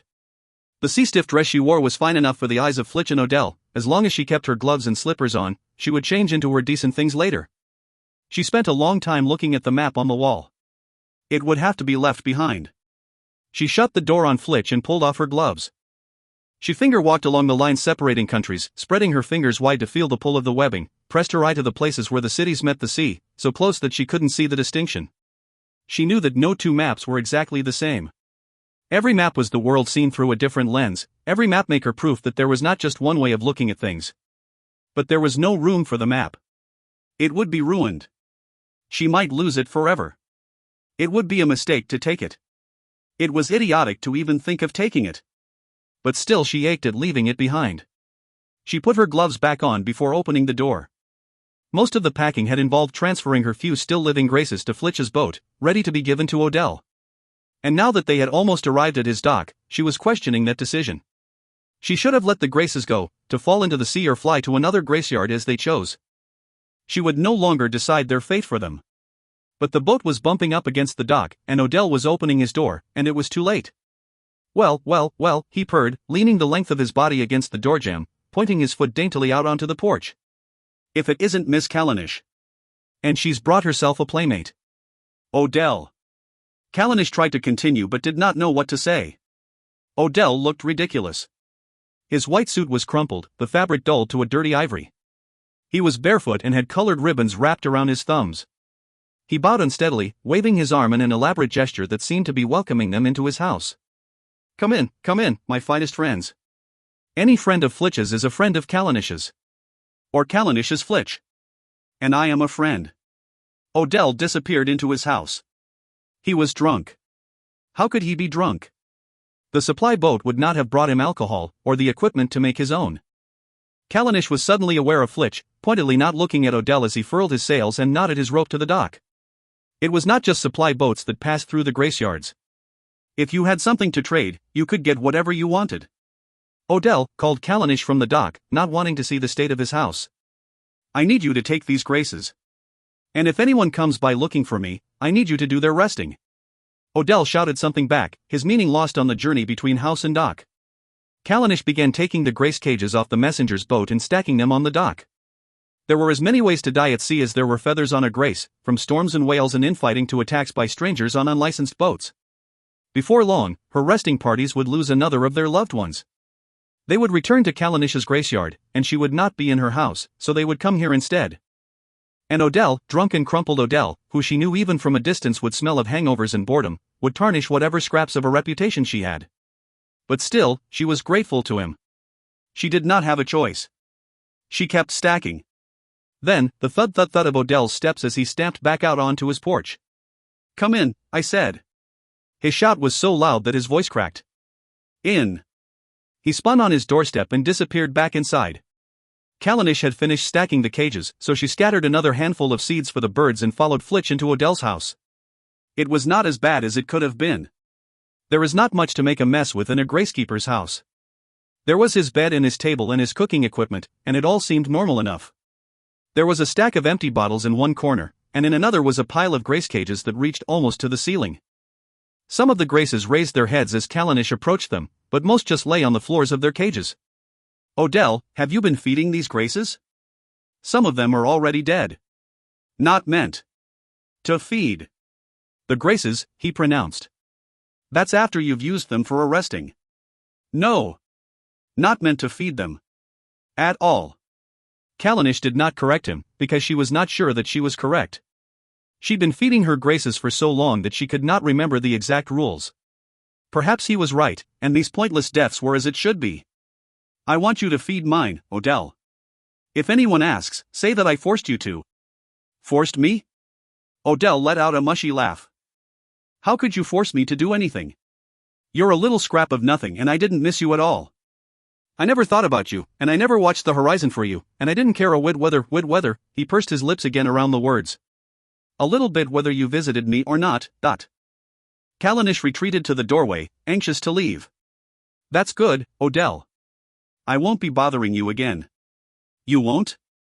Odell swayed upright and swaggered over to Callanish. "You won't." "You will." "Will you?" "You will." Callanish shut the door. She did not want to be in this tiny space with two men whom she needed almost as much as she disliked. But she did not want Odell to veer out of the door and tumble into the sea. "That's what I meant. I will come back, Odell, and very soon. Then I can visit you every evening, and we can listen to records, and drink together, and cool our feet in the sea. You can say things and I will respond." She waited until she was sure that Odell was listening. "All I need is for you to look after things until then, okay? You're going with him." Odell glared at Flitch. "I bet you'll love that, won't you, Callanish? I bet that's why you never came to see me. You had him instead." "Well, what's so special about him, dot?" Callanish bit down a spasm of irritation. Of all the things she'd expected from Odell, jealousy was not on the list. "It's not like that, Odell. He's helping me to do something, and I am very grateful to him because I know that he is a good man and wants to help me. And soon I'll come back and see you." Lies upon lies upon lies. But Odell seemed content enough with them, and that was the best she could ask. She turned to leave and saw the bird's skull hung on the back of the door. She didn't want to touch it, but couldn't help reaching out a hand. The bone was warm and smooth. The bird's beak stuck out like the prow of the rowing boat, and above the thoughtful eye sockets was a dent, an impression, as if someone had pressed a thumb there. "Why do you have this?" Callanish said. Odell sighed loudly, as if he was trying to blow a fly off his lips. "Found it." "Where?" "In the water." Callanish failed to suppress a shudder. "You went in the water?" "It's not safe down there, and look, never mind." "Odell, I'm going." "We're going." She opened the door, ignoring the gentle thud as the bird's skull fell back to rest against the metal. The temptation to leap into the boat and sail away from the dock without Flitch rose, and disappeared. She stepped onto the deck and waited. The trip might be easier if she could hate Flitch, but that emotion was far too strong. All she could feel was a mix of irritation and regret. She regretted having to ask for his help. She regretted the way he swaggered across the dock, the way he rubbed his hand across his shaved head, the way he threw a glance back at Odell as if he'd won a fight. Most of all, she regretted her own nature, and that she had not thought to invite him into her bed and steal his boat as he slept. But now was not the time for regret. If this was what it took to speak to her mother, then this was what she would do. And if she needed to do more, then she would do that too. Callanish had had everything, and then she had lost it. Now all she had was this caged bird fluttering inside her, the need for her mother's forgiveness. Soon she would have her answer. 13. Ain Sul. 14 islands, 14 nights, 14 performances.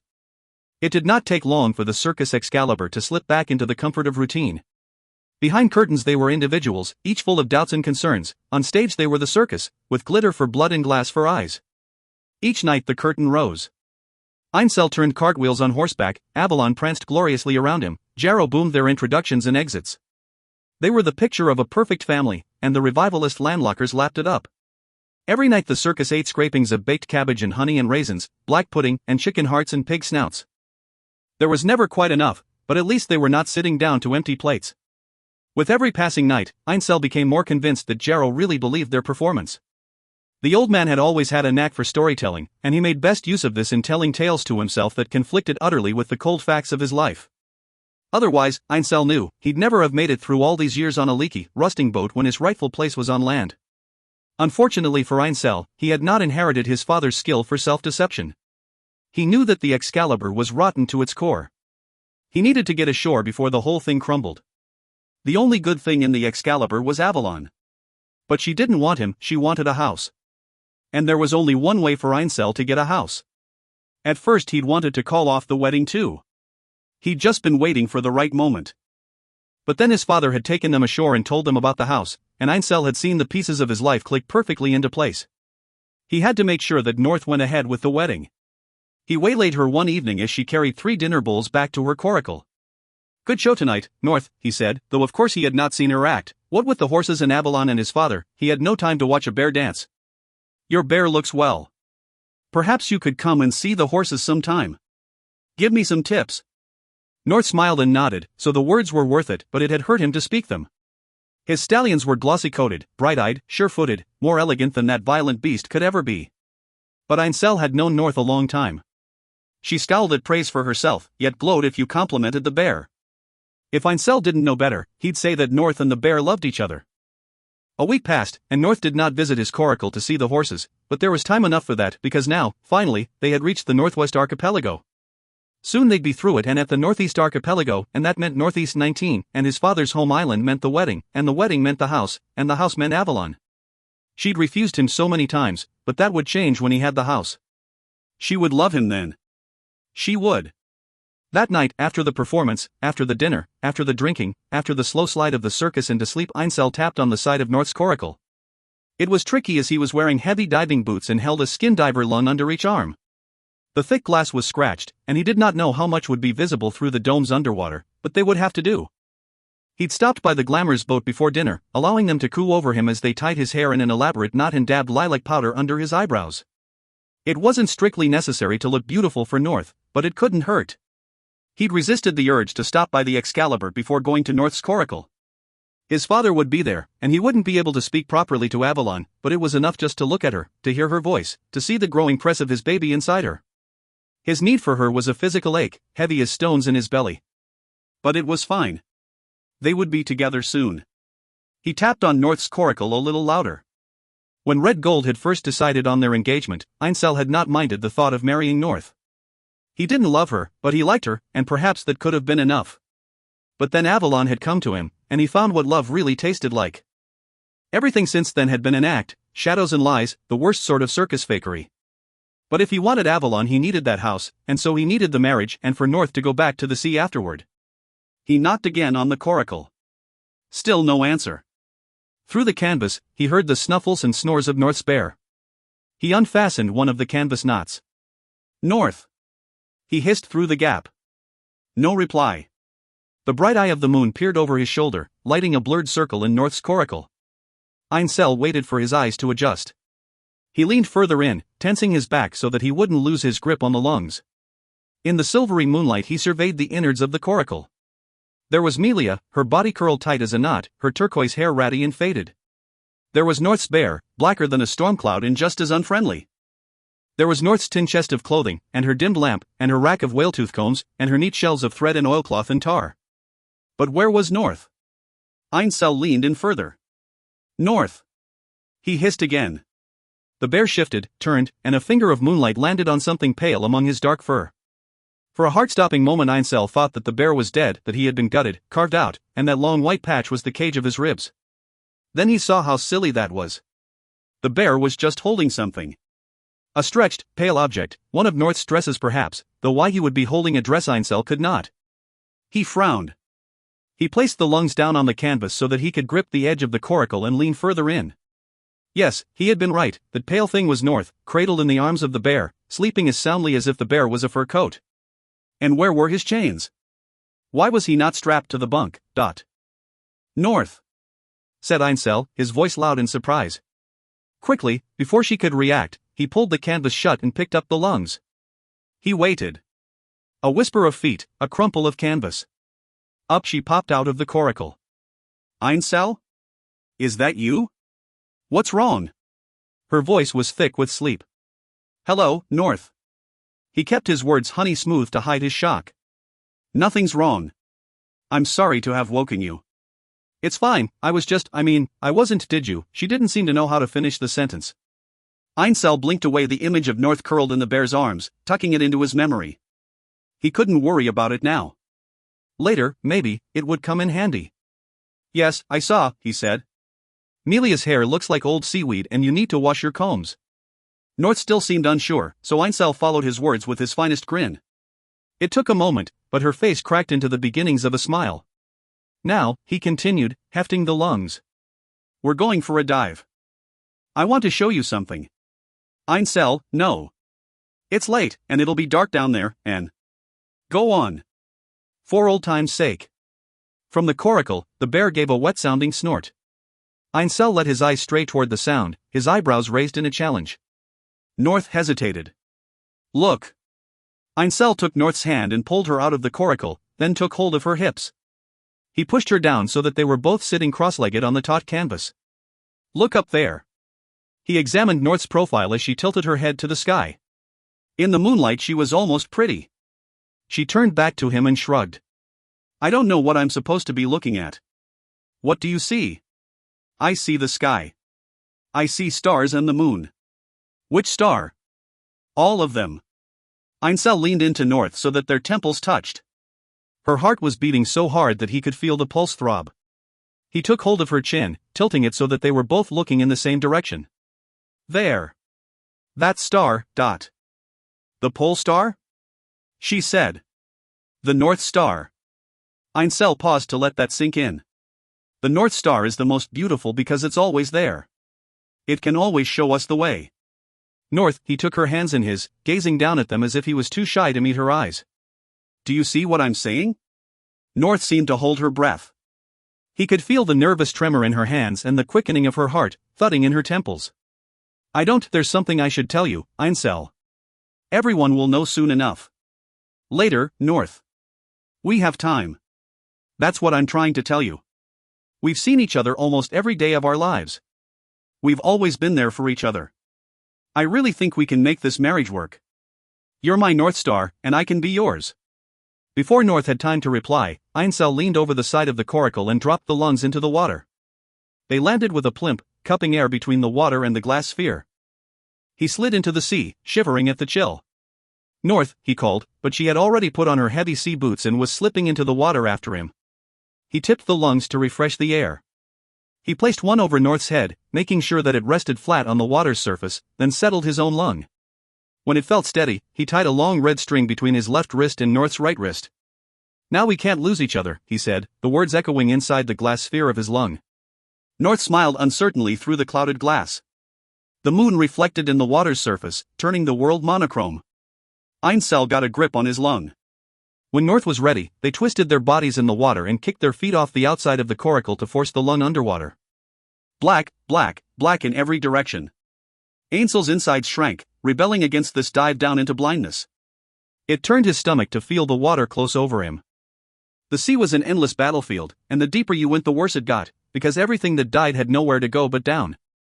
In its darkest depths, the sea was nothing but an endless rain of bone, teeth, scales, and flesh. Einsel was not surprised that the revival boats preached about hell being at the bottom of the sea. But still he held on to his lung. Still he kept kicking. He hated the sea, but he knew that North loved it. She'd never settled to a life on land. But that didn't matter, all that mattered was that she married him, and that red gold gave them what he'd promised. Then Avalon would come to him. It would be too late for his father to take back the house then, and he could live happily with his love forever. A proper landlocker family, with their proper landlocker baby. Once he had Avalon, everything would fall into place. He blinked hard, trying to force his eyes to adjust. There was nothing to focus on, no sense of scale, they might as well be in outer space. Vertigo overwhelmed him. His breathing seemed loud and wet in the confines of the lung. He turned to check on North, the light caught in the scratches on her lung, reflecting it back so that he could not see her expression. But she was still kicking, so he kept going. He knew that above them ranged the undersides of a dozen boats, that below them, the sea floor spread. He could see none of it, and it seemed that the entire world had fallen away. They were alone. Einsel held his breath, trying to hear over the tidal beat of his heart. The sea brought back muted booms and the distant keen of whalesong. He held tight to the red string linking him to North.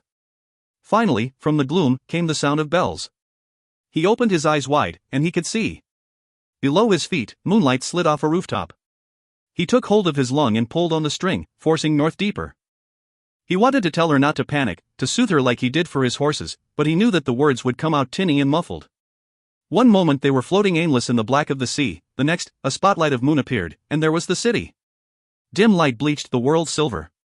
Einsel and North swam past mosaics of leering peacocks, enameled carriages shaped like swans, fish flickering through the eye sockets of giant carved skulls. Below them, the sea floor sparkled with shattered glass.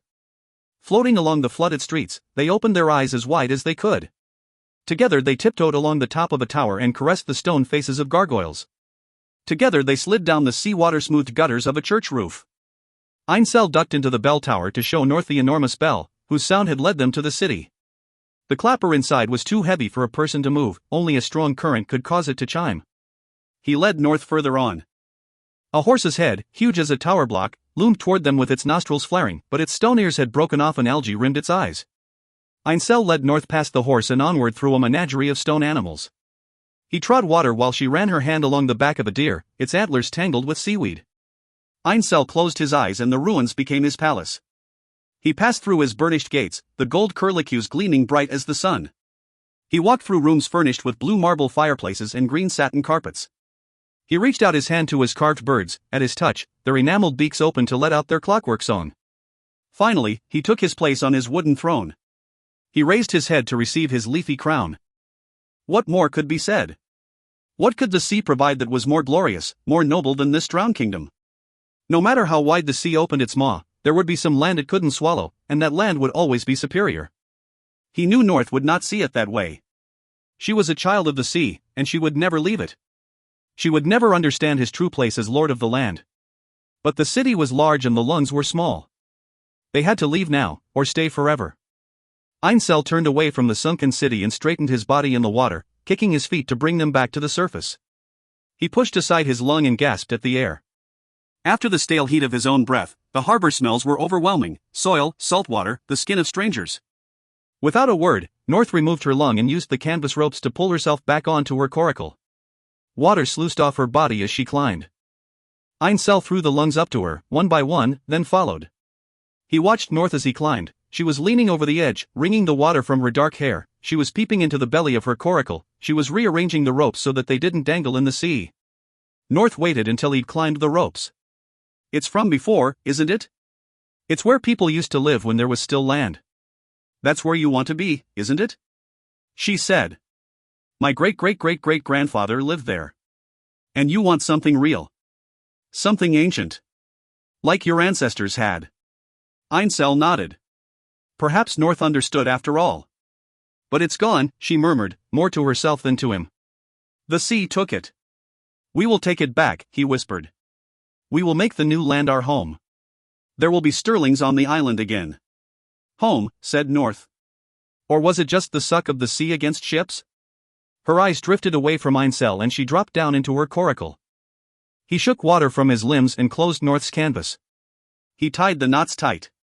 After the usual routine of performing and eating, Einsel slipped away with a vague mumble about grooming his horses. The other circus folk bored and frustrated him, their small words, their small dreams. They would never be the lords of anything. They would never know real love. His coracle was the second largest, after the mess boat. It was easily 3 times the size of North's, but that was as it should be. His horses could not be bundled into a tiny bunk like North's beast. Einsel needed space to prepare for his performance, to allow himself enough sleep, to sit quietly and contemplate his future. He slid into his coracle, leaving the canvas open to freshen the air. "Hello, beauties," he crooned to Lady and Lord as he ran his hands along their necks. They snorted in reply, their breath hot and damp on his palms. Lady was a pure white mare, with a birthmark on her cheek the shape and color of a ripe plum. Lord was a beautiful silver gray, his muzzle velvety black as if he'd been sniffing at charcoal.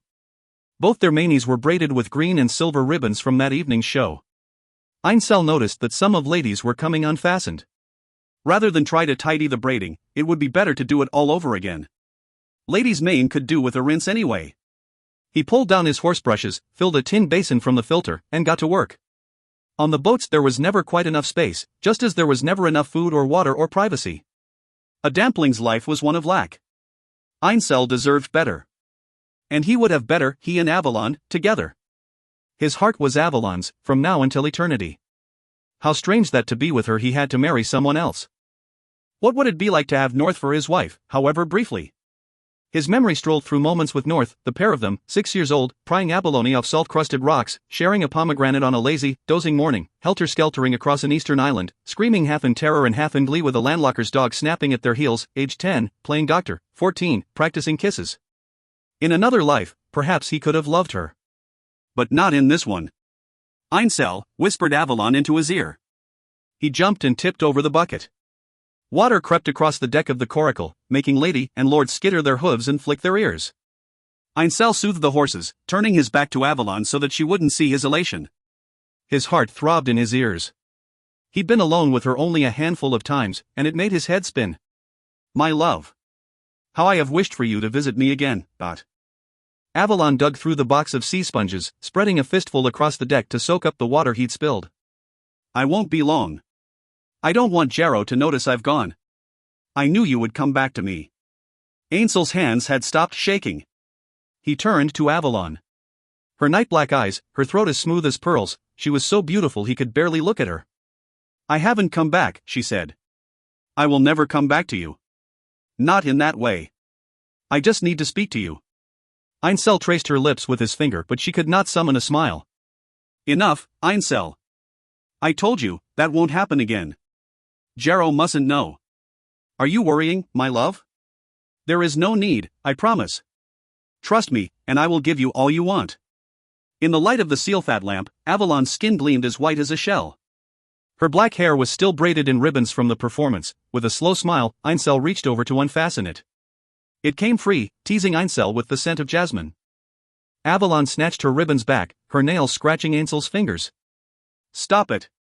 I only came to speak to you, to tell you, Einsel, you have to refuse the house. It's mine. It should be for me and for Jarrow. Forget him. The house is rightfully yours, my queen. Yours and mine. Einsel, don't be ridiculous. Give up the house. You can have the circus, all of it. You can be the ringmaster." "I don't want to be the ringmaster. I want to be with you. Listen to me, my love. All I have to do is marry North, and my father will sign the house over to me. Then you can leave him and we can be together. It's so simple." "What about North?" asked Avalon. "What about her? You'll be married, Einsel. Do you imagine that she'll quietly consent to live in the house with you and your father's wife? Do you think she'll go without a fight? Listen to what you're saying. This plan is nonsense. When it all comes out, when everyone knows that you and I are in love, North is bound to leave. She can run the circus with my father. Or she can buy her way into another circus. Or she can take that mangy bear and jump in the sea. It really doesn't matter. Since when did you care about North? I don't care about her. There's no point arguing about this because you can't marry North anyway. She's pregnant." Einsel couldn't hold in his laugh. The little North child. What secrets we all hold. It's a wonder we don't burst open with them all. Whose child is it? I don't know. Whitby's? Barrow's? Some dampling she picked up? She probably doesn't even know. Avalon pressed her hands to her belly, breathing deep. "Look, Einsel. This is what matters. I can't leave with you. I don't want to leave with you. And you can't have that house. You have to tell your father that you don't want it. That you want to stay here and be the ringmaster. Her words stung, but Ainsel knew she didn't mean them. She loved him. She must, or why would she have crept into his coracle all those nights? Why would she have slid on top of him in the dark of his bunk, whispering sweet words in his ear, the length of her hair forming a curtain between them and the world? If she didn't love him, why would she carry his child? But I do want it, he said. And that's not all I want. He pulled his shirt off over his head, one-handed. Avalon looked away. Please, Ainsel. Tell your father you don't want to live on land. Oh, my love. There are lots of things I could tell my father. He stepped closer to Avalon, so close that her bump pressed against him. Lady and Lord tapped their hooves on the deck of the coracle, and he took Avalon's hands, holding them tight so she couldn't pull away. Lady and Lord tapped again, and he pulled Avalon closer, slipping his arms around her, and no, that couldn't be right, horses did not tap that way, and they could not reach to scratch at the canvas, and he had not fastened the canvas, so how could they? Ainsel? Called North into the coracle. Wait, North. I'm just wait. His breath felt too heavy. Avalon stood in the center of the coracle, her hair wild, her eyes wide. She mustn't see me here, she whispered in a panic. She'll tell him. Tell him what? We'll say we're just training the horses. Think, Ainsel. He knows that we always train the horses on deck, so why should we suddenly be skulking about down here? Don't give her a reason to gossip. She'll spread lies. She'll do it on purpose. Here, hissed Ainsel. He slid back the tin panel over the tack box and pushed her inside. The box was not tall and she'd have to crouch. Sorry, he whispered, and replaced the panel. Come in. He was pleased that his voice sounded steady, but then he realized he was only half clothed. He scrambled around the damp deck for his shirt. I was just changing. And I know you saw it all when we were kids, but we should save something for our wedding night. North climbed into the coracle, and the gods of land and sea must have been looking out for Ainsel, because he even managed to grin at her. She smiled back, but it wavered. I have to talk to you, Ainsel. It's about the other night. Our dive. I'm listening, he said. North hesitated, frowning at the deck of the coracle. Ainsel followed her gaze, sponges, pooled water, and upturned bucket. Right. I spilled the water. While I was getting changed. He bent over to collect up the sponges, dropping them into the bucket. Although it was impossible, he felt a sudden stab of worry that North would see Avalon's fingerprints on the sponges. To him, the scent and touch and sight of Avalon permeated the entire boat. Were you grooming them? North nodded at Lady's damp mane. I'll help you. Ainsel forced his face into a smile and handed North a brush. Perhaps he could have explained why Avalon was in his coracle, to check the horses, to discuss their act. But he would not be able to explain why Avalon was hiding in the tack box. No matter how much North trusted him, he knew she trusted his father more, and if she saw Avalon here then she'd tell him, she'd run right out there and tell him in front of the whole crew. Jarrow would find out about his son and wife eventually. But not yet. Not before Ainsel had what he wanted. His heart thudded in his throat. He hoped that North could not see the vibrations above his collarbone. With a dry cloth he patted at Lady's mane. North ran the brush down Lord's withers, snowing dust onto the deck. I've been thinking a lot about that place, she said. The flooded city. Yes. The landlockers know about it, but they won't go down there. And the damplings don't care. I've been thinking for a while now, ever since we were at the Graceyard to rest Whitby, I was talking to the Gracekeeper there, why are our choices land or sea? Ainsel resisted the urge to roll his eyes. Because that's what the world is, North. But couldn't there be a compromise? North blew into Lord's ears so that he flicked them back and forth. A boat is a compromise. Ainsel kept his arms close to his body so that his hands wouldn't shake. It took everything in him not to glance over at the tack box. No, I don't mean that. I mean a way that people could live in that city under the sea. Don't you think that could be possible? Like the weird baby born to that landlocker? It was a sea monster with legs. Ainsel pushed out a laugh. It sounds like Barrow has been filling your brain with silly stories. That woman buried her baby alive, just as it should be. Ainsel, I'm serious. She looked up at him, her fingers lost in Lord's silver mane. Couldn't there be something? A baby born that could live in the sea or on the land. Would it be so bad? Wouldn't it be, don't you think that's the way forward for us all? A new world. A new start. Einsel untangled North's fingers from the horse's mane, letting the ribbons fall to the damp deck. He led her over to the bunk and sat her down. Oh, North. He patted her knee in a soothing manner. I see what this is about. You're scared about the wedding, aren't you? No, Einsel. I thought maybe you were trying to tell me something. With the dive. I thought you were showing me that the world has changed before, and that it could change again. Einsel sighed. Of course he'd been telling her something. And, of course, she hadn't understood. He'd been showing her that he was a lord of the land, and she'd seen some nonsense about sea monsters. What happens now? Said North. Her voice wavered as if she was trying to breathe underwater. What happens when you speak to Jarrow, and we don't get married? This was not the time for weakness. Avalon could hear every word and Einsel had to be strong.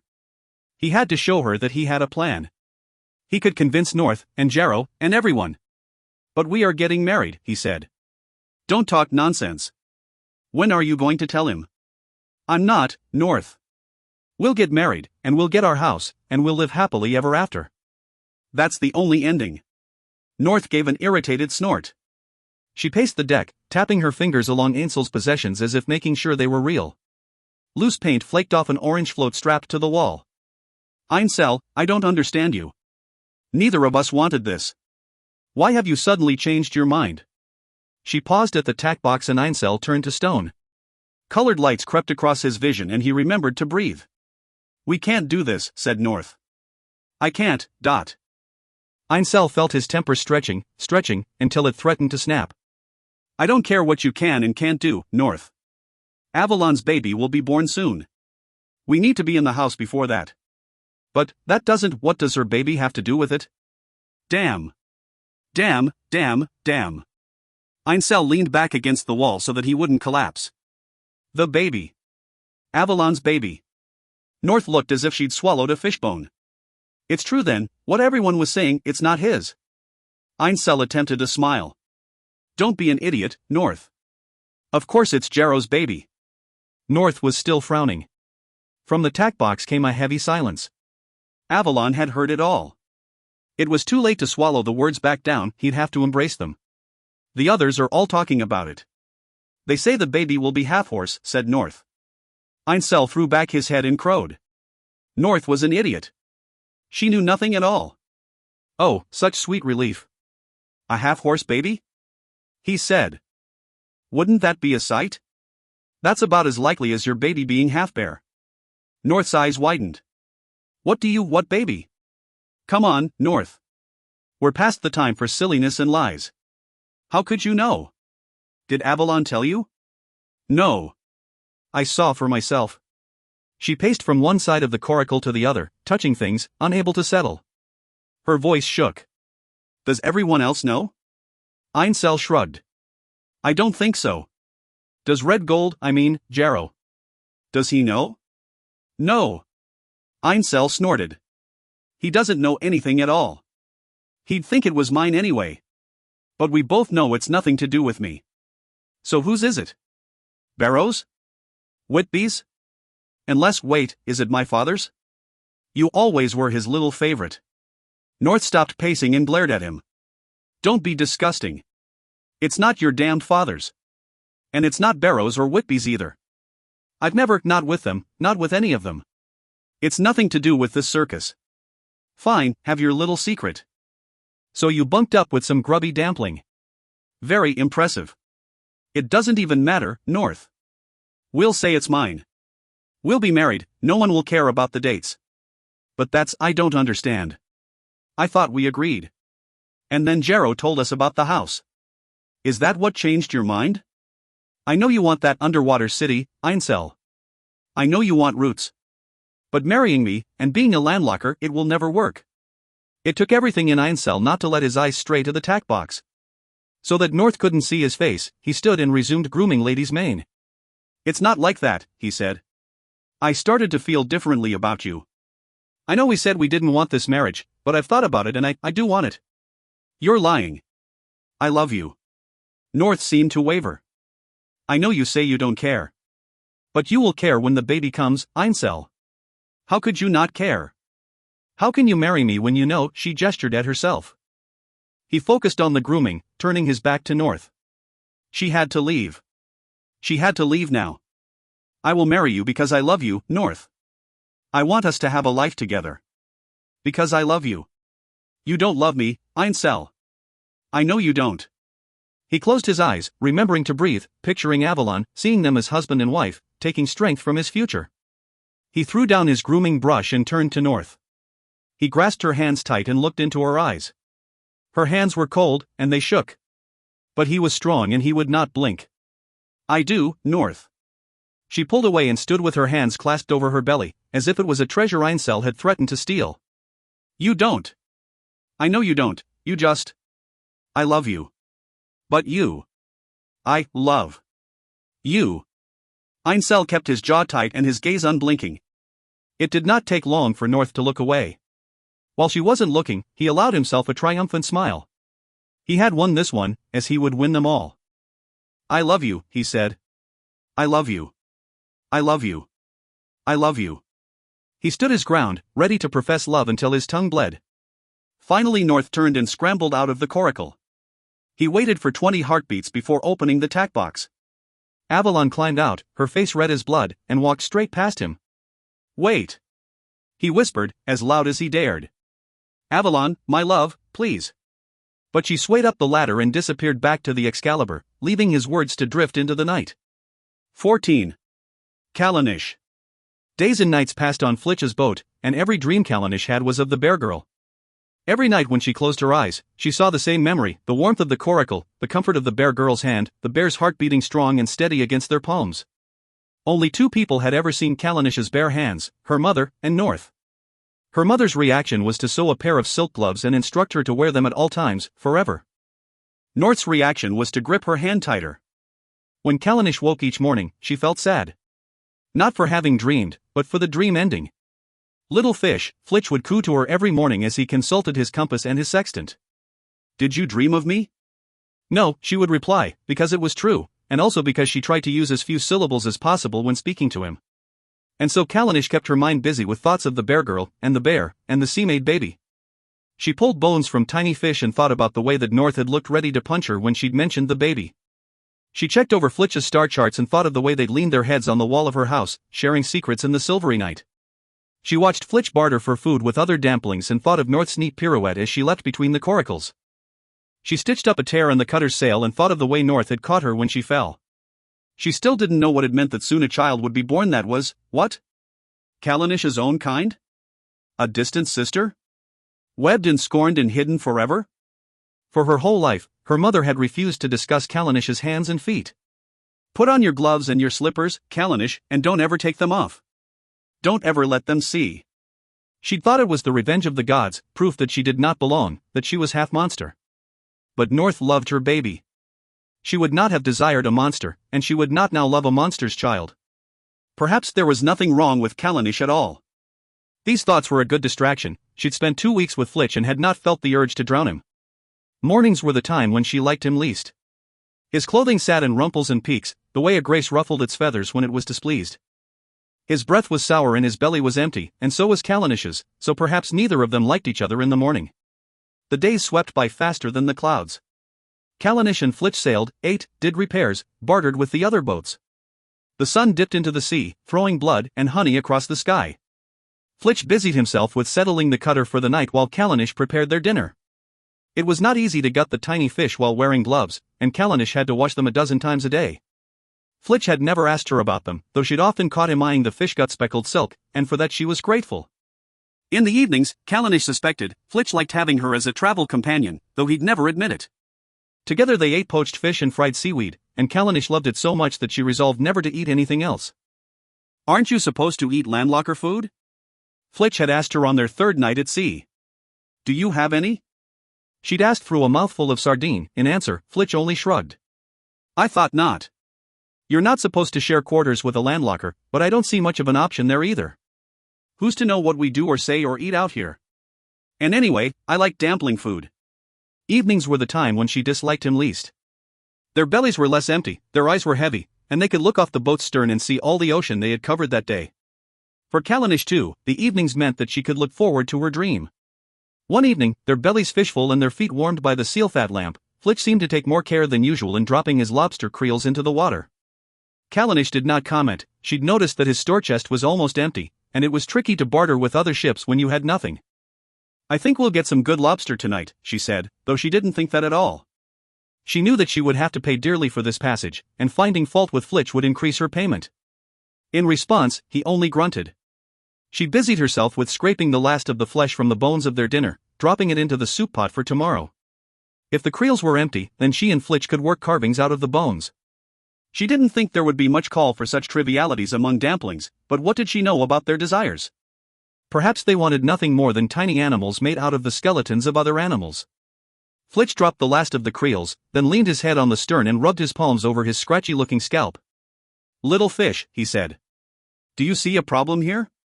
Callanish turned a full circle, observing. The lamp enclosed them in a pool of golden light between the black of the sea and the star-spattered sky. A breeze stroked her cheeks and waves swayed the boat. She'd scrubbed her gloves back to white. Half a dozen ropes were slung over the sides, holding the creel safe in the depths.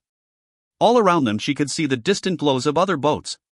She thought of her dream, the bear girl, the growing child, the steady beat of a heart under her naked hand. "We don't have any problems." "Not yet." She moved her feet closer to the warmth of the lamp. "My hair," he said. "It's too long." He retrieved something from the cabin. Callanish heard a clatter. "Messengers need shaved heads, so that people know what they are. It's our sign, so that we don't have to wear bells when we go ashore, like the other damplings." She shifted her position, propping a blanket behind the small of her back. "Enjoy your shave," she said. "There's water in the filter. I'll watch that the lamp doesn't go out." No, he held a razor, a bone bowl, and a strip of fabric out to her. "I want you to do it." She leaned closer to him in the lamp's yolky glow. "You'd trust me with a blade near your throat?" "You can't sail this boat without me," he replied. "And you'd be lonely." "I don't get lonely." She took the razor and the fabric. He went to fill the bowl from the filter. There was a bench nailed across the cutter's stern. This was a seat when Flitch sat when there was no wind, and a worktop when Callanish gutted fish and rinsed seaweed for dinner, and a step when they needed to reach up and adjust a sail. Callanish took it as a seat now. Flitch knelt on the deck before her, his elbows on her knees. "Open up, little fish," he said, bowing his head toward her lap. Callanish held the razor up as a warning, but let him spread her knees and crawl closer toward her. He rested his chin on his hands, his forearms pressed to her thighs, his head bowed. She scooped a palmful of oil and spread it across his scalp from temples to nape, then rinsed her glove in the water. The curve of his head was vulnerable, tender. She wielded her razor. As she moved the blade, she thought of the barbs of a feather, and made her movements match that shape. After every 5 short, light strokes, she wiped the razor on a scrap of cloth, leaving a half-moon of amber oil studded with hairs. The tracks left by her razor were as smooth as a fish's belly. "What are you thinking about, little fish?" asked Flitch. "North." Callanish blinked away thoughts of bears and of home. She tried to concentrate only on the blade, the oil, the pale arcs of Flitch's newly revealed skin. "The far north. I've never been." "Have you?" "I can go anywhere I like." "But have you? All the way?" "No one can go all the way to the far north. Your sails would freeze and shatter. Your filter would clog and your eyes would ice over so you couldn't blink, but... So you can't go anywhere you like." "I can." He pulled away, ready for a fight, and Callanish tugged his head back to its place. He settled. "I can go anywhere I like," he said, and his voice sulked. "But I don't want to go to the far north." "So I don't." "That's a shame," she said lightly. "I'd like to hear about it." "Why didn't you just say that?" "Little fish, you never ask what you really want to know." "I haven't been, but I've heard stories. Messengers have the best stories." The razor feathered, scraped, feathered in her grasp. "So tell me," she said. "In the north there are chunks of ice as high as towers, higher than the mast of the biggest ship you've ever seen. And the sound, it cracks and groans like it's got a beast inside, something angry and roaring to get out." "Like a bear?" asked Callanish, with a smile. "I haven't heard a bear. But listen, whole ships can get encased inside the ice, squeezed flat between 2 bergs, and then years later they reappear. The crew are all ghosts, and when they're set free they can come on your boat and haunt you forever. You go mad with the light and the sound and the frozen fingers of the ghosts tapping at your eyes." Callanish remembered her childhood winters, the men beating the ice near the shore to break it up so that the dampling boats could come and go, jars of paint and buckets of milk freezing to splintered stars, a sealskin hat pressed soft over her ears. Flat ghosts, she said. What? You said the boats get flattened in the ice. So the ghosts must be flat too. Little fish, would you be quiet for a moment and let me tell the story? You're always like this. Always picking holes in things. If you're not careful, it'll all come unraveled. Flitch's head was shaved from the nape to the ears. She tilted his chin up so that she could do the rest. I'm sorry, she said. Tell me what else you've seen. I've seen everything you can imagine, and some things you can't. I've seen a sunken city with a horse's head bigger than your house. I've seen an underwater bell that chimes during storms. Callanish knew that these things were not real, and at that moment she pitied Flitch. It would be cruel to contradict him. And she was nearly finished with her task, so she might as well let him go on. She slid the razor across his scalp for 5 strokes and wiped it on the cloth. The rhythm soothed her. She saw her mother in the future, old and starving, left to rot inside the crumbling walls of her house. She saw her mother now, fingers numb from cold, stroking the grace feather and not understanding its meaning. She saw her mother then, approaching her with the knife, blade glinting white in the northern sun, trying to set her free. Did you hear what I said? He asked. I'm listening, said Callanish, and it was not a lie because she would listen to the next part. She scraped the blade for the last time, still half dreaming, then wiped Flitch's scalp with the clean side of the cloth. I said I can fix it. Fix what? She asked. You. Flitch straightened his back and leaned into Callanish, on his knees, on the deck. He took the razor out of her hand, placing it on the bench. He raised his hands as if to cup her face, as if to caress her cheek, as if to hold her steady for a kiss. Instead, he slid his fingers behind her ears. He stroked her scars, the fat ragged lines like gills. Little fish, he said, and she could not breathe. In the morning, Flitch pulled up the lobster creels. Dawn spread slabs of yellow-pink clouds across the sky. Callanish shivered as she drained water from the filter, put it on the lamp to boil, spooned coffee into bone cups. She watched Flitch from under her eyebrows. Each creel contained an enormous gray lobster, but when he went to take them out, they crumbled in his grasp. Squid, he murmured, more to himself than to Callanish. They get in the cages. They suck out the flesh and leave the shell behind. He opened the creels and tipped the corpses into the sea. That night, Flitch and Callanish sat facing each other across the glowing lamp. It had not been a good day. Soon after midday a mist had drifted down around them, swallowing the wind and wrapping the boat in a damp blanket. Callanish reached for the lamp, ready to light it, but Flitch snatched it from her hands. It's a waste, he said, and it won't make a difference anyway. The mist is too thick. The light will just reflect it back at us. We'll have to wait it out. And so they had spent the day inching forward through the murky sea, sails barely fluttering, Flitch with his hands white on the wheel, Callanish with her shoulders aching as she hunched over the compass. It was almost a relief when the day gave up and brought on the night. There was no sunset, just the gray mist deepening to blue. Finally Callanish was allowed to light the lamp, to put away the compass and take out a handful of dried fish and salt-jeweled seaweed, to say goodbye to the day when she had barely had a chance to greet it. They ate their dinner in the cloudy embrace of the mist, unable to see past the boat's edge in any direction.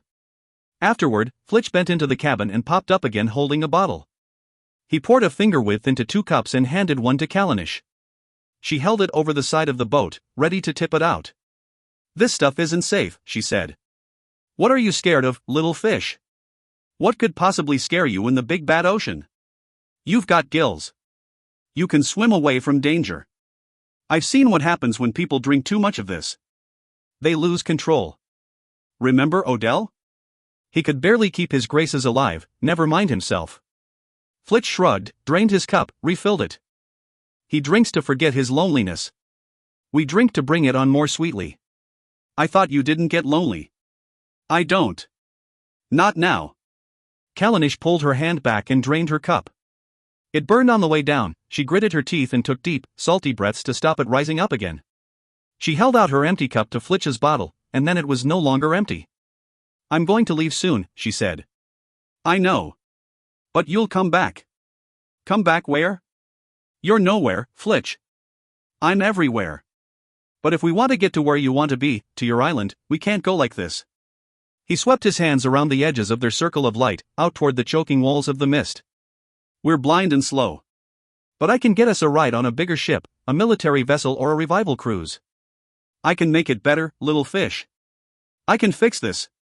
I don't need you to fix me. Callanish tapped the rim of her cup against a creel rope. Just share your drink and your food. It's all I need. From me? From anyone.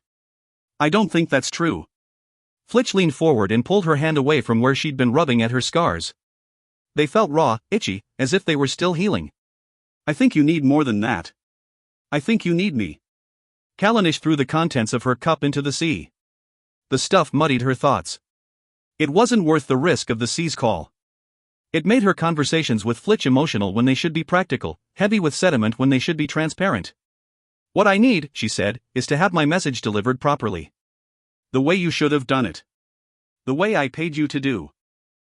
All of this," she swooped her hands at the mist, then pointed at Flitch, "is because of you. If you'd done it right in the first place, if you'd seen her, really seen her, then I wouldn't be here. If I could rely on you. If I could rely on anyone, then restless, she stood up, only to sit back down. There was nowhere to go. She wanted to pace, to think, to mark out the tinny slats of her porch with her bare feet, to focus her eyes on the distant touch of sky and sea. But there was only the mist and the boat and the weight of Flitch's steady gaze. He watched her, tapping his teeth against the rim of his cup. He waited until she'd settled on the bench beside him before speaking. "Why do you want to go there?" "Because," Callanish's voice felt thicker than the mist. She swallowed, and it hurt. "I have to know." He touched a fingertip to the scar behind her ear. "Isn't this your answer?" She knocked his arm away, sliding along the bench so he couldn't reach her. "No," she said. "That's nothing. Doesn't seem like nothing to me. And what would you know, Flitch? What would you know about anything?" She could smell the alcohol on his tongue, but his hands and his gaze were steady. "I know you," he said. "You don't. You don't know the first thing about me, but." Flitch shrugged and refilled Callanish's cup, holding it out to her. "Okay, little fish. You're right, maybe I don't. But I could." He was wrong. She was sure of it. But he seemed sure too, so how could she say that her conviction was stronger than his? She'd seen that look of certainty before, and she had suffered for it. Callanish remembered that morning, pulling her gloves and slippers off once again, letting her bare feet almost touch the sea, the final snapping of her mother's temper. "You want the sea so much?" she'd said, voice eerily calm. "Then I shall give you the sea." Her mother had come toward her with the knife, her belly fat with child. "You're half fish already," she'd whispered, her voice as calm as a lullaby. And then the blade slinking behind her ears, so sharp it felt like nothing as her skin split. Soon her mother would have a real baby, why would she need her half-fish monster? Callanish barely even cried. It was such a small crime. Callanish had had options then, after the cutting. She could have chosen confession, and seen her mother rot on a prison boat, seen her baby sister born in a cell. She could have chosen revenge, and carved out matching gills for her mother. She could have chosen forgiveness, and lived there with her family forever. But instead she'd ignored her feelings, tamped them down into the soil until the whole house was unsteady, until she was ripe for mistakes, until she did something she could never undo and then years later had to run halfway across the world to a tin hut surrounded by dying birds. "Do you think it's a punishment?" she whispered. "To be a gracekeeper? To grieve every day? I don't know. Is it?" "I had a sister," she said. "She was 3 heartbeats old. My mother, Veryen, she wanted to give birth in the copse. At the World Tree. She needed me to help, and I tried to help. But I didn't know what to do. I ran away. I left them alone. I could have got help, but I just hid. And my sister never got past 3 heartbeats." Callanish was not sure whether she was speaking aloud, or only inside her head. "My father, he didn't want to be the father of a dead child. His heart broke and he died. They died, both of them, because of me." She took the bottle from Flitch's hand. What did it matter if she got so drunk she fell into the water? The sea had caused her problems, and it could solve them all. "This life is a punishment," she said, "and I deserve it." 15. Veryen remembered everything.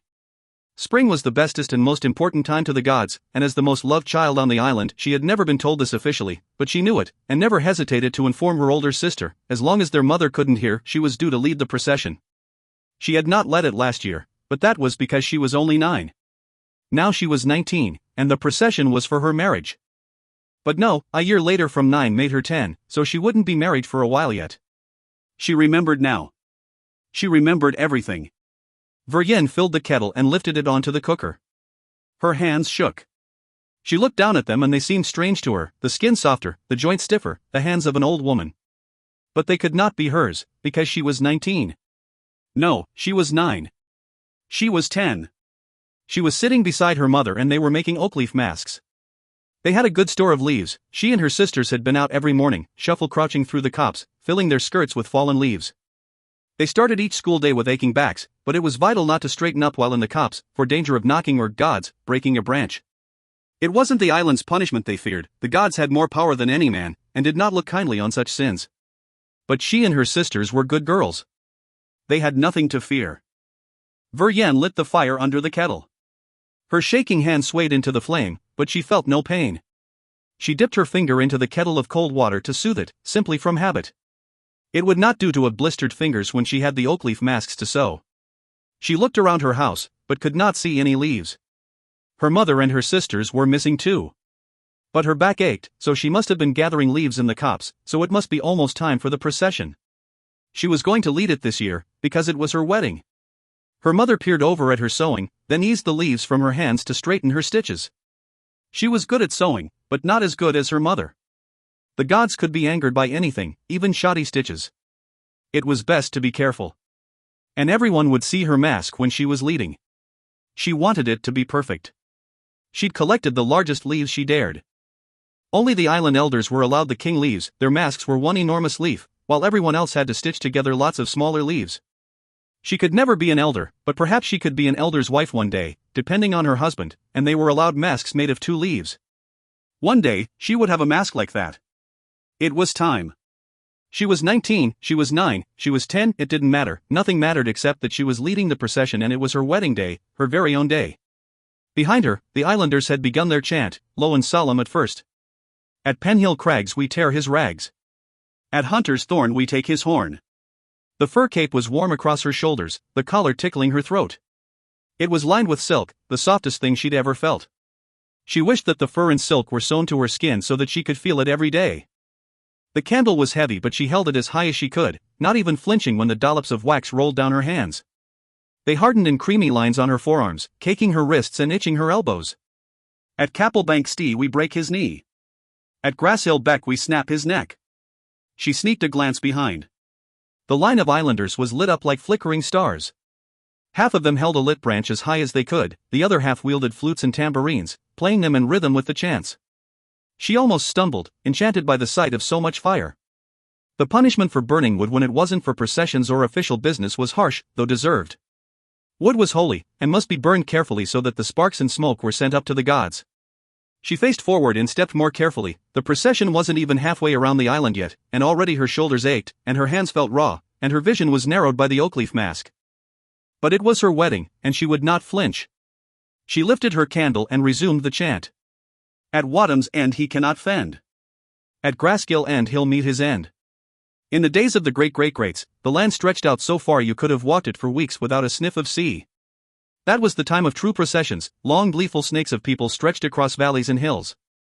Then the land shrank, and shrank, and shrank, until now everyone must march in circles, around the island and spiraling in to link hands and surround the copse at the center.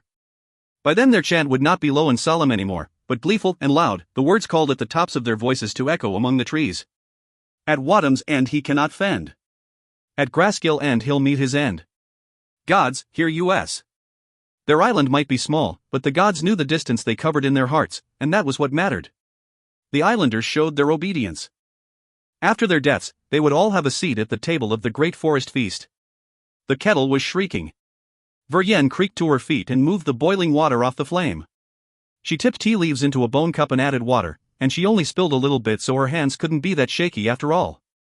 Perhaps she was tired after the exertions of the procession, or excited to begin it. It had either just finished or was just about to begin, she remembered that. She sat back and waited for her tea to cool. For the procession, the island was completely dark. There were no lights in any of the buildings and no lights at the dock. Damplings kept their distance during processions. It was safer for everyone. Damplings had wickedness deep within their bones, so deep it couldn't be scraped or burned or cursed out, no matter how much the great-great-greats had tried. Given half a chance, Damplings would steal landlocker babies, everyone knew that. They envy us, our traditions, our food sources, the power of our gods. Everyone dreams of a house on land, but most damplings will never have one. And that's as it should be. They wouldn't know the traditions, and might not perform the proper appeasements. They might break a branch, and then where would they be? Where would we all be?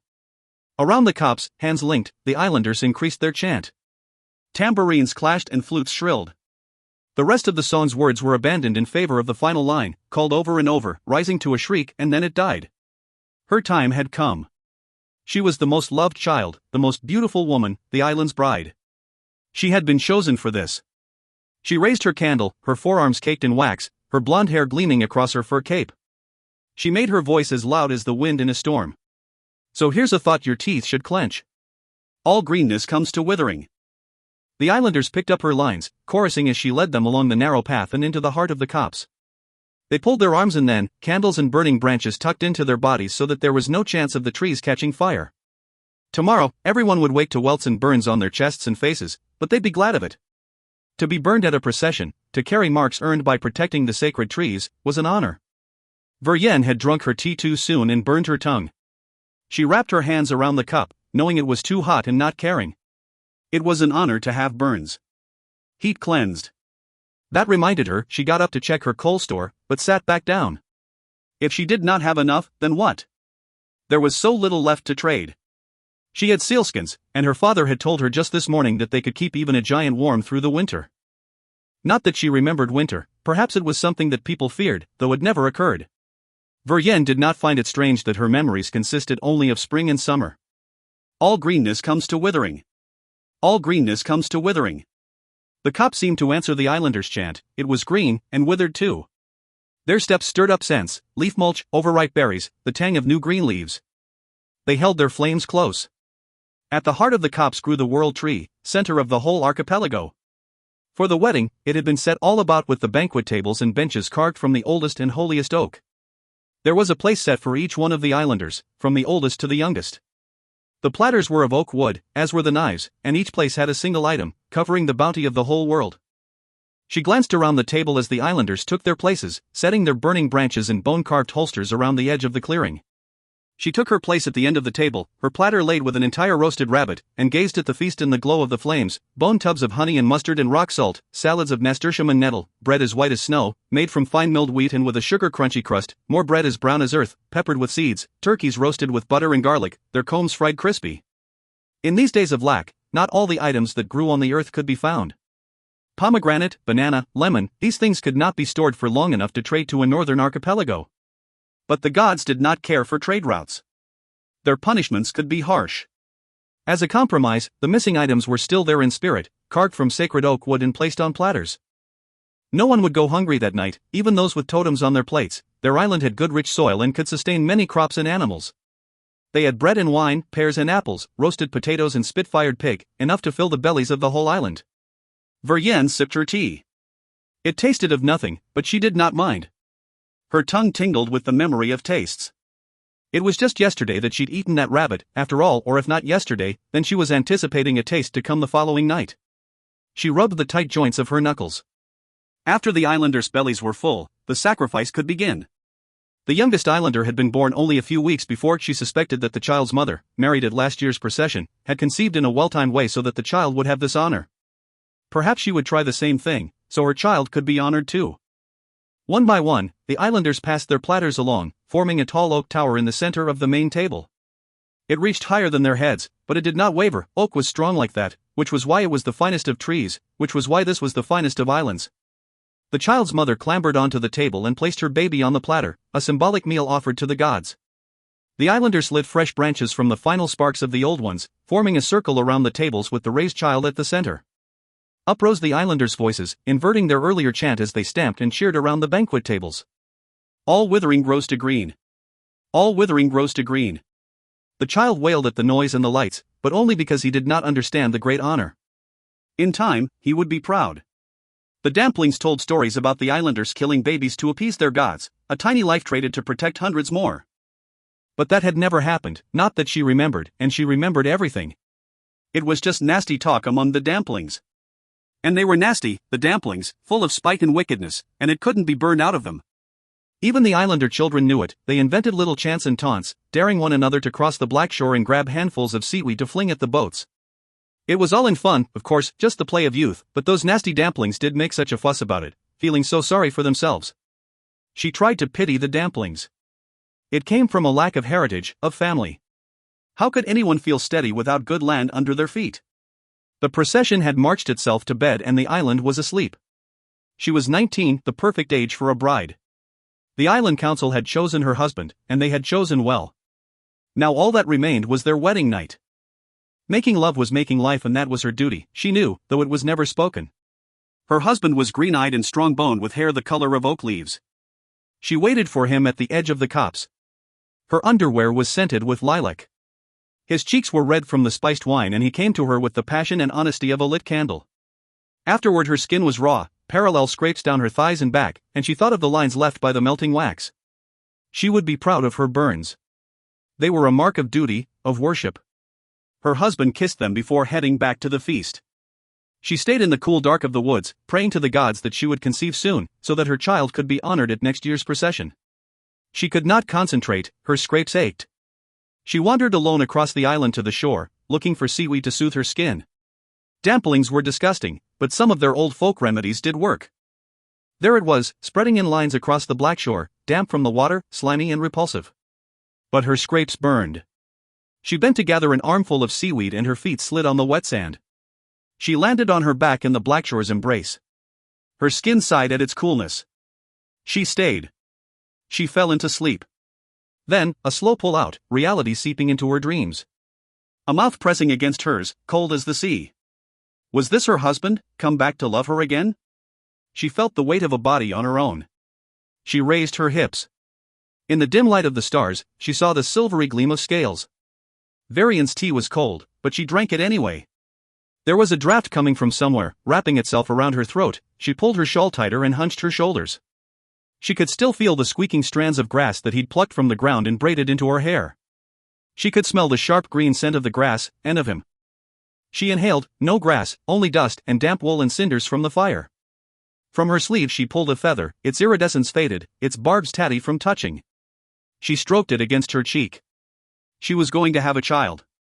She would not see her baby for a while, but already she could imagine her, a tiny baby girl, fingers curled like daisies before dawn, skin petal soft and scented with milk. She would name the baby Callanish, after the old sacred land. Callanish, came a whisper. Veryen slid out of her chair in silence, as if to catch the speaker unawares. She looked all around the house, the hay mattress bed, the chest of sealskins, the big tin bath, the almost empty pantry. Nothing. Callanish, hissed the voice again. She realized now that it came from outside. She tucked the feather back into her sleeve and pulled open her front door. Outside, two of her neighbors were deep in whispered conversation over the front gate. When they saw her they straightened up, looking guilty. "Are you speaking of my child?" asked Veryen. "No, Veryen." One of the neighbors, Veryen could not think of her name, attempted a smile. "You have no child, remember?" She remembered, of course she did. She would remember the neighbor's name too, if she'd known it, so she must never have known it. And she had meant her one-day child, the glory of her future, that should have been obvious. But she did not need to tell this strange, gossipy neighbor that. She wouldn't understand. Veryen did not bother with a response. She went back inside and sat at the table. She went to sip her tea, but the cup was empty. She tipped it to read the leaves. In all their clusters, the leaves only made one shape, a baby. There was her proof. There was the promise of a child. Her baby, her Callanish, would be blessed by the gods. She would inhabit all possible worlds. She would do anything and everything, and she would always be happy. Veryen remembered the scent of wood smoke, the enchantments of flutes and tambourines, the softness of a fur cape, the tall pile of wooden platters, the crinkle of the oak leaf mask against her cheek. She remembered feasts and flames and weddings. She remembered everything. 16. Avalon. Avalon's time was approaching. She felt it like a lit coal in her chest. This was love, a white-hot burn, bright enough to obscure everything else. She'd been awake for hours when Jarrow snored out of his dreams. Just like every morning, she pretended to be asleep. It was difficult to contain her smile. She lived for the mornings, the moment when her husband loved her unobserved. The warm weight of his hand on the swell of their child, the comfort of his fingers on her lips. When she was awake, he loved her with distraction. There was always a coracle to be fixed, a whining performer to be fed. Always a problem to be solved. But just then, just for that wakening moment, her sleeping face was his whole world. She kept her breath steady, filling her lungs with the scent of his hands. She held herself still until he had clambered out of the bunk and up onto the deck of the Excalibur. Only then did she let her mouth slide into a smile. Jarrow's saltwater smell, his bare broad shoulders, the glitter caught beneath his skin, all of it quickened her heart. When she was sure he had gone, she allowed herself to stretch her limbs, cat's leak. She slipped out of the bunk.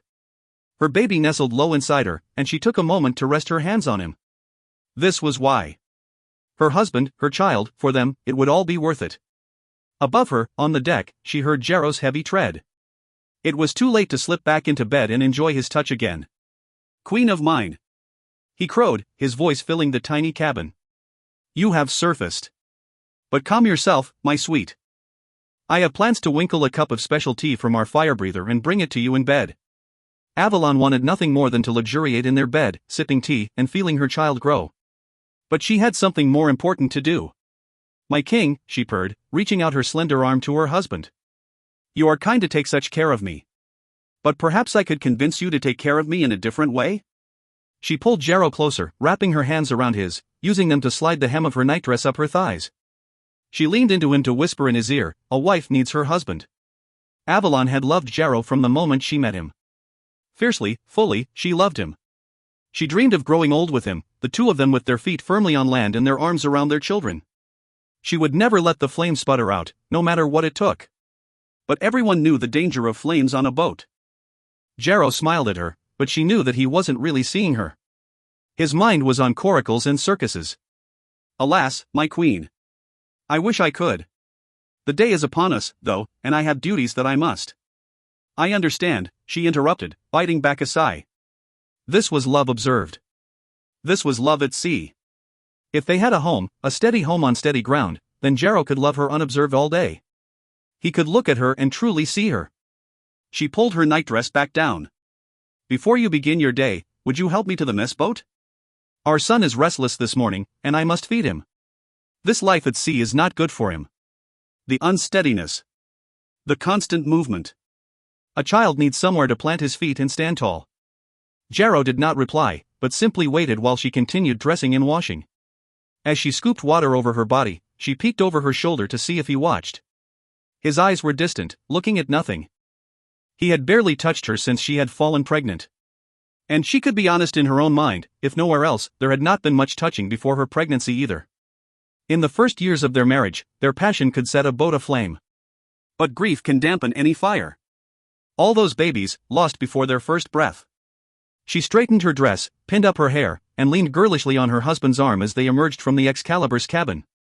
She didn't need his help, but she knew he liked to look after her.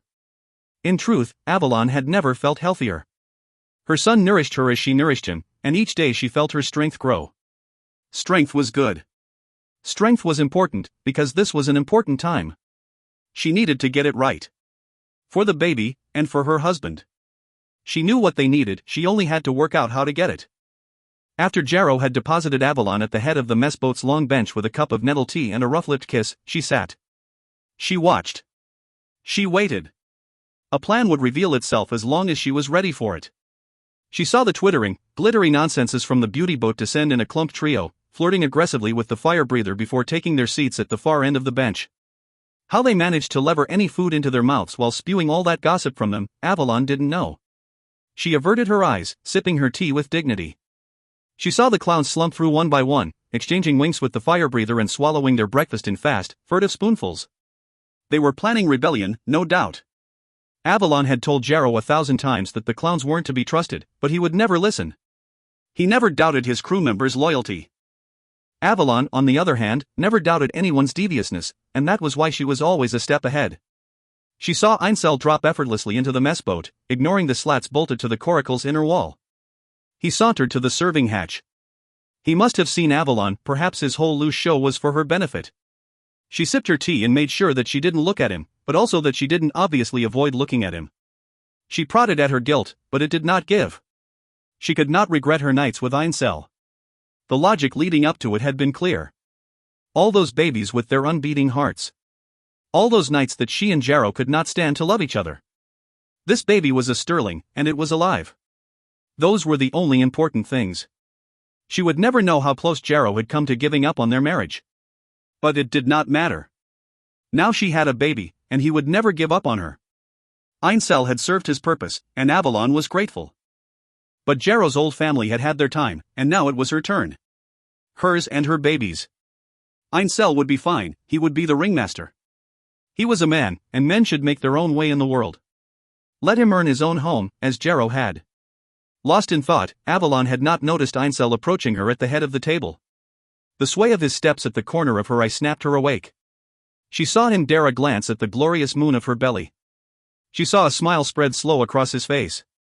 She saw him move to sit beside her. She turned her face away from him.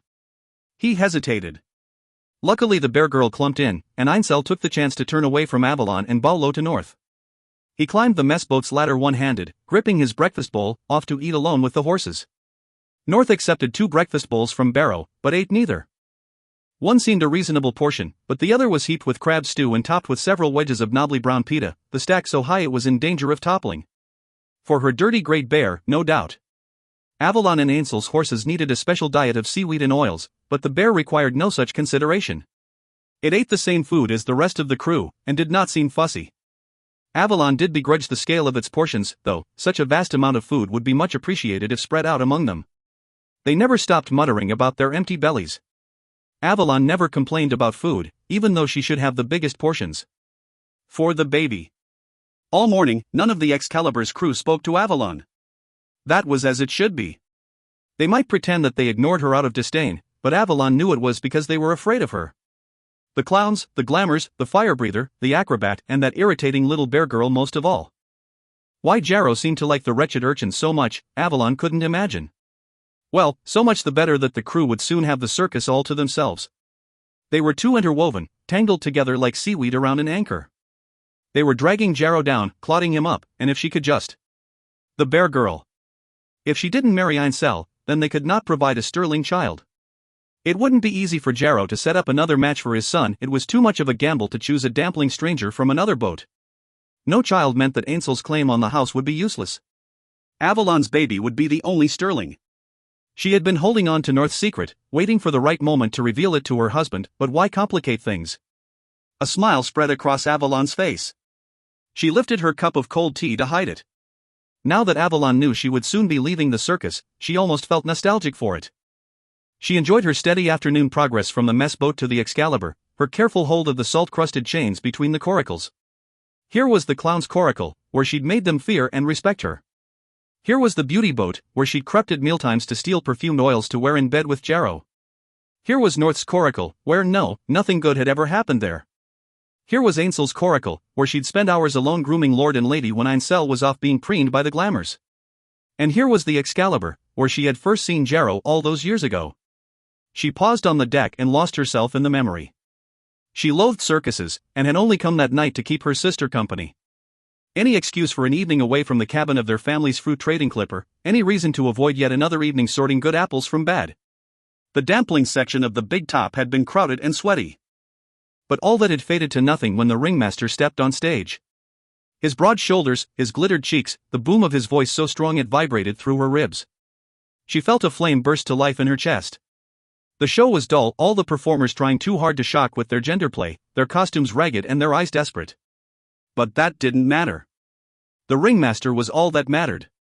Later, after the show, she unhitched the rowing boat and sculled from her clipper to the circus schooner. She climbed the anchor chain to the boat's deck, letting the rowing boat drift free behind her. She would not need it again. Tap-a-tap on the cabin door. And there, the ringmaster, bare broad, haloed by the seal-fat lamp. "And who are you?" he asked. She remembered the name painted on the boat's side, Excalibur. She thought fast. "Avalon," she said. "My name is Avalon." She'd spent the day sorting fruit. She knew that her skin smelled apple sweet and looked as white as just sliced apple flesh. "I would like to come into your cabin," she said. She stayed still, letting the air carry her scent to the ringmaster. It did not take long. She saw herself then, reflected in his eyes, and she liked what she saw. He lifted her in his arms and carried her into his cabin. And there she had stayed. Now, post-performance, Avalon readied herself in her marital bed. She had held North's secret inside for weeks. She could taste it now, hard and honeyed under her tongue. She watched, her smile steady as Jarrow washed and undressed. He slid into the bunk beside her. She snowed kisses on his face, but he seemed distracted. Of course he was. His mind was overfull of repairs and rehearsals and every unimportant thing in the world.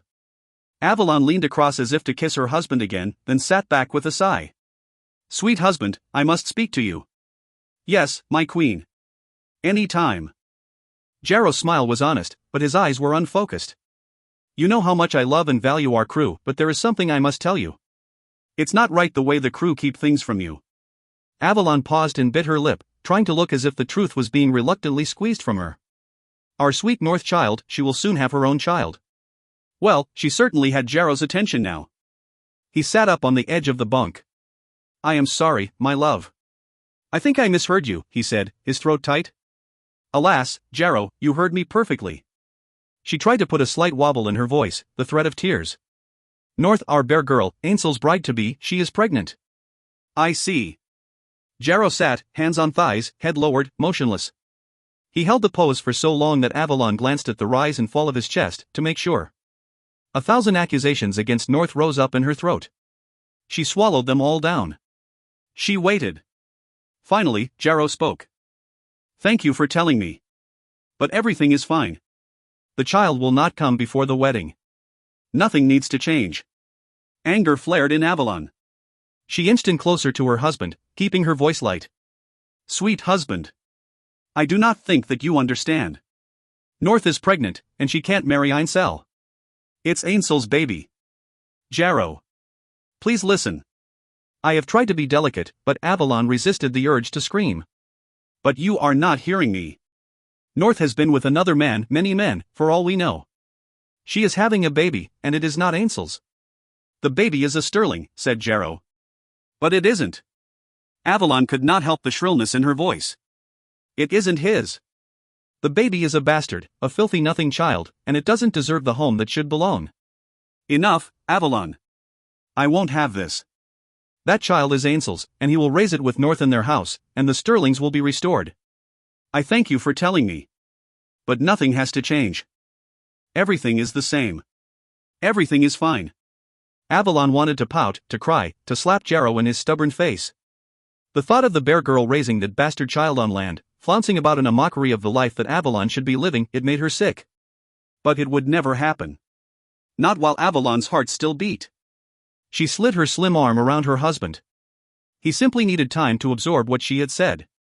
Soon he would come around to her way of thinking. If this plan did not work, no matter, she had already begun thinking of another.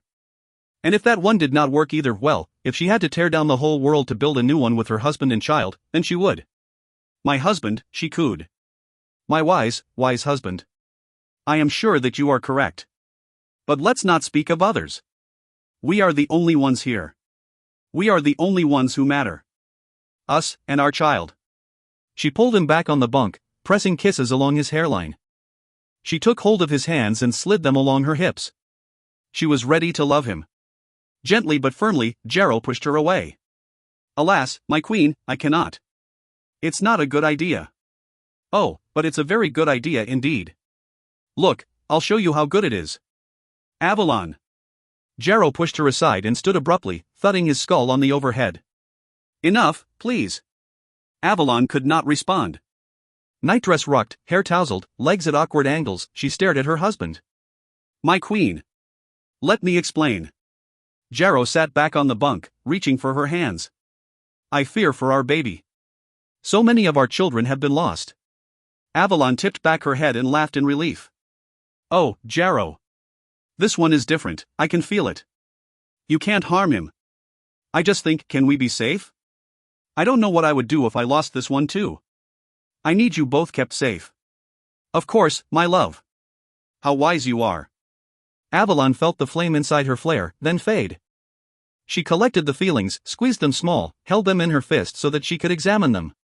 The rough edges of a plan began to smooth together. Thank you, sweet husband, she murmured.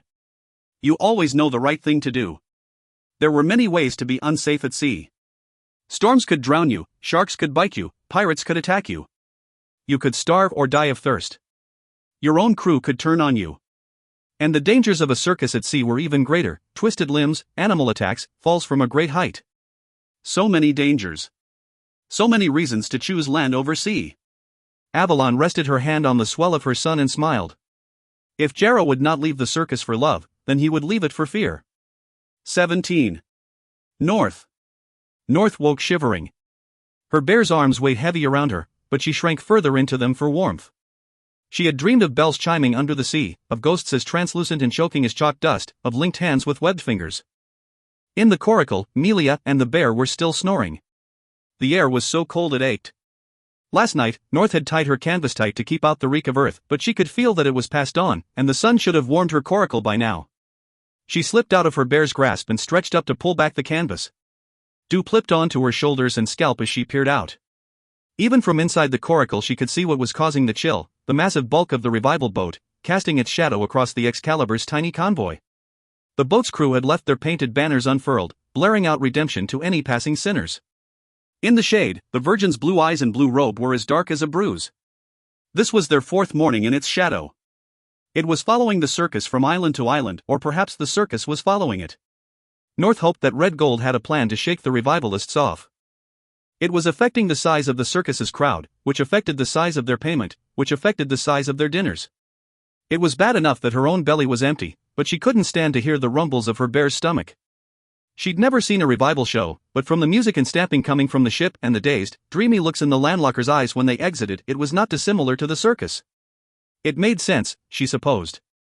Landlockers visited the circus to escape, to believe in something magical, something powerful, something bigger than their own tiny muck of land. As far as she could tell, religion held the same appeal. As she slipped back into her bunk, North wondered if the revivalists had a bear too. North woke hours later with the sun in her face and bells ringing in her ears. She was glad to see that the revival boat had moved on. Melia was already up and out of the coracle, so North washed, dressed, and went to the mess boat to get breakfast, which was dinner's leftovers: a few salted white beans, crisp chicken skin and half a slice of toasted rye bread. Melia was not in the mess boat, and in her early morning fog North forgot to ask Barra whether she'd already had breakfast. North and her bear ate their food and washed their faces. More specifically, North washed herself, and then the bear sat still while North washed his cheeks and snout, which were speckled with smears of bean and grease from the chicken. It was then, with her damp hands rubbing at the bear's fur, that she felt her baby kick again. Her guts shifted and she gripped her fists, trying to swallow her excitement. She breathed slow and hard through her nose until the feeling passed, but she couldn't help the grin spreading across her face. She finished the washing, feeling her baby wriggle along with her bear. The baby was fine. The bear was fine. And if they were fine, so was North. North settled her bear back in his bunk before setting off in search of Melia. She'd need to be quick, her bear could not be left alone for long, and there was always the danger of nosy landlocker children climbing aboard. It had not happened yet, their fear of crossing the Blackshore saw to that, but still North worried. Her bear could pose no harm to the children. He was tame and good and safe.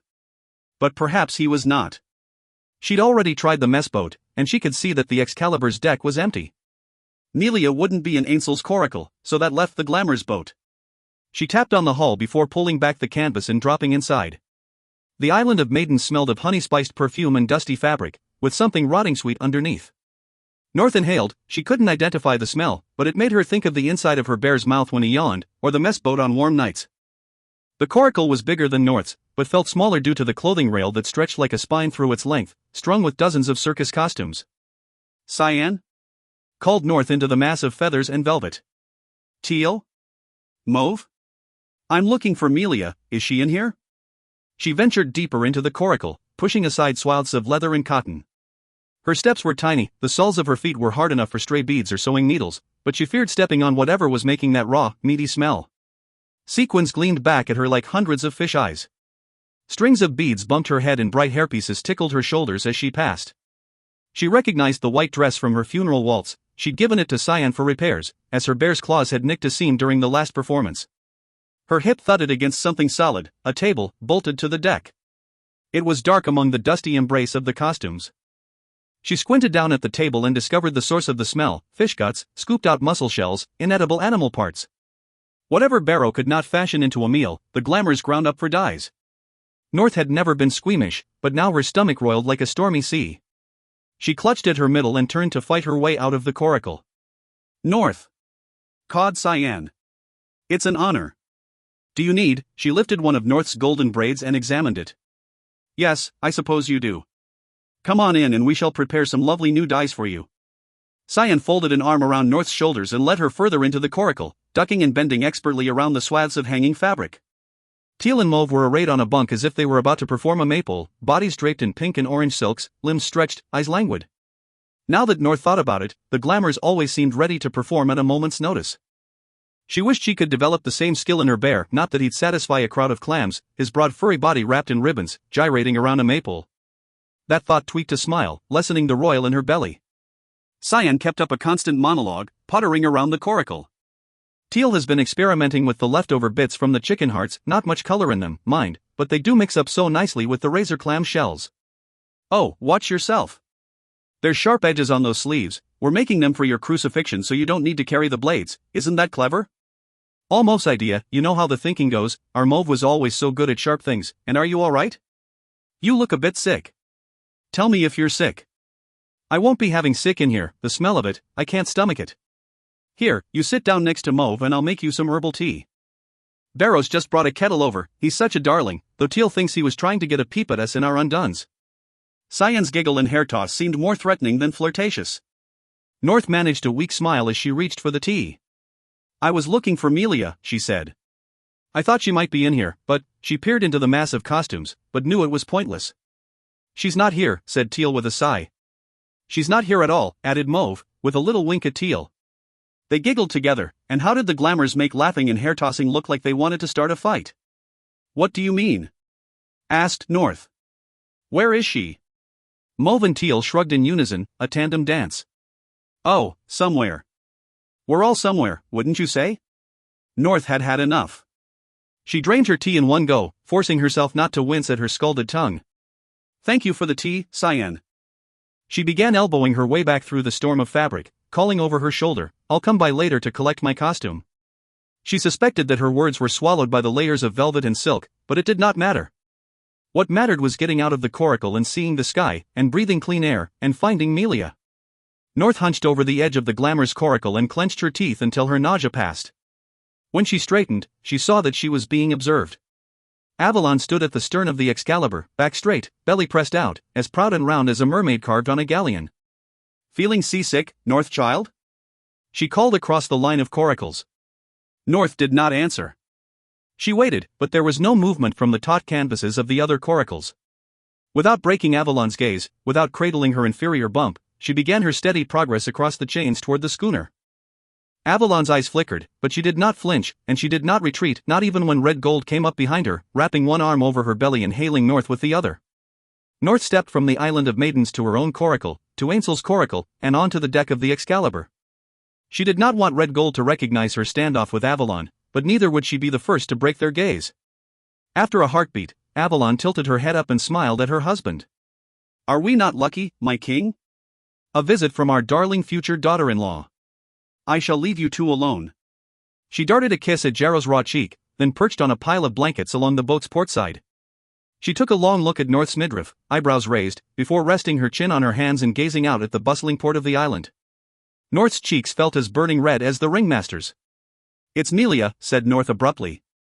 Ah, yes, sighed Red Gold, draping a heavy arm around her shoulder and leading her below decks. I'm glad that you feel it's time we discussed Melia, my little North child. Do you feel she will be ready for a new act tomorrow night?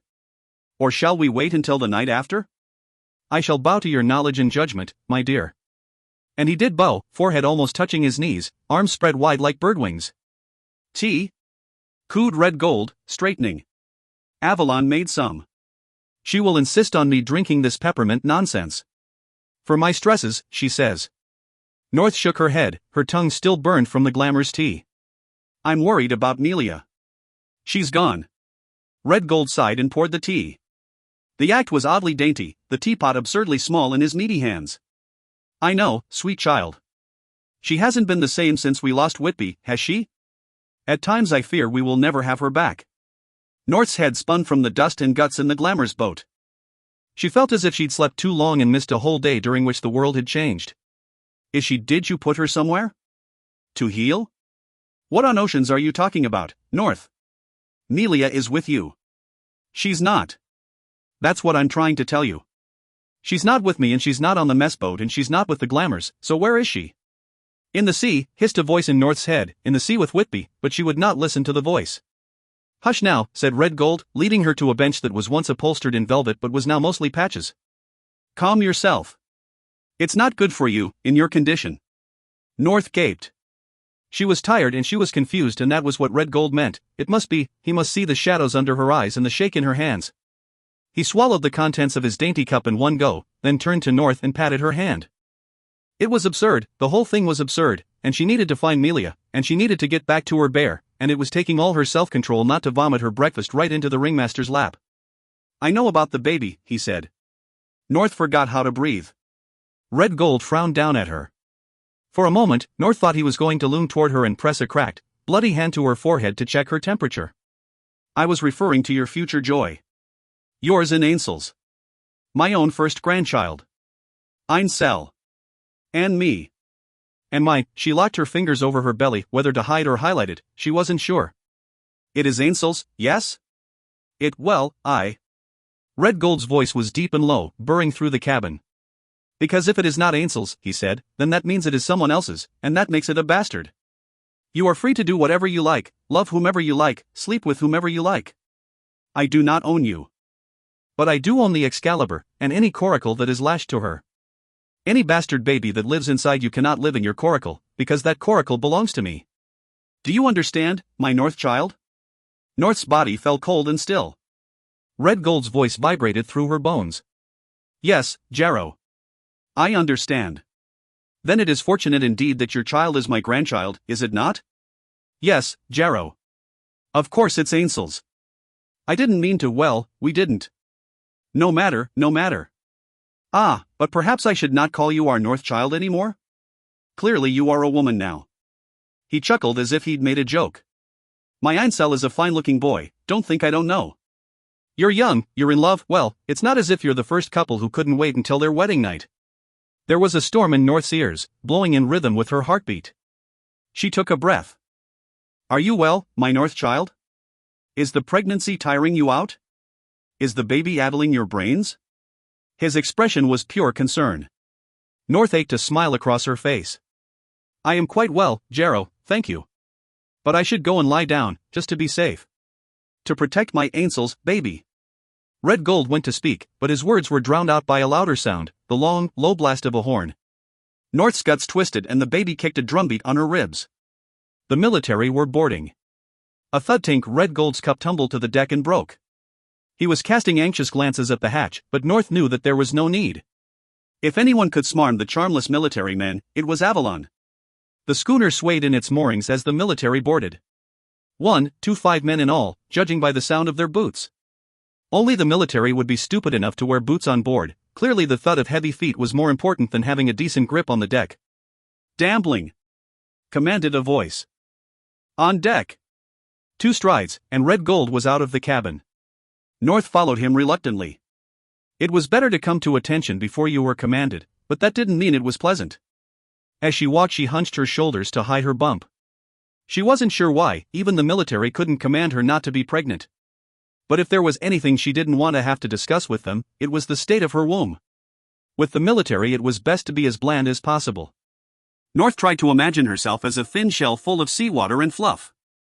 On the Excalibur's deck, the military men were lined up along the stern, as stiff and grumpy as crows in their starched black uniforms. Avalon simpered at their side, hands folded on her round belly, her smile beatific. North strained her ears in the direction of her coracle, willing her bear to stay silent. If he woke to find her still gone, he might be upset. Growls and gleaming teeth would not impress the military, and there was nothing to stop them taking the bear away from her. She tried to breathe steadily. Her bear was safe. The military captain paced the deck, prodding the off-kilter wheel, scraping a fingernail of paint off the flaking mast, tapping at the wooden hull where it was rotting. He seemed much taller and straighter than the other men, but North wasn't sure if this was an optical illusion. Maybe he selected short, awkward men to enhance his own bearing. His actions were so studied, so exaggerated, that he seemed a parody of himself. North peered at him to make sure that it wasn't Cash or Dosh trying out a particularly convincing outfit for the clown military show. Panicked laughter tickled in North's throat, and she swallowed it down hard. The captain lifted the folded sail from its cubby. From a distance, in the darkness, the sail made a lushly exotic big top, but up close the silk was spattered with wrinkled pocks and different colored threads where tears had been darned. In the circus, nothing should be seen close up. What is this, Dampling? North glanced at Red Gold. He was frowning at the captain, unsure how to answer. The truth seemed cheeky, but anything except the truth was unacceptable. A sail? Said the ringmaster. Are you asking me or telling me? It's a sail. And it's also our big top, or it will be, if you fine gentlemen allow us to perform this evening. The captain thudded across the deck. He stopped short of Red Gold. He probably wasn't used to being the smaller man in a conflict, but the ringmaster dwarfed everyone. Is that disrespect, Dampling? The military captain stood as steady as an anchor, as if the deck of the boat was the crest of a hill. But behind him the other military men swayed with the motion of the boat, fidgeting with the weapons holstered at their belts, knives, clubs, a cleaver that looked more suited to hacking meat than subduing Damplings. They were not subtle in their intimidation. Red Gold gave up his attempt at boisterous charm and bowed his head like a chastised child.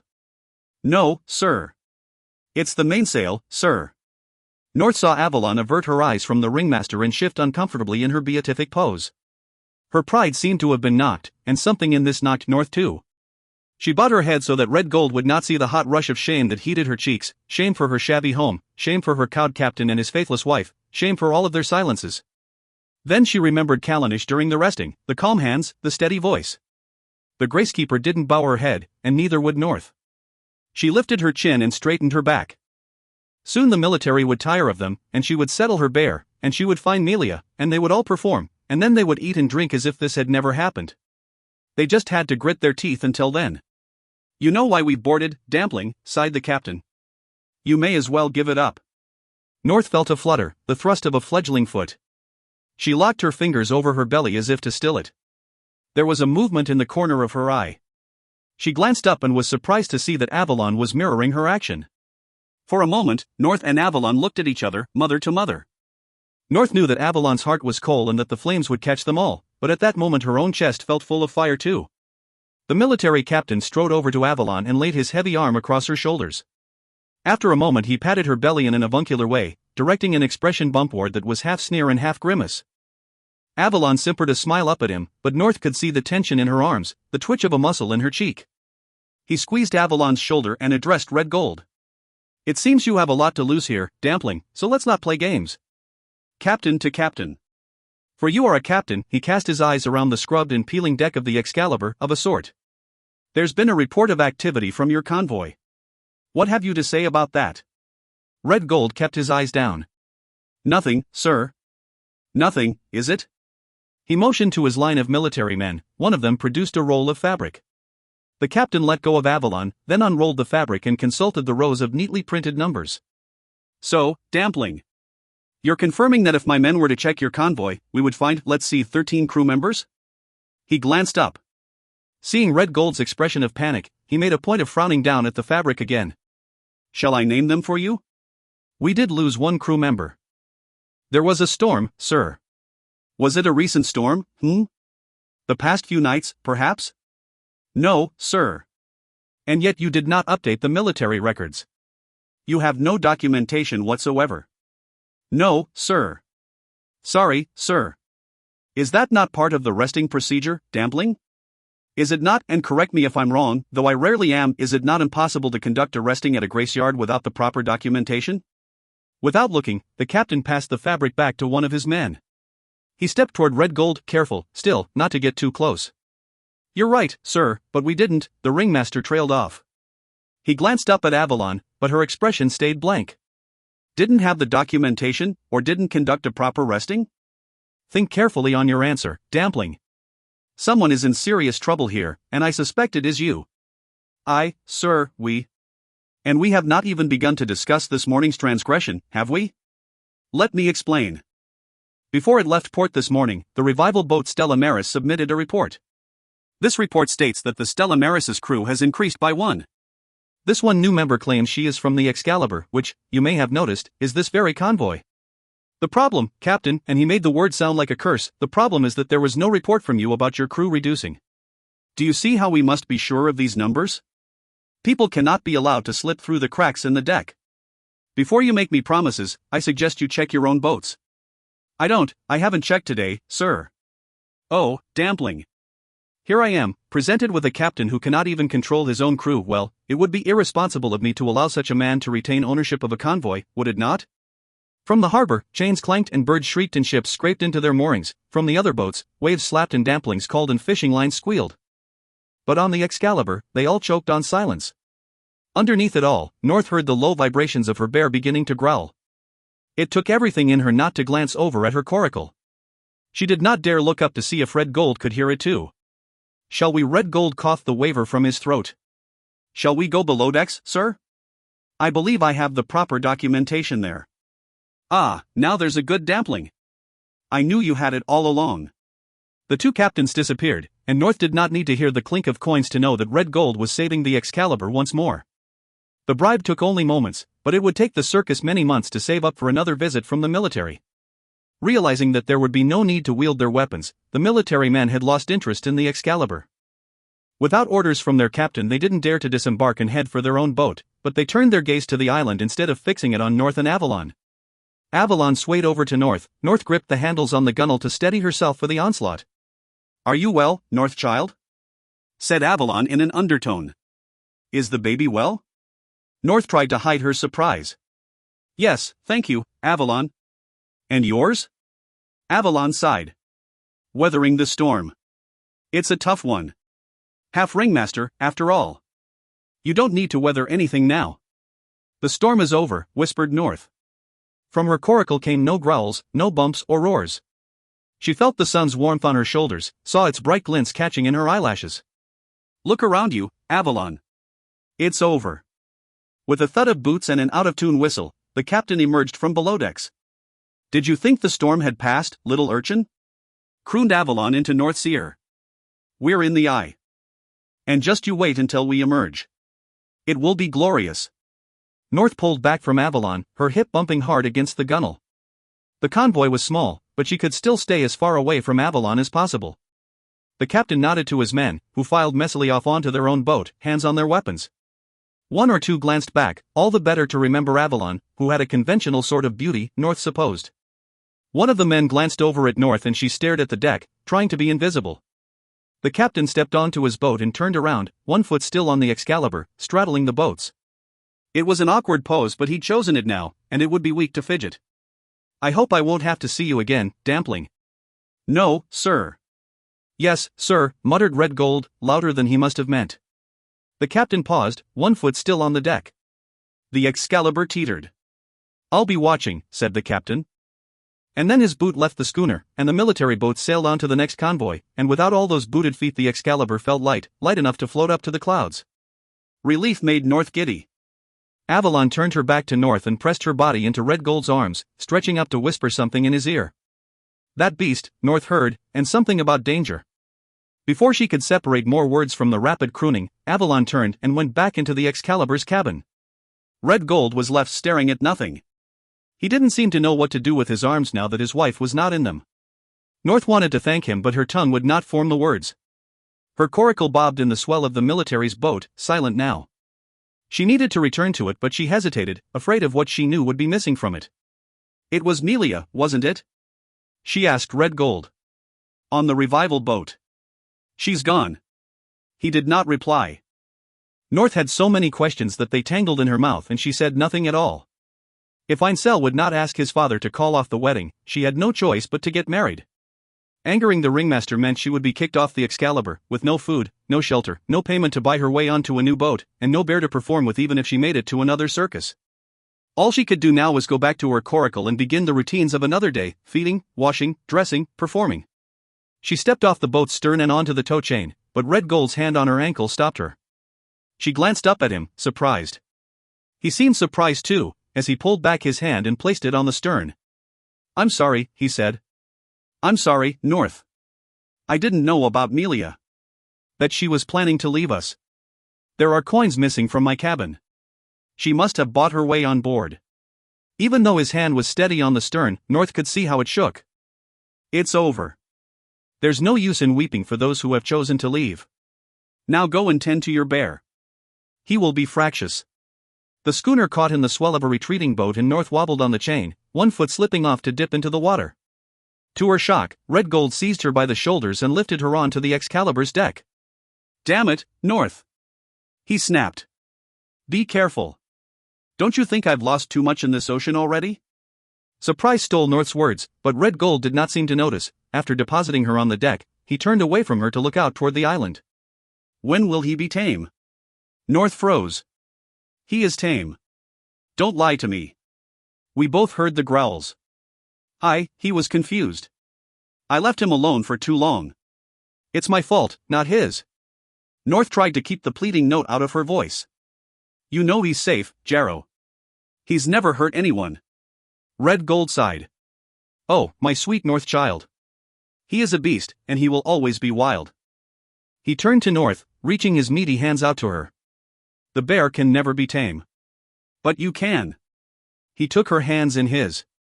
You'll soon wonder how you ever lived at sea, he said. You'll learn to sleep on land.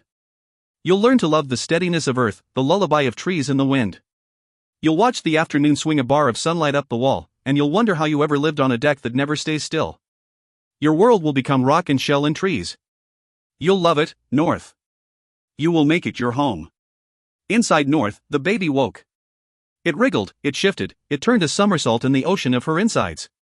Yes, I will, said North to Jarrow. I will make my home. 18. Flitch. When Flitch first let the Gracekeeper girl onto his boat, the moon was full. The days had slipped by, and when the moon rolled its round white eye around again, he knew something had to change, so he'd shown her that he knew about her scars. That she was his little fish. But when the sun replaced the moon the next morning, things slipped back, just like the other days. They bartered, they cooked, they sailed. Tonight the moons I would roll around again. 2 months was enough to eat up all the unsaid things between two people, but for the two of them the silence remained. She would not let him beneath her skin. Luckily for Flitch, he was a good observer. She'd had her blood twice, he knew it, though he was man enough not to let her know that he knew. Flitch was like that. He was a good man, a proper man, no matter what people said about messengers. The other messengers were like that, but he was not. Well, he had been like that at times, but the ocean was vast, and good at keeping secrets. Anyone could see that he was a good man by the way he had been treating Callanish. Even after she'd taken him into her bed on their very first meeting. Anyone else would have thought that was an invitation to more. Anyone else would have expected it, would have made her, well, would not have been a man, like he had been. He had been good to her. She'd better know it. And when the time came, she'd better show it. Despite the mist and the silence and the squid eating their lobster, Flitch did not lose heart. He was a messenger, after all. He'd had tougher times than this, and he'd have tougher ones in the future. This was nothing. But a Gracekeeper and a messenger were from different worlds. Flitch hadn't seen it at first. He'd watched Callanish gut mackerel, stitch up the sail, drink as fast as he could fill her cup, and he thought that she could handle it. He'd thought there was a shark's heart inside her. But it was all a shell. Slowly, he watched the softness creep into her. He'd said that he would get her to her island, and he would, but at their current pace she would soften and crumble like dry sand before they even sighted the coast. We need to hitch a lift, he announced over their breakfast of boiled seaweed and fried baby squid. Well, if the squid were going to eat his lobster, then he would eat their young in return. The squid was tough, and Callanish chewed and swallowed carefully before speaking. On a military tanker? Don't be daft, little fish. A pretty little landlocker like you, among all those brutes? Think what might happen. It would never be allowed. It's improper. And you'd know about that, I suppose, Mr. Propriety. Flitch raised his eyebrows. Whatever can you mean? You must have heard what people say about messengers. That will do anything for a few flecks of gold? He poked his tongue out at her, displaying a half-chewed sucker. It's true. But experience means knowledge, little fish, and I have experienced many military tankers. That's not the way for us. Then what? A medic boat? They're big but they don't go far, or fast. Don't worry your pretty little head. You leave the thinking to me. Callanish did not start on a new piece of squid. Instead she glared at Flitch until he gave in. A revival boat, little fish. That's where we need to go. And how will we do that? I haven't seen one since we left the Graceyard. Should we send up a prayer to the lady in the blue robes? Say to her, pretty please come and collect us? Don't try to be smart. It doesn't suit you. Callanish's eyes darted to the canvas bag containing Flitch's razor, then she seemed to think better of it, and returned to her breakfast. Flitch grinned. Maybe there was a bit of shark in her after all. You may not have seen one, he said, but I have. That's why I'm in charge around here, and not you. Because I know how to use my eyes. He reached behind the bench and handed Callanish his telescope. She scowled at it for a moment before raising it to her eye. She was still suspicious. What cheek? After all he'd done for her.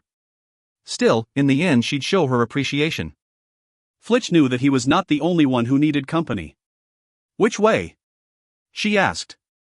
North. He waited for her to shift in focus. See it? It's far. Have faith, little fish. I find you the perfect ship, going in the perfect direction, and you tell me it's too far? Callanish shrugged, but she did not put down the telescope. She kept it trained in the direction of the revival boat, transfixed. I'll help you sail, she said. When you're tired. Or I can do the lobster creels. You won't need to. It won't take us long to catch up. Until then you can cook my meals and look pretty, like you've been doing all along. And if you want to be wearing less while you do it, all the better. Flitch thought he'd gone too far then. Callanish jerked back the telescope and he felt a quick heat of fear that she was planning to jam it into his eye. He held up his hands. Keep your temper, little fish. If that goes in the sea, you'll be the one who has to dive in after it. She handed the telescope back to him a bit more roughly than was necessary. Fine, Flitch. Whatever you say. Just get me to the island. It took them less than a day to catch up with the revival ship. Its size lent it speed, but it chose to move slowly. All the better to pick up new converts along the way, thought Flitch, though he and his Gracekeeper girl wouldn't be signing up to anything. Oh no sir. But messengers knew the way of all types of boat, and if he had to raise his eyes to the sky and chant some holy holies to earn his passage, then he would do it with gusto. Soon they were almost close enough to hail the enormous ship. Flitch lifted Callanish up onto his shoulder so that she could tie the beacon to the top of the mast. The wet silk of her gloves made it hard for her to knot the rope, and she still refused to go barehanded. It was ridiculous. Did she really think that he didn't know about her webbed fingers by now? He supposed that if the landlockers saw, they'd probably burn her alive or tie her screaming to some sacred tree, or cut out her heart and eat it on a slice of bread. Flitch didn't mind it so much. It was repulsive, but he'd seen worse, and he had excellent self-control. Not only did he resist slipping a hand up her dress, he didn't even sneak a glance. For that, he should certainly get some credit. Besides, he'd seen the contents of her underwear before, and was blessed with vivid powers of recall. Flitch steadied the cutter as Callanish busied herself with wrapping and stowing anything movable on deck. It was tricky. The revival ship's wake was strong and erratic, and it took all of Flitch's strength to keep the cutter steady. If he hadn't been a messenger, then the skin would have scraped off his knuckles and the muscles would be burning in his back. But he was a messenger, so he felt none of it. He kept his breathing slow and steady so that Callanish would not hear his struggle. Callanish sat in the boat's bow, gaping up at the approaching wall of the revival boat's hull. She seemed not to be concentrating as she leaned over and dipped her fingers into the sea to clean her gloves. Usually she would use the water in the filter, and Flitch was about to tell her to stop, because when the salt water dried it would make the fabric rough on her poor soft skin, and she struggled enough with the knots, so he didn't want her to be completely useless to him. But before he could, she lifted her hand and gazed at it in disgust. The glove was slick and dark with oil and filth. What is that? She asked, rubbing her hands in the remains of the filtered water to clean them. As they drew closer to the revival boat, the bumps and thocks against the side of the cutter increased.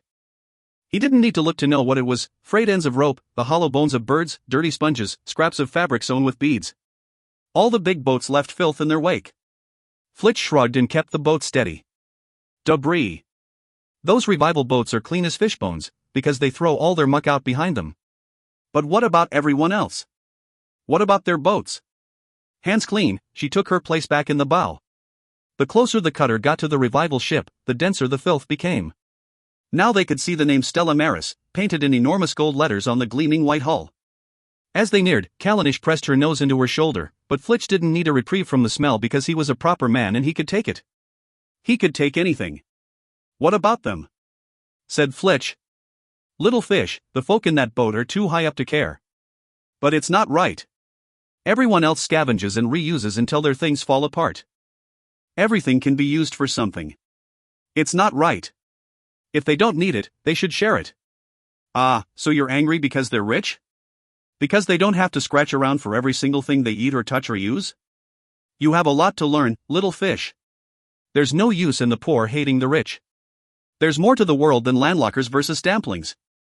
And we all know what side of the balance you're from.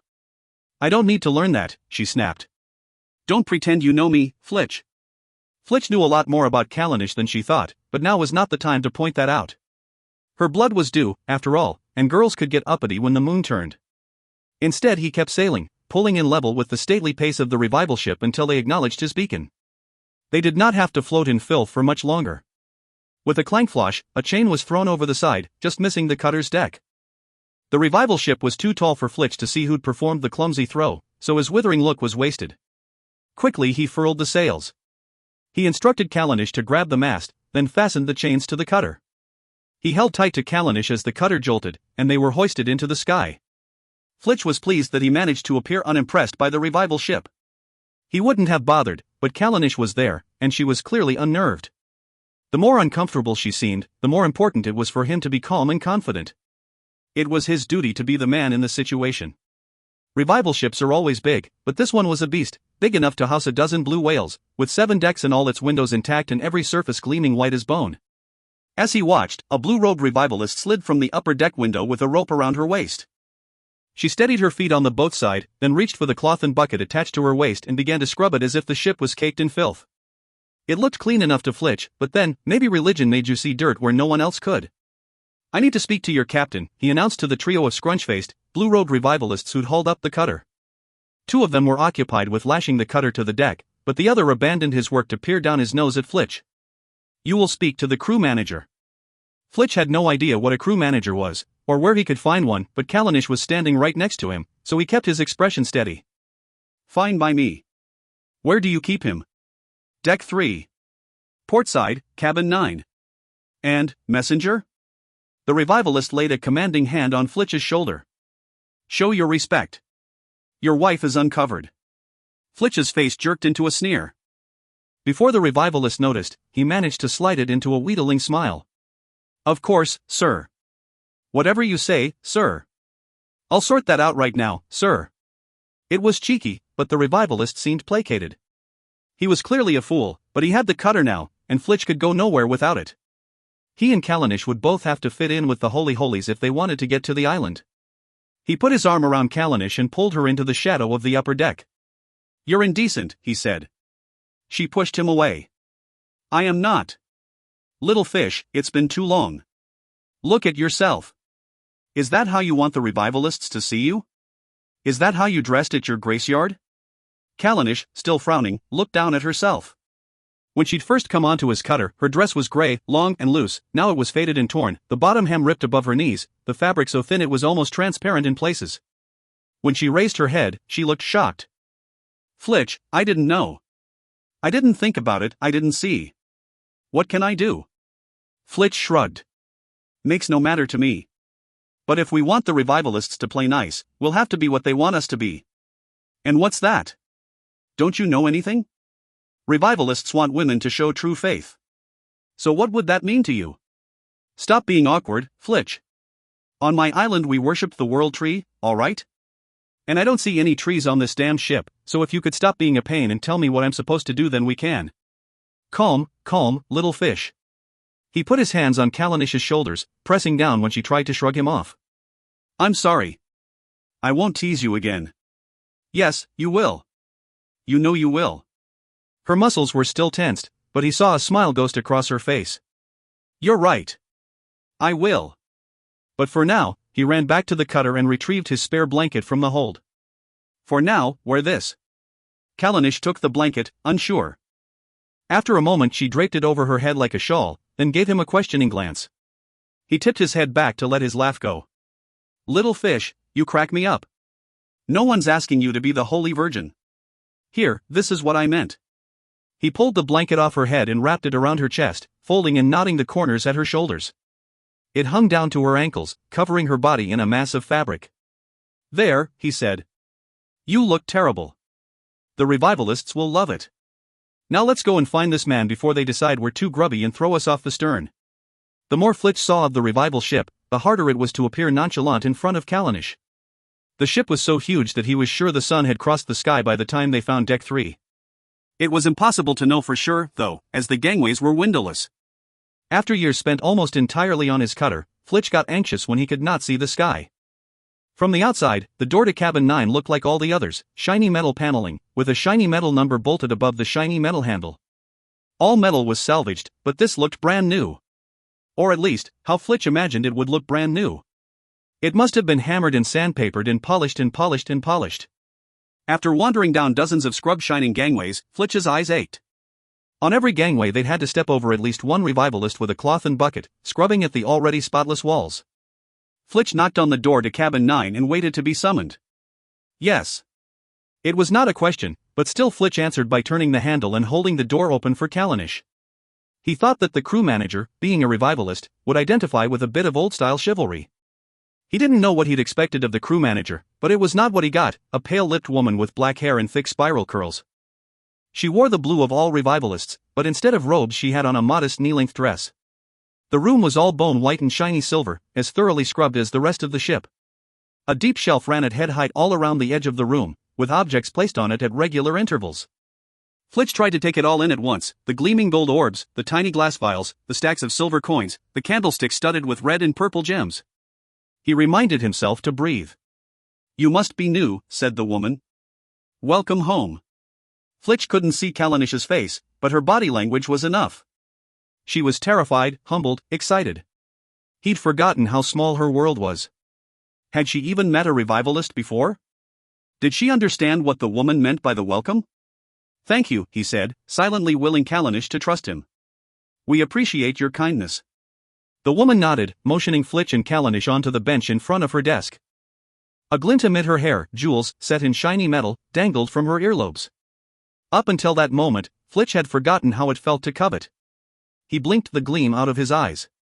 "I regret that we cannot remain as permanent members," he said. "But we have heard much about your generosity and were hopeful that you could help us. We wish to get to the Northwest 22 archipelago." The woman raised her eyebrows and opened a drawer in her desk. Flitch stretched his spine, peering over the far lip of the desk. She spotted the movement and stopped him with a frown, but not before he'd seen that she was consulting a map. He sat back and smiled at her in a manner both humble and charming.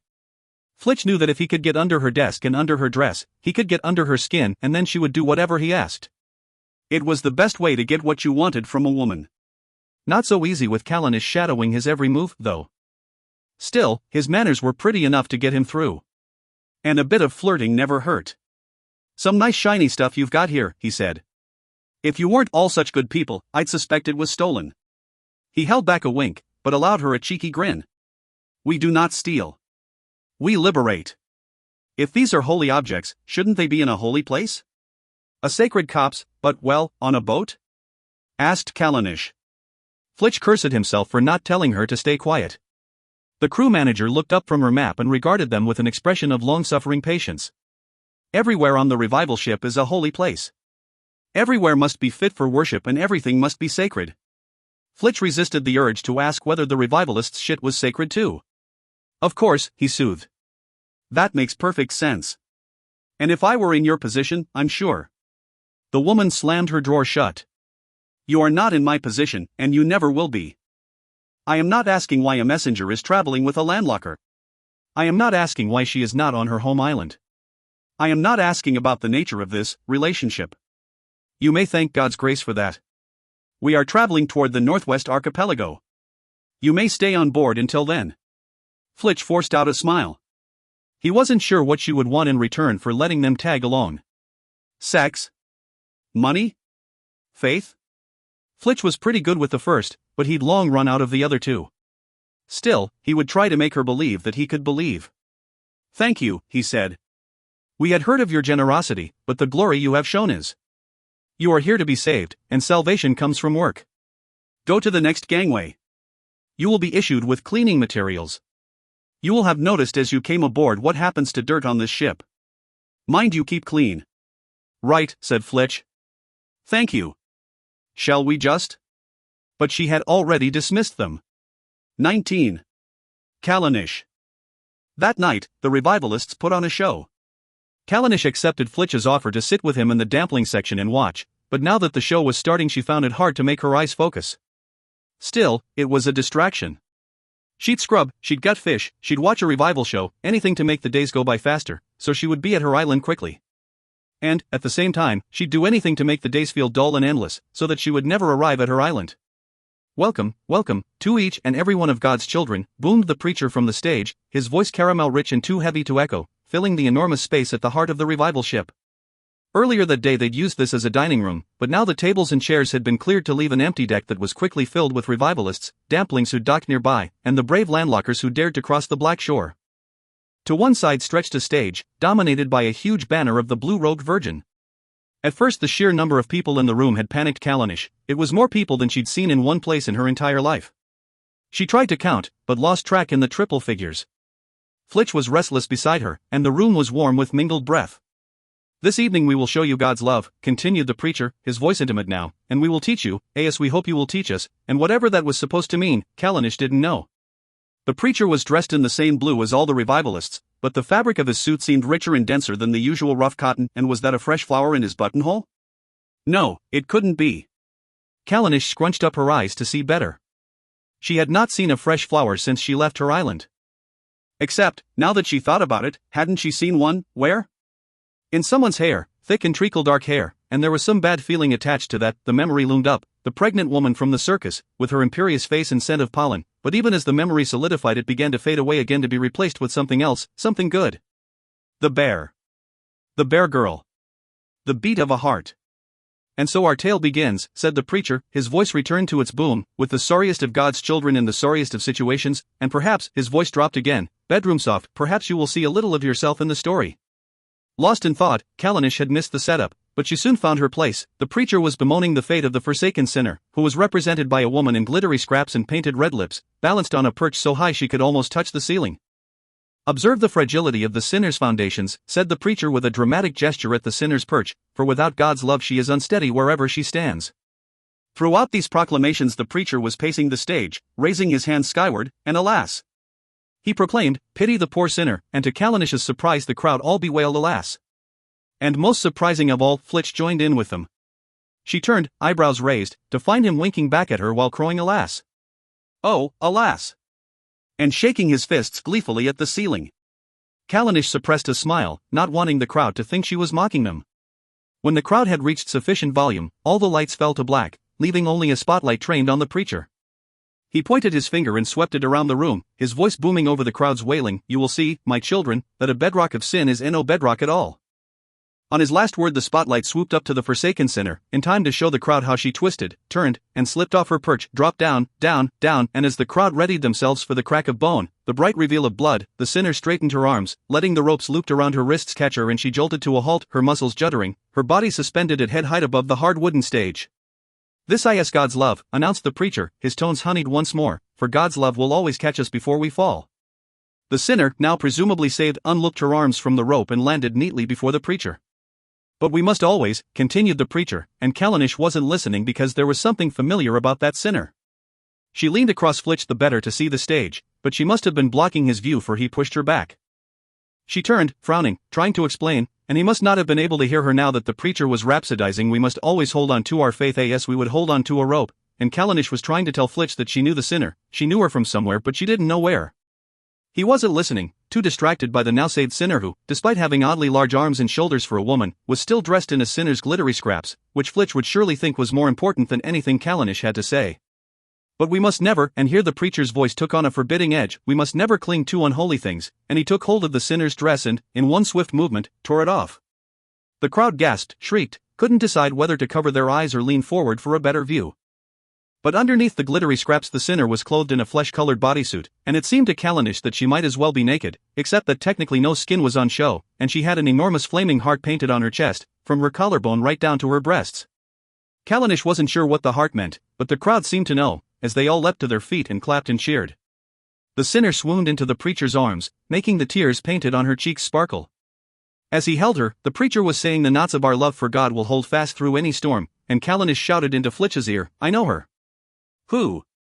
He mouthed back. "The sinner." "But she's not a sinner, she's an acrobat in a circus." She could hardly hear herself over the burr of the preacher and the praise shrieking of the crowd, but Flitch must have heard. He tipped back his head and laughed right up at the ceiling. "Clever, clever, little fish." He leaned in close and shouted into Callanish's ear, intimate despite the crowd. But don't let the revivalists hear you call it a circus. They won't take kindly to that.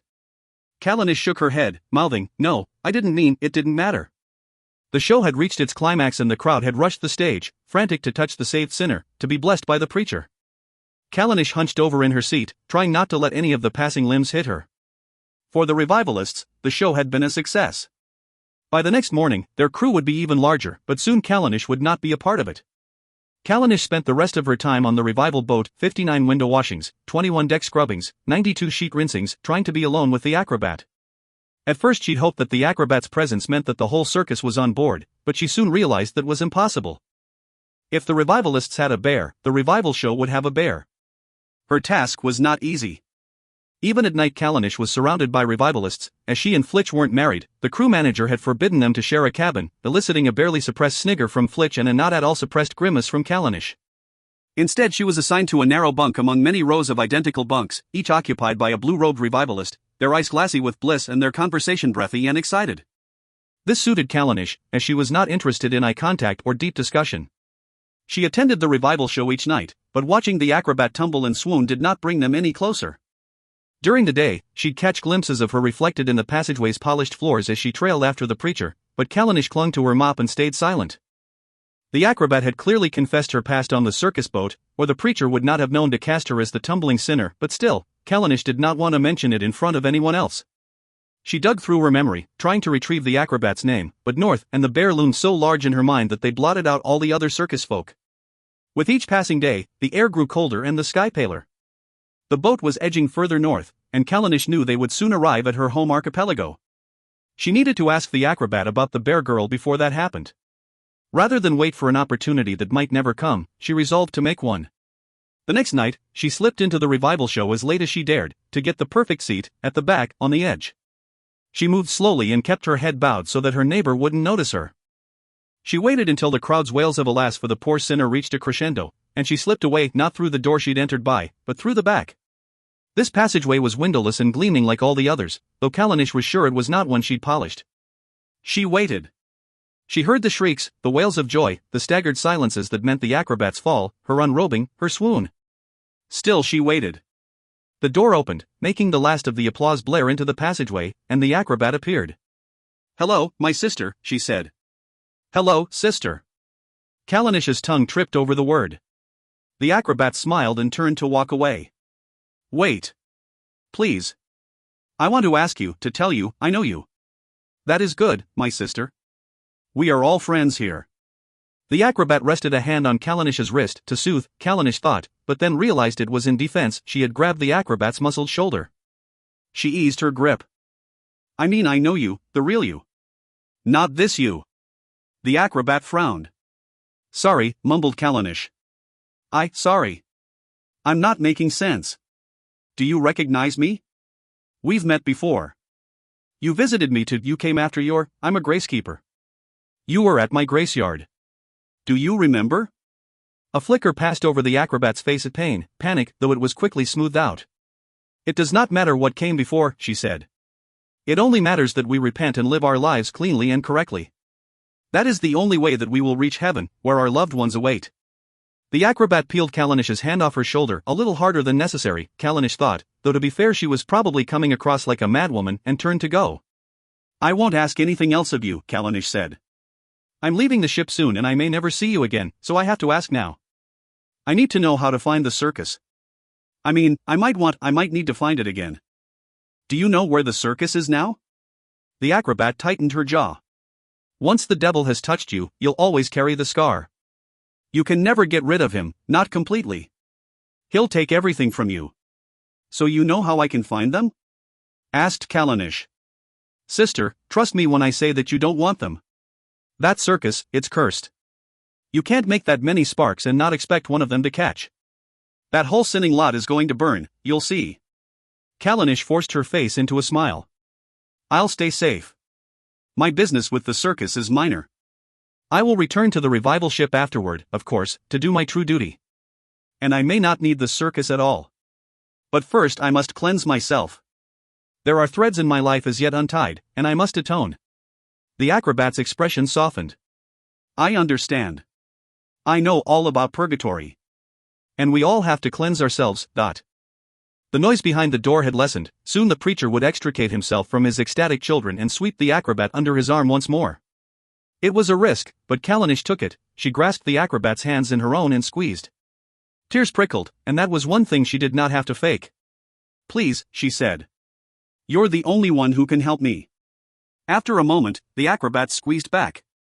"I'd say you're in luck, sister, but there's no luck to be had at that circus. They've been behind us this whole time, lurking on the horizon. I fear they want to steal me back. They have not taken enough from me, and now they want the rest." Callanish thought it more likely that the ships were simply following the same sailing route, but she didn't point that out. "The same way the revivalists stole you?" she asked. "They did not steal me, sister. They saved me." "But I am not afraid, for the circus sinners will not come close enough for thieving. They are kept at bay by the glory and power of Our Lady." Callanish thought it more likely that the circus folk wanted to avoid performing on the same island on the same night as the revivalists, but she didn't point that out either. "So tomorrow," she said, "when we go ashore at Northwest 22, if I wait there then they'll come, and—" "But we won't go ashore there." "What? Why?" "They're pagans, my sister. Tree worshippers. The preacher says that we have gained family from every island, in every archipelago, but never that one. They are irredeemable sinners. It would be a waste and a danger." The passageway was windowless, white-scrubbed, lined with door after door after door, but Callanish saw none of it. All she could see was the expansive ocean between herself and her island. "So all I have to do," she murmured, more to herself than to the acrobat, "is get from the ship to the island." She began to wander away down the passageway, then rushed back to grip the acrobat's hands in thanks. "From here to there," she said. "That's all I need. And then I'll know. And if I need to, I'll wait. For the circus, and the bear, and I'll wait." She released the acrobat before wandering away in the other direction, head bowed. "I hope someone saves you, my sister," called the acrobat after her. "Even if they have to steal you first." But Callanish barely heard. In her mind, she was already home.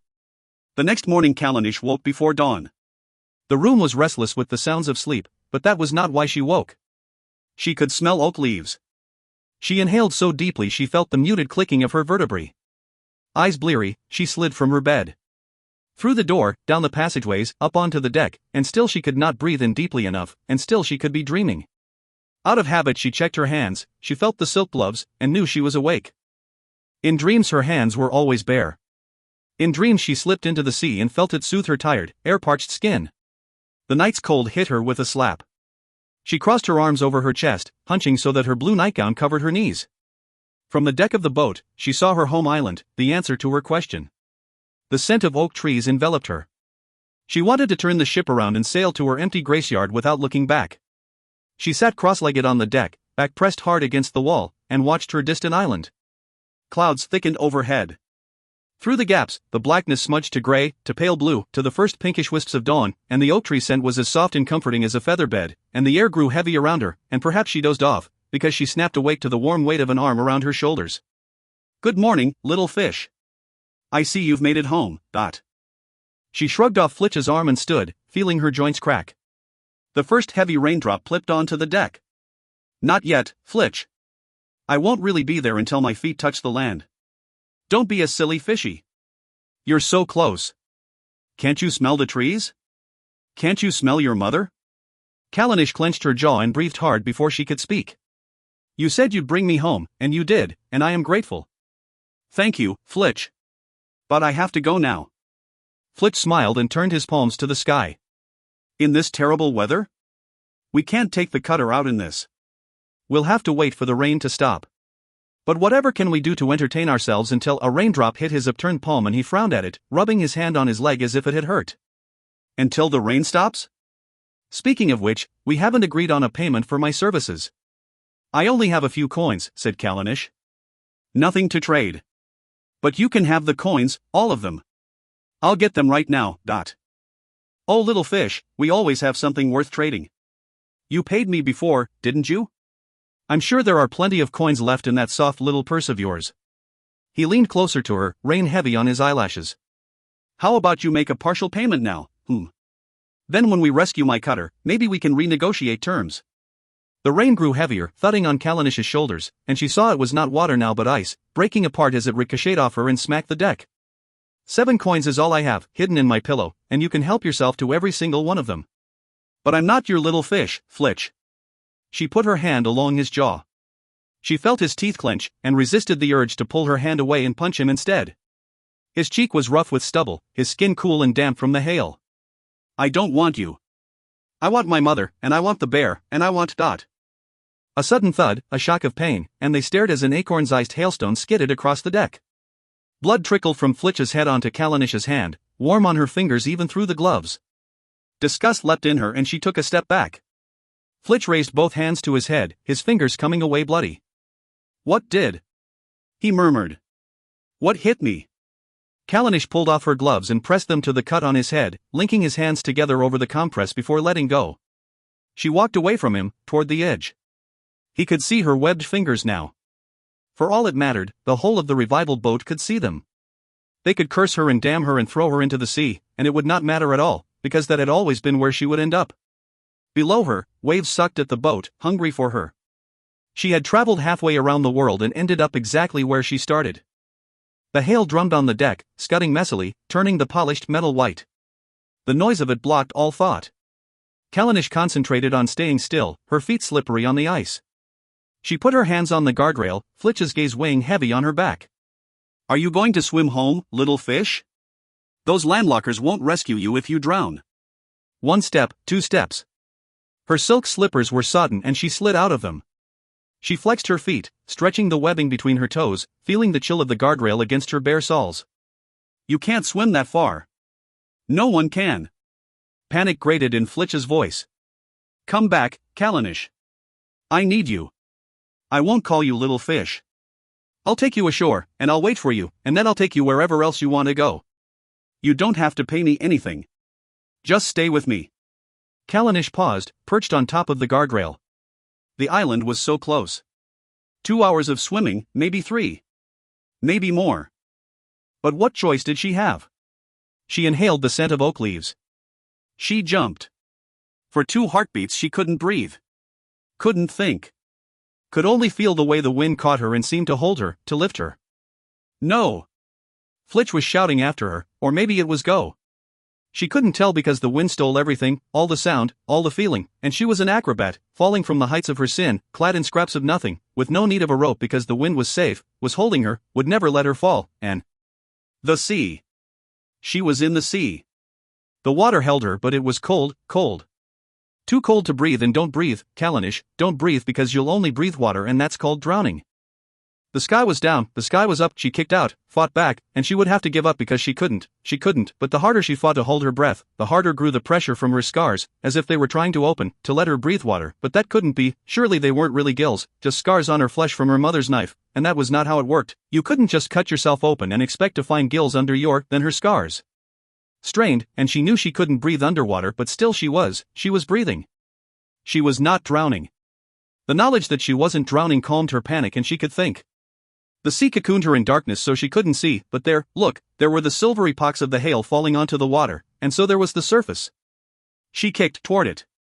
The webs between her fingers and toes caught the water, displacing it easily. She pushed once, twice, and there was the sky, and her lungs stretched, and she could breathe air. On the deck the hail thudded, shattered, tore open skin, but here in the sea it scattered on the water gently, like snow on snow. Hailstones tickled her limbs as they sank past. Her whole life she had been afraid of the sea, terrified that it wanted to swallow her whole. And now here she was, and it held her. She felt something that she had not felt since that night in the circus coracle, her bare hand linked with North's.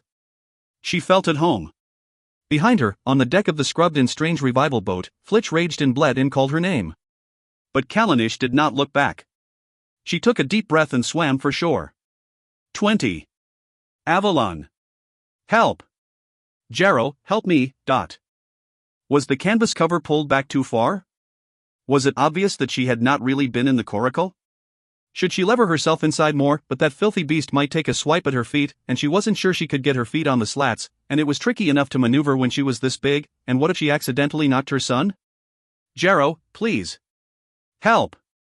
She steadied her feet against the coracle's entrance and opened her mouth wide, ready to scream to the full stretch of her lungs, but as she pulled in a breath she heard the thud of feet and the roar of her husband calling her name. She felt a flash of annoyance that he had not appeared at the exact moment she called for him. What could he possibly be doing that was more important than saving the precious lives of his wife and baby? Jarrow, Einsel, North, someone, please. Help me. There were still so many things that could go wrong. North could find the razor blade on the deck of her coracle. Avalon had planned to throw it into the sea after she'd cut her arm, but the sight of a dampling watching her from a medic boat anchored nearby had distracted her. In that moment of panic, she dropped the blade. There was no time to go after it, even if she dared to take her son anywhere near that nasty, violent animal. But it was fine. Even if North found it, what would she say? Who would ever believe her? I can't get away. I think it's coming. Please help. Avalon held in her scream and let out some whimpers instead, tearing her dress a little more. She bent her body at an awkward angle across the canvas, just as the top of Jarrow's head appeared on the Excalibur's deck. And there on his face she saw panic, and fear, and love, and it was all for her. She felt affection kick in her belly. Soon they would have their home, and it would all be worth it. Jarrow! She gasped. Save me. The bear, it's trying to kill me. 21. Callanish. Callanish was on the island. She was shiver-soaked, frantic, tired to the marrow of her bones, but she was on the island.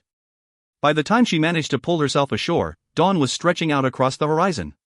The island was awakening. But most of the windows in the nearby stilt homes were still dark, so Callanish allowed herself a moment to lie on the wooden slats of the dock.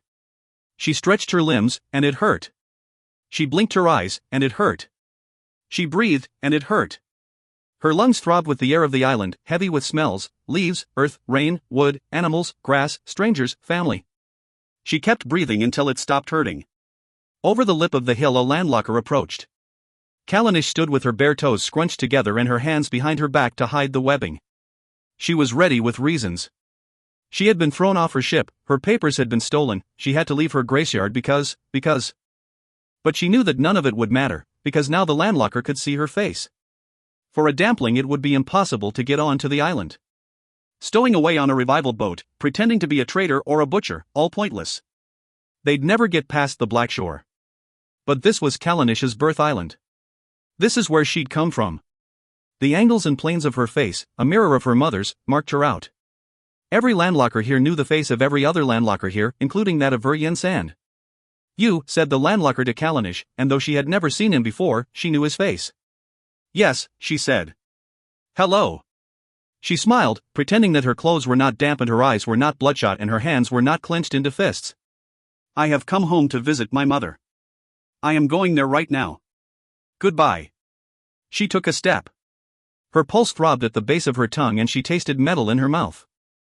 But she took another step, and another, and she was past the landlocker who was a stranger and not a stranger, and she was off the gangway and on the path leading up between the stilt homes, and no one had stopped her. The stilt homes seemed so flimsy, the salvaged metal walls tarnished, their spindly legs constantly sucked and battered by the waves. Their roofs were planted with short-rooted vegetables, lettuce and cabbage, radish and pepper, and the remaining leaves shuddered in the breeze from the sea. As she walked further toward the island's center, the reclaimed land under her feet grew so steady that she felt dizzy.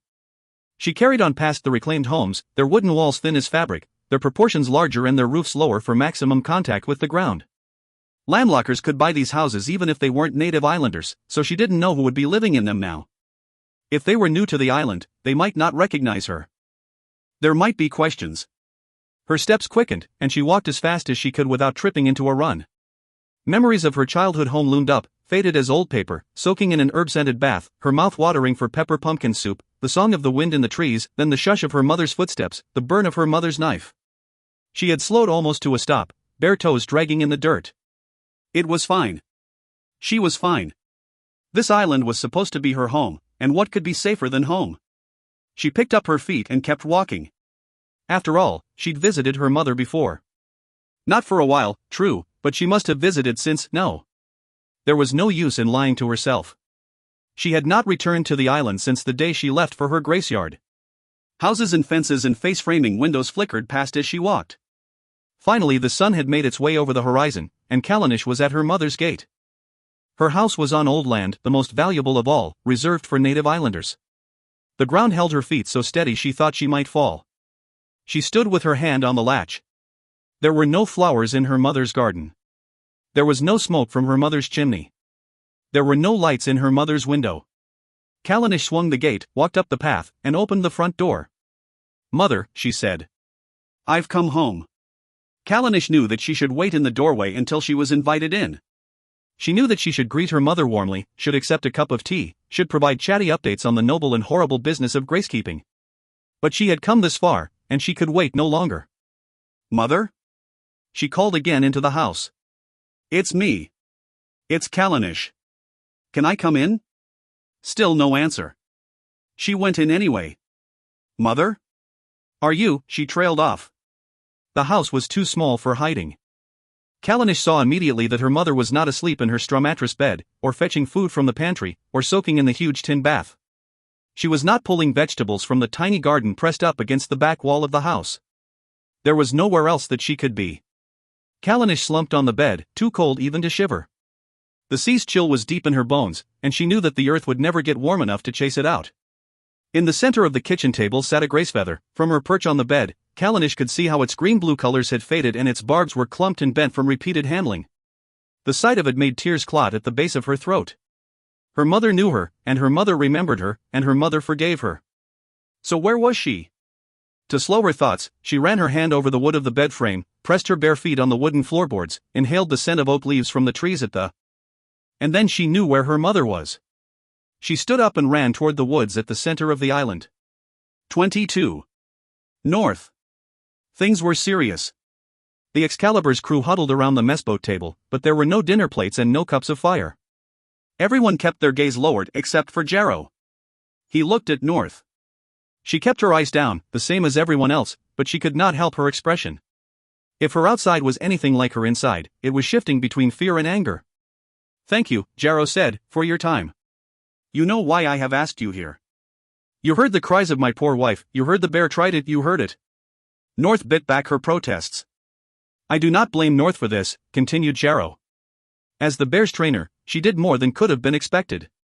Her bear performed beautifully every night, and we all know that her dance is of huge appeal to the landlockers. I wouldn't say that it's the only thing keeping the Circus Excalibur going, but it's certainly. Avalon flinched and sucked in a breath, tucking her bandaged left arm close to her body as if she'd had a flash of pain. North resisted the urge to launch herself across the table and snap Avalon's arm right off her body. "But," said Jarrow, "a beast is still a beast." He rested his heavy hand on his wife's shoulder and she tilted her tear-blurred face up to him. "We cannot let this incident pass," he said. "There must be consequences." "No. You can't." North was shocked at her own outburst. "That is, Jarrow, please." He didn't mean to hurt Avalon. And why was she even in my... "Yes, North?" asked Jarrow with raised eyebrows. "Are you asking why the mistress of the circus cannot go wherever she chooses, whenever she chooses?" "No. Nothing. He's never hurt anyone before, Jarrow. You know that. He is a beast. And he will always be wild. I cannot risk anyone else being harmed." Jarrow squeezed Avalon's shoulder, as if seeking strength. "Tonight he will stay in your coracle. Chain him tightly. Tie his mouth shut. Drug him if you can."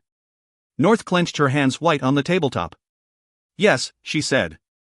"And as you will not be able to perform with your bear, you will be a part of the maypole instead. We must all earn our dinner." North glanced up at him. She couldn't, he knew she couldn't, her bump was far too big now to be bandaged down. "Jarrow, please." "I can't. It won't," North trailed off. She hunched her body, trying to make Red Gold aware of her bump without pointing it out to the rest of the crew. "No excuses. You will do what I say. And after the maypole you can join the clown military. That will be the main act tonight, and tomorrow night, and every night until I say otherwise." Cash coughed from the end of the table. Boss. You said we weren't to do the military act in this archipelago. You said it would make the clans nervous. You said the military liked to lurk around here. You said it might be dangerous. Remember? We haven't prepped, boss, not at all. Then do your prep now. You have the whole day. Everyone will help you. Everyone will do what I say. No questions. In fact, and here Jarrow glared around the room at each person in turn. The next person to question in order will have a reduction in their rations. Another question means another reduction, and 3 questions means no food at all. The reaction of the crew was immediate and negative, backs straightened, eyebrows lowered, jaws clenched. Even through her grief, North felt a bright burst of surprise. The crew often went against orders, the clowns in particular, but there had never been food restrictions before. There was little enough as it was. You have your orders, crew. Go, now, and work on your acts. All the things you wanted to do that I said you could not, now you will do them. Tonight, we must upend this island. We must. Jarrow raised his hands, as if to rest his head in them, then restrained himself. Do you understand? We must shock. My wife is injured and Nelia is not coming back, that means we're down a horse performer and we have no acrobats. And without the bear to please the crowd, this is the only way we will eat tonight. Now go. He slumped at the head of the table. The crew filed out of the mess boat to prepare for that night's performance. 23. Callanish. The trees were dense, but Callanish barely slowed as she crossed from the fields to the woods. Beneath the oak canopy dead leaves carpeted the ground, hiding sharp twigs and dents in the earth. Within 10 steps Callanish's bare feet were scratched to bleeding, her ankles jolted and throbbing. Branches clawed at her hair, grabbing fingerfuls from the roots. She glanced back, distracted by the blonde strands gleaming among the leaves. At least, she thought as she ran, she would be able to find her way out again. All she had to do was follow the stolen parts of her body. Thwick went a twig under her foot, and Sush went the fallen leaves, and Quit went a branch as it snapped off against her shoulder, and oh, the fear of the gods was rising up in her now. She hesitated, but it was too late. She couldn't put the branch back on, so she might as well keep going. She picked up her feet and kept running. The trees were still ripping out her hair and the ground was still tearing at her feet, but she was almost at the world tree. Mother! She called, and the trees threw her voice right back. As she ran, she bunched up her hair and tucked it into the neck of her dress. It wasn't enough, so she raised her arms over her head to protect it, surrendering her skin to the sharpness of the branches. They stabbed, and they snapped, and the gods were angry with her. Already she felt a constellation of splinters in her forearms. Mother! She called again, and with a gasp she broke through to the clearing, and there she was, her mother, Verjensand, standing naked and barefoot in the woods with her arms stretched around the wide, rough trunk of the world tree. She turned and looked at Callanish. Dew from the leaves glittered a silver fishing net on her hair. Hello, she said. I'm going to have a baby. Are you here to help me? Callanish knew what she would see, but could not help glancing down at her mother's belly. It was pale and puckered and completely flat. Mother! It was all that she could think to say. Varian's face split into a grin. Yes. She said. I will be a mother. But not yet. First I must have this baby. And you must help me. It'll come at any moment now, so we must be ready. Mother, it's me. Callanish took a step forward. It's Callanish. Veryen stepped forward too, clasping her daughter's hands. Oh, that's a beautiful name. Don't tell anyone, but she lowered her voice to a whisper, leaning in, conspiratorial, that's what I plan to call my baby. Callanish Sand. Lovely, don't you think? My baby is going to be blessed by the gods. That's why I am having her here, you see? At the world tree. So that my baby will be blessed. So that she will always be happy. She turned away and stroked the tree's bark, crooning a lullaby under her breath. Callanish pulled off her dress and put it over her mother's head, rubbing Varian's arms to warm them. She shivered in her thin slip, trying to hide her shock at her mother's chicken bone limbs, her distant eyes, her twitching fingers. It took all her self-control not to snatch her mother's hands away when she rested them maternally on her belly. It's not your time yet, Veryen. I'll take you home now. But you'll bring me back here later? Veryen allowed herself to be led away from the tree, though she cast longing glances back as she walked. You'll bring me back when the baby is coming? I know it won't be long now. I need to do right for my child. For my Callanish. Yes. I'm sorry, I should have said that. I'll bring you back, and I'm sorry, and I'll do whatever you need, and I'm sorry. I'm sorry. 24. Dosh. The clowns had waited a long time to sate their hunger. But when it happened, they wanted it to be in the right way, for the right reasons, and Dosh knew that this was not the right way. They'd never liked the Northwest Archipelagos. The clams were too busy worshipping tree gods and bowing to the military to appreciate the circus. Why go somewhere you weren't wanted? With cash in charge, rebellion would be as indiscriminate as rain. Dosh preferred to choose battles. Better to save your revolution for where it had a chance to take hold. Maybe we shouldn't do the act tonight, Dosh said, leaning in to examine Do's face. They were painting the outlines of teeth on one another's faces, to make it look as if the flesh of their cheeks had been cut away. No choice, said Doe, trying not to move too much under Dash's brush. Doe always spoke as if only a set number of words had been allocated for the day. It was annoying, but not as annoying as Cash, who, of course, had started talking over the end of Doe's short sentence. We want to, Cash said, and we have to, and so we will. Red Gold said that without the bear and the acrobats and that horse whore we had to shock the clams. Every night before this it's been maypoles and flirting with the glamours and chucking paper money at angry clams. Safe and boring. Finally, we have our chance. Cash had finished the pre-show prep and sprawled out on a bunk, long limbs twisted at unlikely angles, checking that the tight military coat allowed the proper sensuousness of movement. What's been happening so far with our safe and boring act? Are you satisfied? Is your belly full? When the clams are bored, we go hungry. Red Gold told us to do the military act. For once, he's right. Cash was definitely bored, and it made Dash nervous. For Cash, boredom led to restlessness, and restlessness led to danger. And let's not even mention our poor beds, went on Cash with a theatrical sigh. Just as empty as our bellies. The curtains around their bunks hadn't been shut for weeks.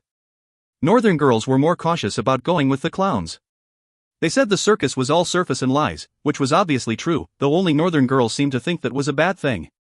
They had religion in their blood where circus folk had glitter, Cash always said, and nothing closes a clam girl's legs faster than fear of gods.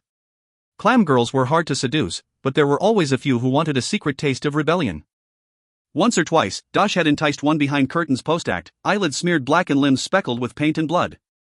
The clam girl had shared a drink in the mess boat and then giggled her way back to the coracle, joining Dash behind the bunk curtains before sneaking back to her island before dawn. But not lately. Angering the gods wasn't worth a boring clown. It's just, said Dash, reluctant to give up so easily, it seems risky. We saw a military boat a few days ago, and the northern archipelagos don't like circus folk. Doe chimed in. Don't like the military more. Cash scoffed. The military are still landlockers. Under their uniforms they're just clams. They're all on the same side, as long as it's against us. Cash leapt from the bed, pacing the narrow coracle. Dash and Doe stopped buttoning up their bloodstained coats to watch. Red Gold put us in charge tonight. He knows how tonight will go. No bear dance, so no applause, so no food. Well, boo bloody who. Is a wild animal really the best performer in this whole circus? Our whole lives, our ringmaster trains us for subversion and then shies away from our suggestions when they get a bit too daring for him. Good suggestions, I might add, ones that would have got food in our bellies. Cash, don't be so hard. He's kept us off the prison boat, hasn't he? Maybe he was right too. Shut up, Dash. Red Gold's lost his nerve. He's hiding away in his cabin, petting his horse whore, buying her flowers so she'll keep pretending she carries his child. He should be the Lord of Misrule, tearing apart the world and leaving the clams to put it back together. But he's forgotten who he is. He doesn't know what to do anymore, that's why he made us the ringmasters tonight. He fears those military masqueraders. He fears the prison boat. Cash paced, outfit tight over flexing limbs. Well, we don't fear anything. What's the point of living life under a booted heel? It's worth the risk, I say. Tonight, a slow smile spread across Cash's face, matching the painted-on teeth.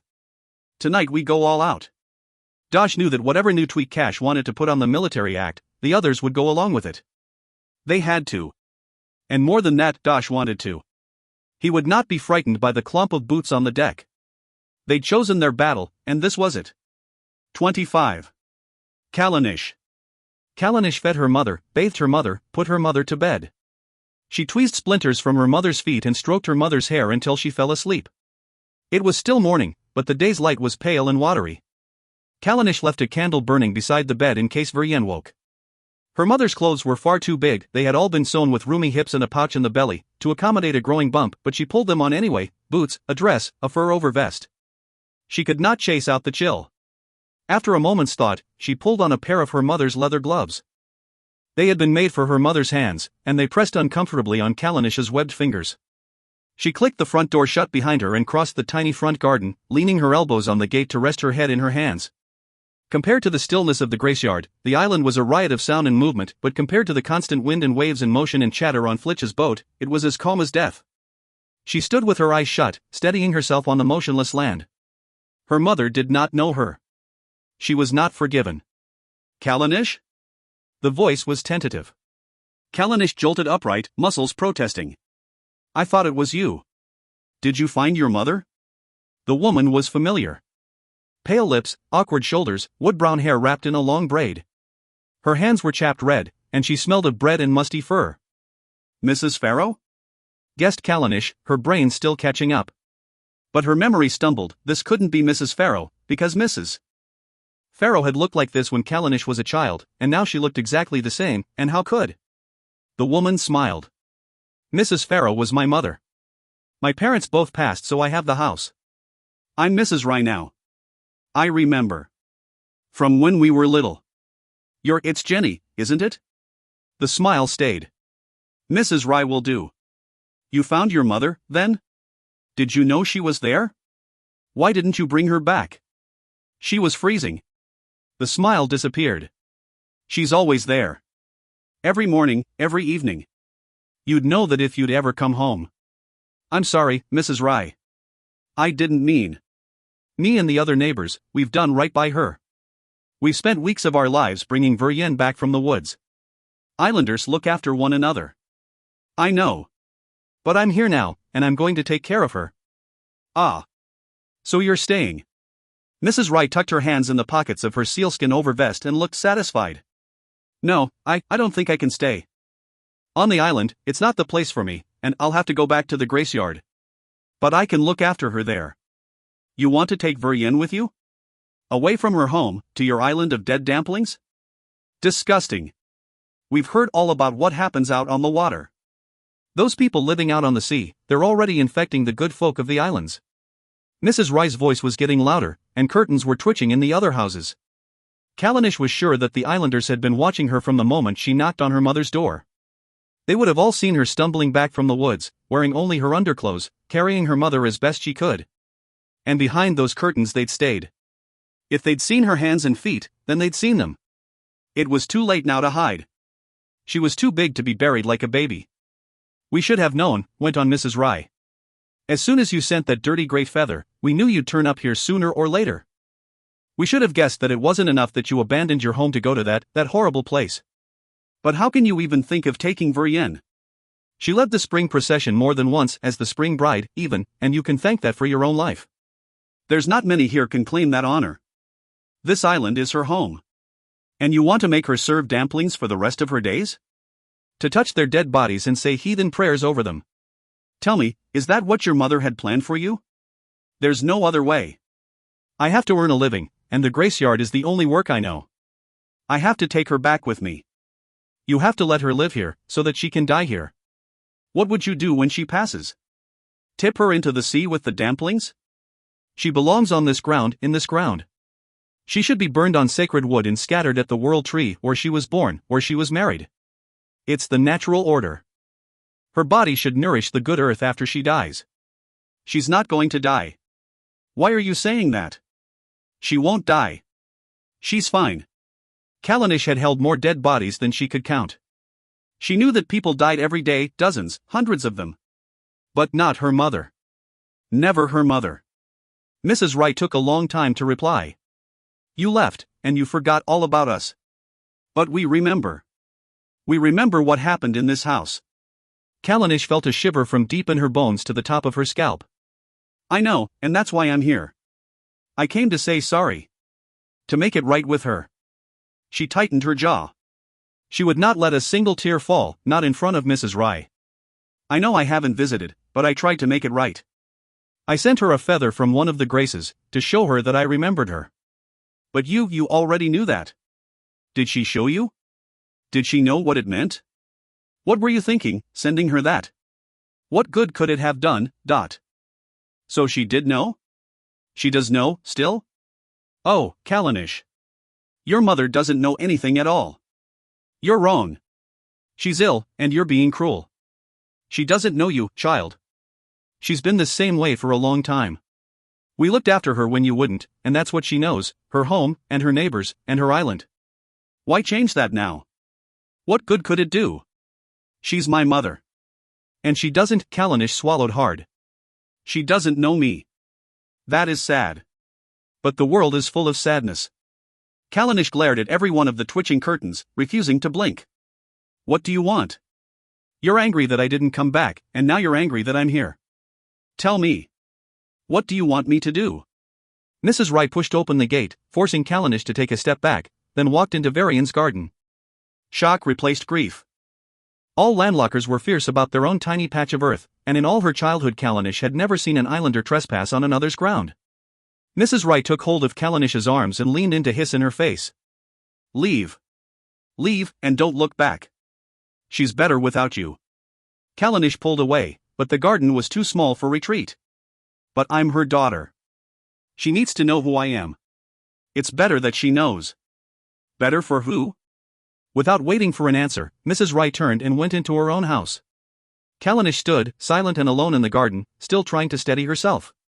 She stayed at her mother's house, living off the neighbors' thin-wearing charity, letting the days blur.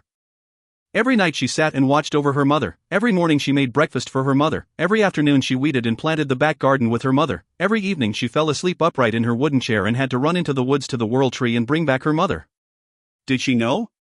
Did she know that the tree was where she'd lost a child? Did she know that this soil held the tiny bones? At times it seemed that Varian remembered. She'd call out her daughter's name in her sleep, but when Callanish woke her, she smiled glassily and patted her hand. It took Callanish longer than it should have to realize that her mother dreamed not of her, but of the daughter she was yet to have. She wished that she could be that daughter, blessed and happy and at home. But if she stayed, it was only a matter of time until the islanders saw her hands and feet. She couldn't stand to wear those gloves and slippers for the rest of her life. North had seen her hands, and instead of flinching away, she had pulled her closer. Callanish was tired of hiding. But when the islanders knew what she really was, what her mother had given birth to, would they still look after Varian? Would she even be allowed to stay on the island? When Callanish did manage to slip into sleep, Mrs. Wright's words spun in her head, "She's better without you." Within an hour of waking she'd convinced herself that the neighbor was wrong. How could a lie be better than the truth? But the next night's sleep would blind her again, and there were the words. Every time Varian passed the table, she picked up the feather. She'd stare at it, stroke its soft barbs over her cheek, then put it carefully back down. One day she stared at it for longer than usual, then held it out to her daughter. "What is this?" she asked. "It's a grace feather. See how its colors shift from green to blue, like the sea? It means remembrance. It shows that no distance, no amount of water between two people, will make them forget. Someone gave it to say that they remembered you. Oh, that's nice. But they didn't need to. I remember everything." Callanish didn't know how to reply, so she didn't. Varian put the feather back and carried on pottering around the house. The next day, she picked it up again, asking, "What is this?" And the conversation was repeated. The day after, she picked up the feather, but did not ask anything. Instead she stared at Callanish, heavy and slow. Then she put the feather in the chest of sealskins and shut the lid. She did not speak for the rest of the day. Callanish had sailed across the world to her mother's house knowing that she would receive one of two answers: yes, she was forgiven, or no, she was not forgiven. Now she had her answer, and it was neither. She was not forgiven, but she was not unforgiven. She did not need Mrs. Wright's voice echoing in her dreams to know that the words were true. The longer Callanish stayed, the closer her mother came to remembering, and remembering would bring her nothing but sadness. It did not take long to make the arrangements with Mrs. Wright. The neighbors had already been looking after Varian, and Callanish promised to send coins in copper when she could. Mrs. Wright was kind enough not to tell Callanish that she was doing the right thing. Afterward, she stood at the gate to her mother's garden, but did not go inside. Dusk was creeping in, though the stars had not yet appeared. A chill shivered through her. Inside the house a lamp had been lit, casting a honey-warm glow. Through the window, Callanish saw her mother, singing to herself as she rolled 2 boiled eggs on the counter to crack their shells. On the table sat a block of butter, a white loaf, and a small pot of honey. She would have a good supper. As she pushed open the gate, it squealed. Her mother's head snapped up at the sound. Callanish dropped to her knees and crawled underneath the window. The grass was damp and the wall scraped her back as she pressed against it. Varian's silhouette spread out into the garden, blue-black in the honeyed light. Callanish kept looking at the shape until it slipped away, back into her house, back to her supper, back to her life. "Goodbye," she whispered to the space where her mother's shadow had been. 26. Doe. Another night. Another show. Barrow coaxed music from the wind-up gramophone, Einsel turned flips on horseback, North wound ribbons around the glamour's bodies for the maple. The air smelled of damp fabric and strange spices and 100 unfamiliar bodies. Beneath it all, Doe imagined Red Gold and his wife hiding in the Excalibur's cabin. The stage was the ship's deck, so they would be able to hear every word, a thought both enticing and nerve-wracking. Since Avalon's injury, Red Gold had stayed below decks during every performance. In his absence, the clowns had free rein, and every night, they pushed their act further. Doe lurked with Cash and Dosh in the seawater rough embrace of the curtains, striding on stage between acts to rile the crowd. Red Gold's usual style was old-fashioned, booming commandments and enticements that echoed between the clams' ears, the tent lit up bright as stars with dozens of seal-fat lamps. Safe scares glittered with a fat dollop of magic. The clowns favored a more sinister approach. Dressed in floor-length capes, the hoods pulled low, they slinked across the stage to hiss warnings in the faces of the closest clams, the tent dim with shadows cast by a handful of lamps. The capes were creepy, which they liked, but they also served to hide their costumes and makeup. The clowns didn't want to lessen the clams' shock and delight when they were finally revealed. That night, the circus was an altogether darker place. When on stage, the circus performers could see nothing at all of the crowd. The clams might all have up and left, but for the scent of their skin and the sound of their applause. As well as sharing ringmaster duties, Doe also danced the maypole with the glamours and Barrow, all of them sporting masks made of fake flowers, helped with costume changes, and watched Ainsl's horses while he primped his hair. Dosh was glad to keep busy so as to avoid speaking to North. The sadness on her face was so distracting, and nothing would make her feel better. "Ready?" hissed Dosh. Doe jolted awake. "Now. You were dreaming. Get ready. We're on." There was no announcement for the military act. After the last flare of Barrow's fire-breathing act had faded, the stage was left empty and dark. The clams waited. Then the gramophone squealed into life, a military march, loud and aggressive. This was something new. The clams waited. Behind curtains, the three clowns stamped to the beat in their metal-soled boots until the striped silk shuddered with the sound. When the clams' excitement and fear was so thick they could taste it, the clowns marched on stage. In the center of the stage they marched in place, arms straight, chins held high to let the lights hit their painted skulls. The clams were silent in their darkness. The march got louder, the clowns stamped harder. Doe felt the deck judder under their heels. If they kept this up, the whole ship would topple. What would Red Gold make of it, hunched down in his cabin with his unfaithful wife, feeling the walls shake? Just in time, the military march slowed, the notes drawing out, part sinister and part sensual. The clowns combed their dance too, keeping time with the slower beat, easing their stamp into a slide. They let their hips sway under their tight-buttoned coats, twisting their painted skulls into smiles. Their arms stretched toward the darkness of the crowd, fingers spread, beckoning. Each move was aggressively sexual, confronting the audience. Doe felt good, and it was clear the other clowns felt good too. This was how they were supposed to be. This was their purpose. What's the use of a clown who doesn't subvert? What do they bring to the crowd? Everyone has sadness, and rage, and frustration, and so everyone needs a clown. Cash gave a subtle nod to Barrow off stage and the march slowed again. The clowns switched from aggressive sexuality to coy submission, straightening their legs and bending at the waist, undoing their top buttons to flash a glimpse of the bare skin beneath their coats. Legs wide, they tugged at the fastenings of their trousers, inching them down to show the pale skin of their lower bellies, revealing more and more, but not yet enough for the clams to know, to be sure. This was the crowd's cue. Usually some of them, having seen the clown military before, knew to bring projectiles with them, spoiled food, broken tools, handfuls of seaweed from the Black Shore. In their rage and frustration they'd hurl these things at the clowns, at the military, in their minds. The objects hit, and it hurt, and the clowns bled. And the more they bled, the more the clams screamed and raged and threw. That was good. Scapegoats must always bleed. Doe knew that clowns made perfect scapegoats, because what's scarier than a clown? They stand for money and hunger, sex and rage, loss and loneliness, displacement and death. They stand for everything, and they stand for nothing. The clowns owned the stage, 3 painted, half-nude skeletons, baiting 100 people to attack them. Doe waited for the shock of impact, the thud of objects on flesh. But something was wrong. The clams stayed in their seats with their mouths shut. Under the sluggish throb of the military march, Dosh heard nothing. No shouts, no taunts, no scrape and rustle of objects ready to be thrown. "Enough!" came a shout from the crowd. In the shadows, Doe thought a clam stood up, but was that the gleam of buttons on a military coat? Was that the shine of a metal club? The music stopped. The clowns stood on the stage, frozen in mock sexy poses, staring into the breathing dark. "You are under arrest. Landlockers, stay in your seats. Damplings, drop any weapons. If you are armed, you will suffer for it." "We don't have any weapons," called Cash into the darkness. "We're just circus performers." Doe nudged for silence a moment too late. A dozen more shadows stood in the crowd. As they approached the stage, the military boots weren't loud enough to shake the Excalibur's striped silks, but they were no less scary for that. The clowns straightened, trying to fasten their costumes without looking as if they were hiding weapons. They didn't fear the military, but they didn't enjoy a beating. "Present your captain. Who is in charge here?" Doe stepped forward without hesitation. "I am. I take full responsibility." From behind curtains came a clatter, a muffled curse, and Red Gold burst onto the stage with his face as red as blood. He looked at the cluster of real military men on one side of the stage and the painted, half-dressed military clowns on the other side. He understood. But he said nothing. 100 landlockers filed from their seats and back onto their island, mouths closed and eyes on the ground. When the tent was empty, the military men rounded up everyone from the Circus Excalibur who'd performed that night.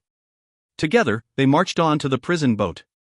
The prison cabin was nowhere near large enough to house the 3 clowns, the 3 glamours, Einsel, and Barrow, but there they were, and there they would stay. "Damn it, Cash, would you move?" Teal shifted, hip wiggling to force a finger width of space on either side. "Move where, exactly?" replied Cash, hunching to show that they were all feeling squashed. "The only way is out. If you want to try and squeeze your admirable mass out of that porthole, feel free." Doe admired the restraint. Cash spoke of being in the prison boat as a chance for some revolutionary action, though how much revolution could be enacted from inside a locked cabin, Doe didn't know. Cash usually paced the tiny space and ranted at the military men guarding the cabins, though Doe was sure they didn't listen to a word of it. Still, it kept Cash busy, and that was useful. Now they were penned in, shoulder to shoulder, uncomfortably aware of one another's breathing, getting one another's hair caught in the sweaty remnants of their makeup every time they moved. It was a good thing that Dosh had grown up in a coracle with 2 others. Claustrophobia was an anxiety that no dampling could afford. "Red Gold will get us out soon," soothed Cyan. "Sure as tides he won't," said Cash with a snort. "He'll be far too busy making peace between Avalon and North." The 3 of them, stuck there alone, can you imagine? Such chaos. It'll be magnificent. Doe couldn't resist sneaking a glance at Einsel. They all knew that something was up with him and Avalon. She'd always disliked North, but since the agreement that Einsel would marry North and move into a clam house on an island, she'd progressed to hatred. Dosh wasn't sure if it was about Einsel, or North, or the house, but her hate burned so strong that the source barely mattered. Ainsel's face, though, remained as impassive as ever. He hadn't said a word since they'd been rounded up for the prison boat. He'd simply handed his horse's reins to his father and traipsed after the clowns. It wasn't Ainsel's first time in a locked cabin, but he was usually in better spirits. "Are the landlockers celebrating that we got arrested?" Mauve was the only one with a view from the porthole, and was making good use of it. "It's fireworks or something. Bright lights. Maybe that procession that they do, with the candles? The island is so dark, it's hard to tell, but it looks like." Cash tried to elbow Mauve out of the way. "Don't be stupid. The landlockers hate the military more than us. They won't be celebrating. If anything, they'll be mourning the loss of our act. I bet they had pockets full of old vegetables and broken things, ready to pelt us with. They needed to vent just as much as we did." Cash leaned over Mauve and peered out of the porthole. "But what is that?" One by one, the circus crew wriggled and bent and stretched so that they could look out of the porthole. Doe managed a glimpse, a slow gleam of light in the dark. But Doe had been the first into the prison cabin, and had glanced out of the porthole then. The island's location was easy to remember, and the location of the boats around it. The glow came from the circus boats. Doe leaned over for another look, and the light had grown enough to show that it fitted the shape of a coracle. "What is that?" Doe asked, frowning. "Fire," said Barrow, his voice low. "Fire?" shrieked Cyan. "But it can't. Red Gold wouldn't let. How could?" Finally, for the first time since he'd boarded the prison boat, Einsel spoke. "She didn't wait. I had a plan. It was good. It would have got us a house. I thought I knew what she wanted, but she'll do anything, burn anything, destroy everything. She'll tear it all down if that's what it takes." Doe lost patience. "Einsel, what in oceans are you talking about?" "Avalon," he said, and his voice cracked. "It's Avalon. 27. Callanish and North." Callanish was on the dock the day the striped sails appeared on the horizon. She had been preparing for another night sleeping on the shore, followed by another day hiding among the trees and trying to avoid her mother's window. The islanders had patience with their kin, but that patience would soon snap. She watched the circus boat dock at the next island. From this distance, she could not make out the identities of the figures. Was that the bear-like bulk of the captain? Was that North's dark head peeping from a coracle? It had to be. It had to be. The comings and goings of the island continued around her, steady as breathing, predictable as dawn. She saw none of it. Night fell, and still she watched. Even from this distance, the circus was magical. The lights beneath the silks lit up the colors, soft as embers. If she strained her ears, she was sure she could hear whispers of music. She lay back on the dock, using her fur overvest as a pillow, and let the distant circus lull her. If they were on the next island tonight, then they would be at this island tomorrow. She felt her future rolling out in front of her, blurry of detail but featuring one vital part: North, the bear girl, the one who would.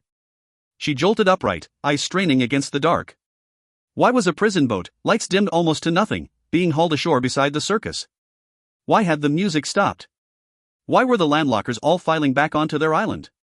Callanish waited. Finally, when she had almost given up, a line of people marched across to the prison boat, and she did not need to see their faces to know that it was the circus crew. After a while, the circus boat was hauled off the island and back out into the water, where someone appeared on deck and linked the main boat back up to the coracles. She squinted her eyes. It looked as if two others had come out onto the deck, but it was hard to see shapes in the dark. Callanish stood on the dock, heart pounding, frantic with helplessness. She could try to convince the military to, but no, they wouldn't be convinced by anything. She could barter for, but no, the military already had everything they wanted. She could show her support for the circus by, but no, there was no point, and she might be arrested too. The circus crew would have to do their time on the prison boat. Depending on the charge, they might not come to this island until next week, or the week after. She sat back down on the dock. She had spent her life waiting. What was another few days? She tried to unclench her fists, to slow her heart. She'd never been on a prison boat, so she didn't know what the conditions were like. If they'd been mistreated, given meager food rations, perhaps they would be too weak to perform as soon as they were released. Perhaps they'd think that this archipelago was altogether too dangerous, and skip over the rest of its islands. Perhaps. Callanish was pulled from her dreaming by a flicker of light from the coracles. It did not look like a seal-fat lamp, nor a clutch of candles. It was bigger than that, wilder. Then she knew. It was fire. The circus was on fire. Callanish did not stop to think. She kicked off her shoes, pulled off her gloves, and waded into the sea. North knew that she shouldn't have crept away to check on her bear during the clown military. Even as she slid silently along the chains to her coracle, she tried to persuade herself to turn back. But then she was climbing up on the canvas and dropping into her coracle, and there was her bear's warm fur, and she knew that she was going nowhere. At first she had raged at Red Gold's suggestion that she drug her bear. But despite her pleadings, he refused to be chained, refused to lie still on the bunk, refused to let her leave the coracle without opening his jaws wide, ready to roar.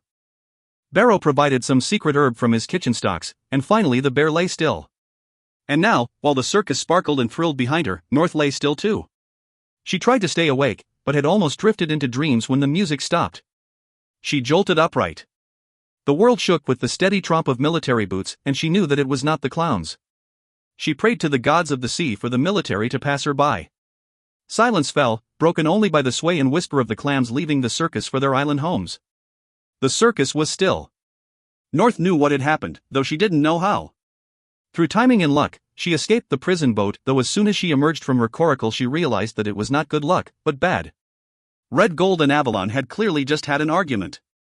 He was slump-shouldered and tight-jawed, hefting ropes and stacking equipment. She was sauntering off to the mess boat, chin high, as snooty as it was possible to be when balancing between coracles while heavily pregnant.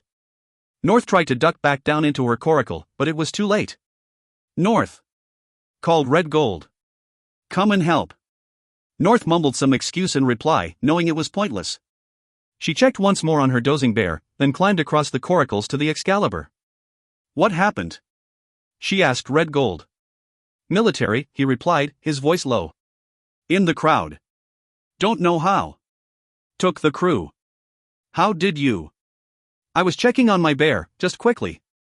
"But he's fine." "Everything's fine." "Is it?"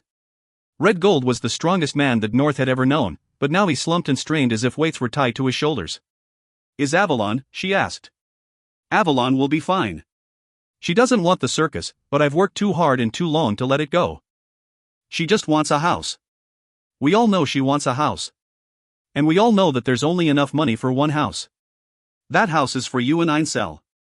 Jarrow, I don't want there to be a problem with you and Avalon. It's fine about the house, really it is. Maybe you and Avalon could have it, and Einsel and I could stay here, with the circus. We'll take good care of it, you know we will, and... Enough, North.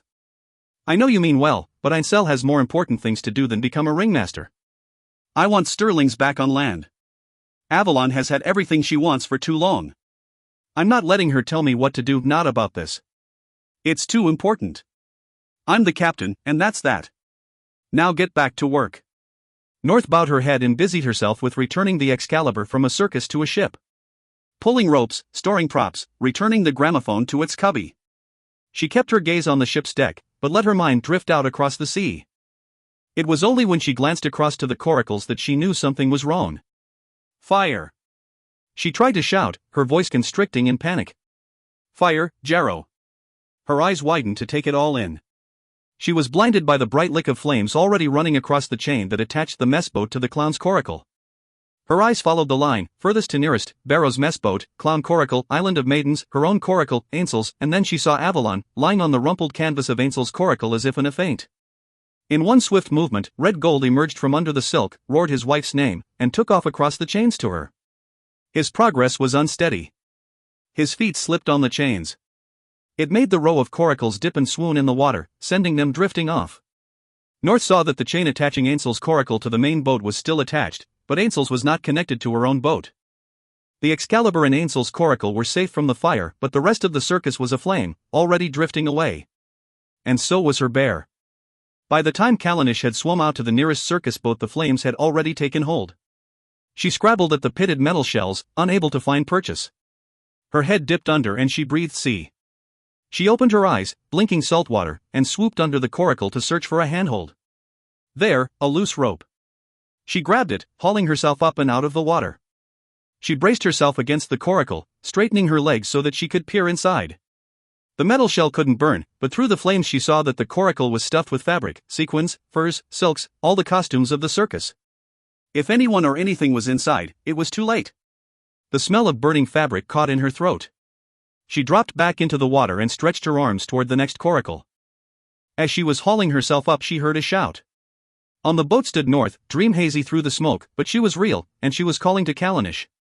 She slid back down and swam for the boat, searching the dark water for a rope. She hadn't even made it onto the deck when North fell to her knees, calling over the boat's side. "We have to help him. He's in my coracle, there. Please, we have to."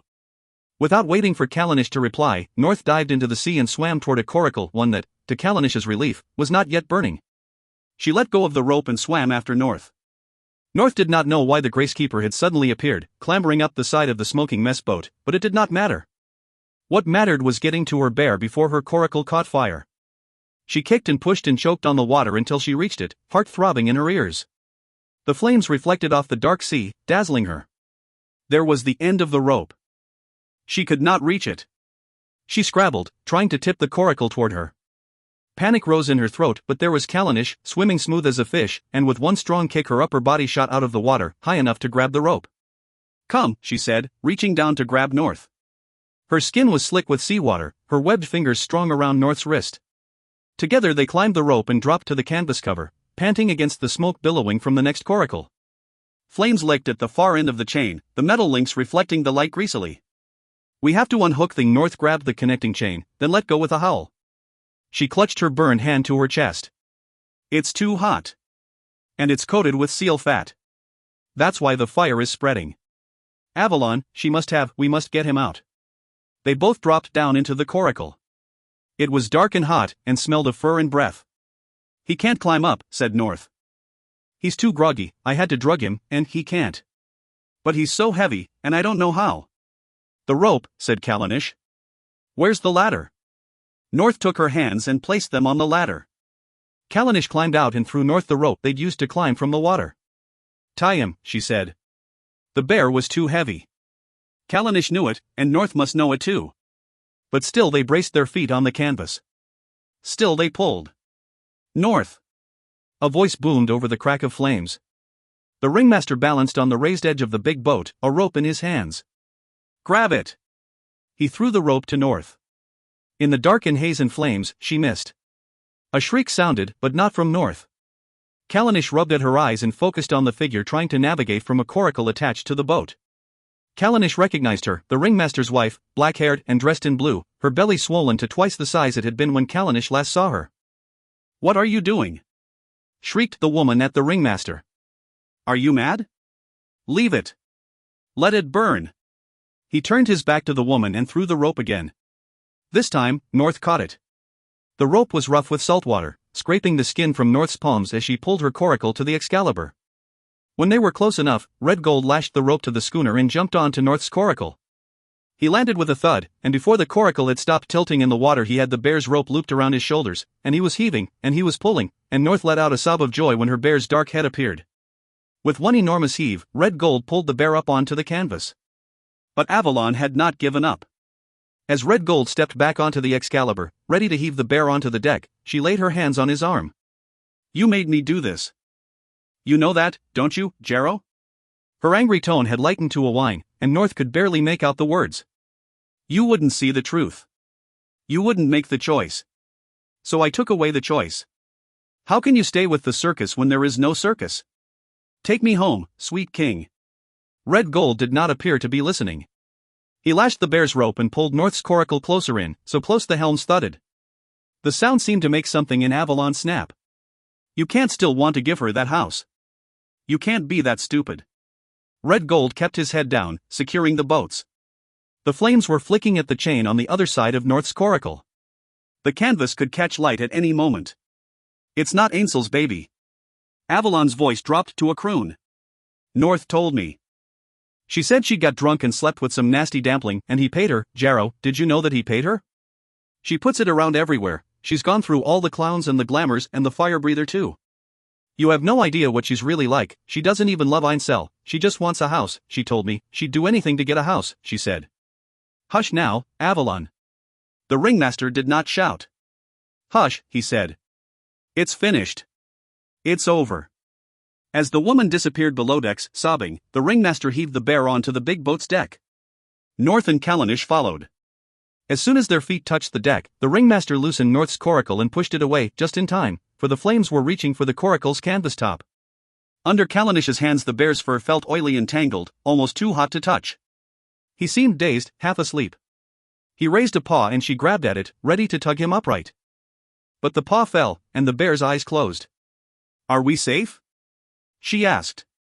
"For now," replied the ringmaster. North said nothing at all, too busy checking over her bear. Kalanish went to ask what she could do, how she could help, and the next thing she knew, the woman was on the deck, throwing herself at North, shrieking something about a house, about a child, about love, and she raised her arm above her head. In her hand, a gleam of metal. Her arm fell. The bear roared. There was noise, and movement, and light, scuffles and shrieks and the thud of bodies on the deck. And then quiet. North stayed hunched over her bear, protecting him, afraid to move, afraid to look. She counted the slow waves swaying the boat, 17, 18, 19. "North." Red Gold spoke low and urgent in her ear. "I got Avalon into Ainsl's coracle. But you can't stay here." "I'll stay. I'll help you." She spoke into her bear's fur. From Ainsl's coracle came a thud. North and Red Gold turned their heads toward it. Another thud. The sounds kept coming, steady as heartbeats. Avalon, beating the inside of the coracle. "No," Red Gold said. "You have to go. Take the Excalibur." "But what about you?" "We're safe. The fires will burn out. They can't spread across the water." From Ainsl's coracle came the panicked whinnies of the horses. Avalon's thuds immediately stopped. North imagined she could hear her soothing lord and lady, stroking their manes to the beat of her heart. She patted her bear's fur to the same rhythm. She felt her breathing slow, her fear lessen. "What about the circus?" she asked Red Gold. "Without the Excalibur, how will you perform?" "It's too late for that, North. We can't go back to how it was. Our costumes, the coracles, it's all destroyed. I'll pay another boat to tow us to the Northeast Archipelago. Perhaps I can sell what remains for scrap. Will you buy the house? The one that was for Ainsel and me? Because I'm sorry, Jarrow, but I never wanted it." "I know you do. I want you to go there and escape from all this, from the hunger and the storms, and I want." It wasn't about escape. It was about, look, North. The house was a gift. I thought it was the best gift in the world. And yes, I had my own reasons to want you and my son on land. But I thought those reasons could work together. She raised her head to look at the coracles. The fires had almost burned out, the empty shells exhaling smoke into the sky. You still can be on land, Jarrow. You can live in the house. You and Avalon. No. It will be all of us. The whole crew? In a house? But they won't want to live on land. They will because I say they will. Working the land pays well. They won't argue with full bellies. But what about Avalon? She won't like. North, be quiet. I will love Avalon until the day I die, but this isn't for her. I need to give you this, for Red Gold swallowed hard and looked out at the remains of his circus. I'm sorry for what happened to your parents. What I let happen. I knew the danger. I knew that bear was a wild beast. And still I let them perform, over and over. I said I'd look after you, but then I let you do the same. Every performance with that creature. I knew he'd turn, eventually, it was only fair that he turned on my wife. I'm sorry. I'm sorry that I put you in danger. Not just once, but every night. But I chose to. I wanted to. Is it really a choice when we have no other option? I didn't give you another option. I made you perform, and I was going to make you marry Ainsel. I should have given you a choice then. Get on that boat and get away from here. This is the last thing I can do for you. I don't know if, North hesitated, emotions stacking up inside her. If she moved, they would topple. North, would you please be quiet and do as I say? I'm going to get the money. And when I've done that, I want you to go. Red Gold's voice moved away, and North looked up. He was stepping up from the cabin and hefting his sack onto his back. He was climbing onto Ainsel's coracle. He was untying the rope. He was drifting away. He still spoke, raising his voice so that North could hear him, but he seemed to be speaking to himself. We'll be fine in the house. It'll be a tight fit, but we'll manage. A captain doesn't abandon his crew. A house is a boat the same as a boat is a home. Avalon can cook enough for everyone. She's always wanted a house. She'll be happy now. We'll have a house for all of us, clowns and glamours and horses and sons. A family, now and always, a family in a house, and then he had drifted too far away, and North could not hear him anymore. So Avalon would get what she'd always wanted, and everything she'd never wanted. A house she loved, crammed floor to ceiling with the circus folk she hated. In time the crew would probably buy their way back on to other circus boats. Then Jarrow and Avalon and Ainsel could live together in the home they all wanted so much, with the baby. The four of them, playing at family, fighting over a shred of ground. It was only a matter of time before the whole thing exploded. North wondered who would be left in the shrapnel, but it all seemed so far away. Her world shrank to the size of her bear's gasping body. There was a whine of rope, the shush of a sail unfurling. North glanced up, Callanish stood at the wheel. Where shall we go? She asked. Away, said North, and laid her head back on her bear's warm side. Callanish managed to steer the boat out of the archipelago. She set a course for the darkest patch of sea, figuring that way they'd be least likely to hit any other boats. She heard a gasp and glanced up. North, what's wrong? Nothing. Pain. Cramps in my belly, from pulling on the rope. It'll pass in oh. North let out a yelp. The moon emerged from a cloud, lighting her face. Fear shivered through Callanish. She had seen that look before, her mother, many years ago, staggering to the world tree, pulling the child Callanish after her. She took a breath and held it, allowing herself to be terrified. Then she let it go, pushing out her fear with her breath. She could be scared later. But not now. Not yet. She glanced around, distant lights, but no immediate danger. She dropped the anchor and crouched down beside North. It was so quiet that she could hear both their hearts beating. Above them, the stars spread out in glinting layers. North, listen to me. It's your baby. It's coming. North jerked up, hands clenching in the bear's fur. But it's too soon. It hasn't been in there long enough, there should be another month at least, and it can't come now. It's not ready. I'm not ready. Babies are like bears, said Callanish, easing North away from her bear and toward the cabin. They don't always do what you want them to. But now, we have some work to do. My bear. Is he okay? Will he go back to sleep? As she guided North down into the cabin, Callanish looked back over her shoulder. In the moonlight she saw the gleam of the bear's blood pooled across the deck. She saw that his furry side did not rise. She saw that his eyes were closed. "Yes," she said, ducking into the cabin and laying North out on the bunk. "Yes, he's asleep." The days on the boat unfolded, slow and bright. Every night, Callanish dreamed, not of the sea's endless call, but of her mother. At first she welcomed the dreams, reveling in them, wishing to crawl inside them forever and never wake. She told North stories of her childhood, the candlelit processions to the World Tree, her mother baking poppy seed bread and slathering it with honey, the pair of them snapping icicles off the window ledges to dip in flower dyes and draw in the snow. The days passed, and her dreams slipped away. She grew glad to wake to North's smile and her baby's hands splaying like starfish. Every night, North expected to dream of her bear, to wake gasping and frantic, ready to leap into the water so she could be with him again. But she did not. Her sleep was calm and dreamless, rocked by the rhythm of the sea. She told Callanish about her bear, the way his breath turned to snuffles when he was happy, his delight in crisped fish skin, the rough brown pads under his front paws. Together, the new crew of the Excalibur rested. They breathed salt air. They ate fish. They warmed their toes in the sun and shared stories by moonlight. And when the stars came out, they looked up and saw the bear in the constellations. Slowly, slowly, they moved forward. After. "North, what are you doing? Don't put Ursa in the water." "Why not? This is a graceyard. The water is full of bodies, rotting. And bones and. Have you ever looked? Actually gone into the water and looked?"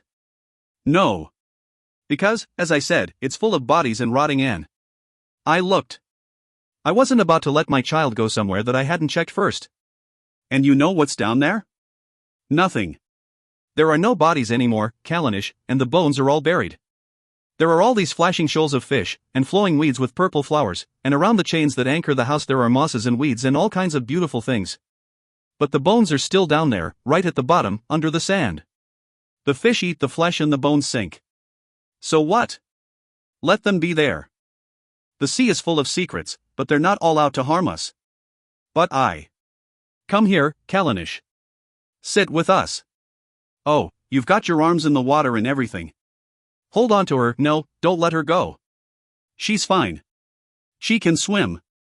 And I'm right here. Come and sit with us. Dip your toes in the water. I'll sit. But do I have to put my feet in? Yes, you have to. Okay. For you. There you go. Not so bad, is it? No. I wouldn't go so far as to say I liked it, but you like it.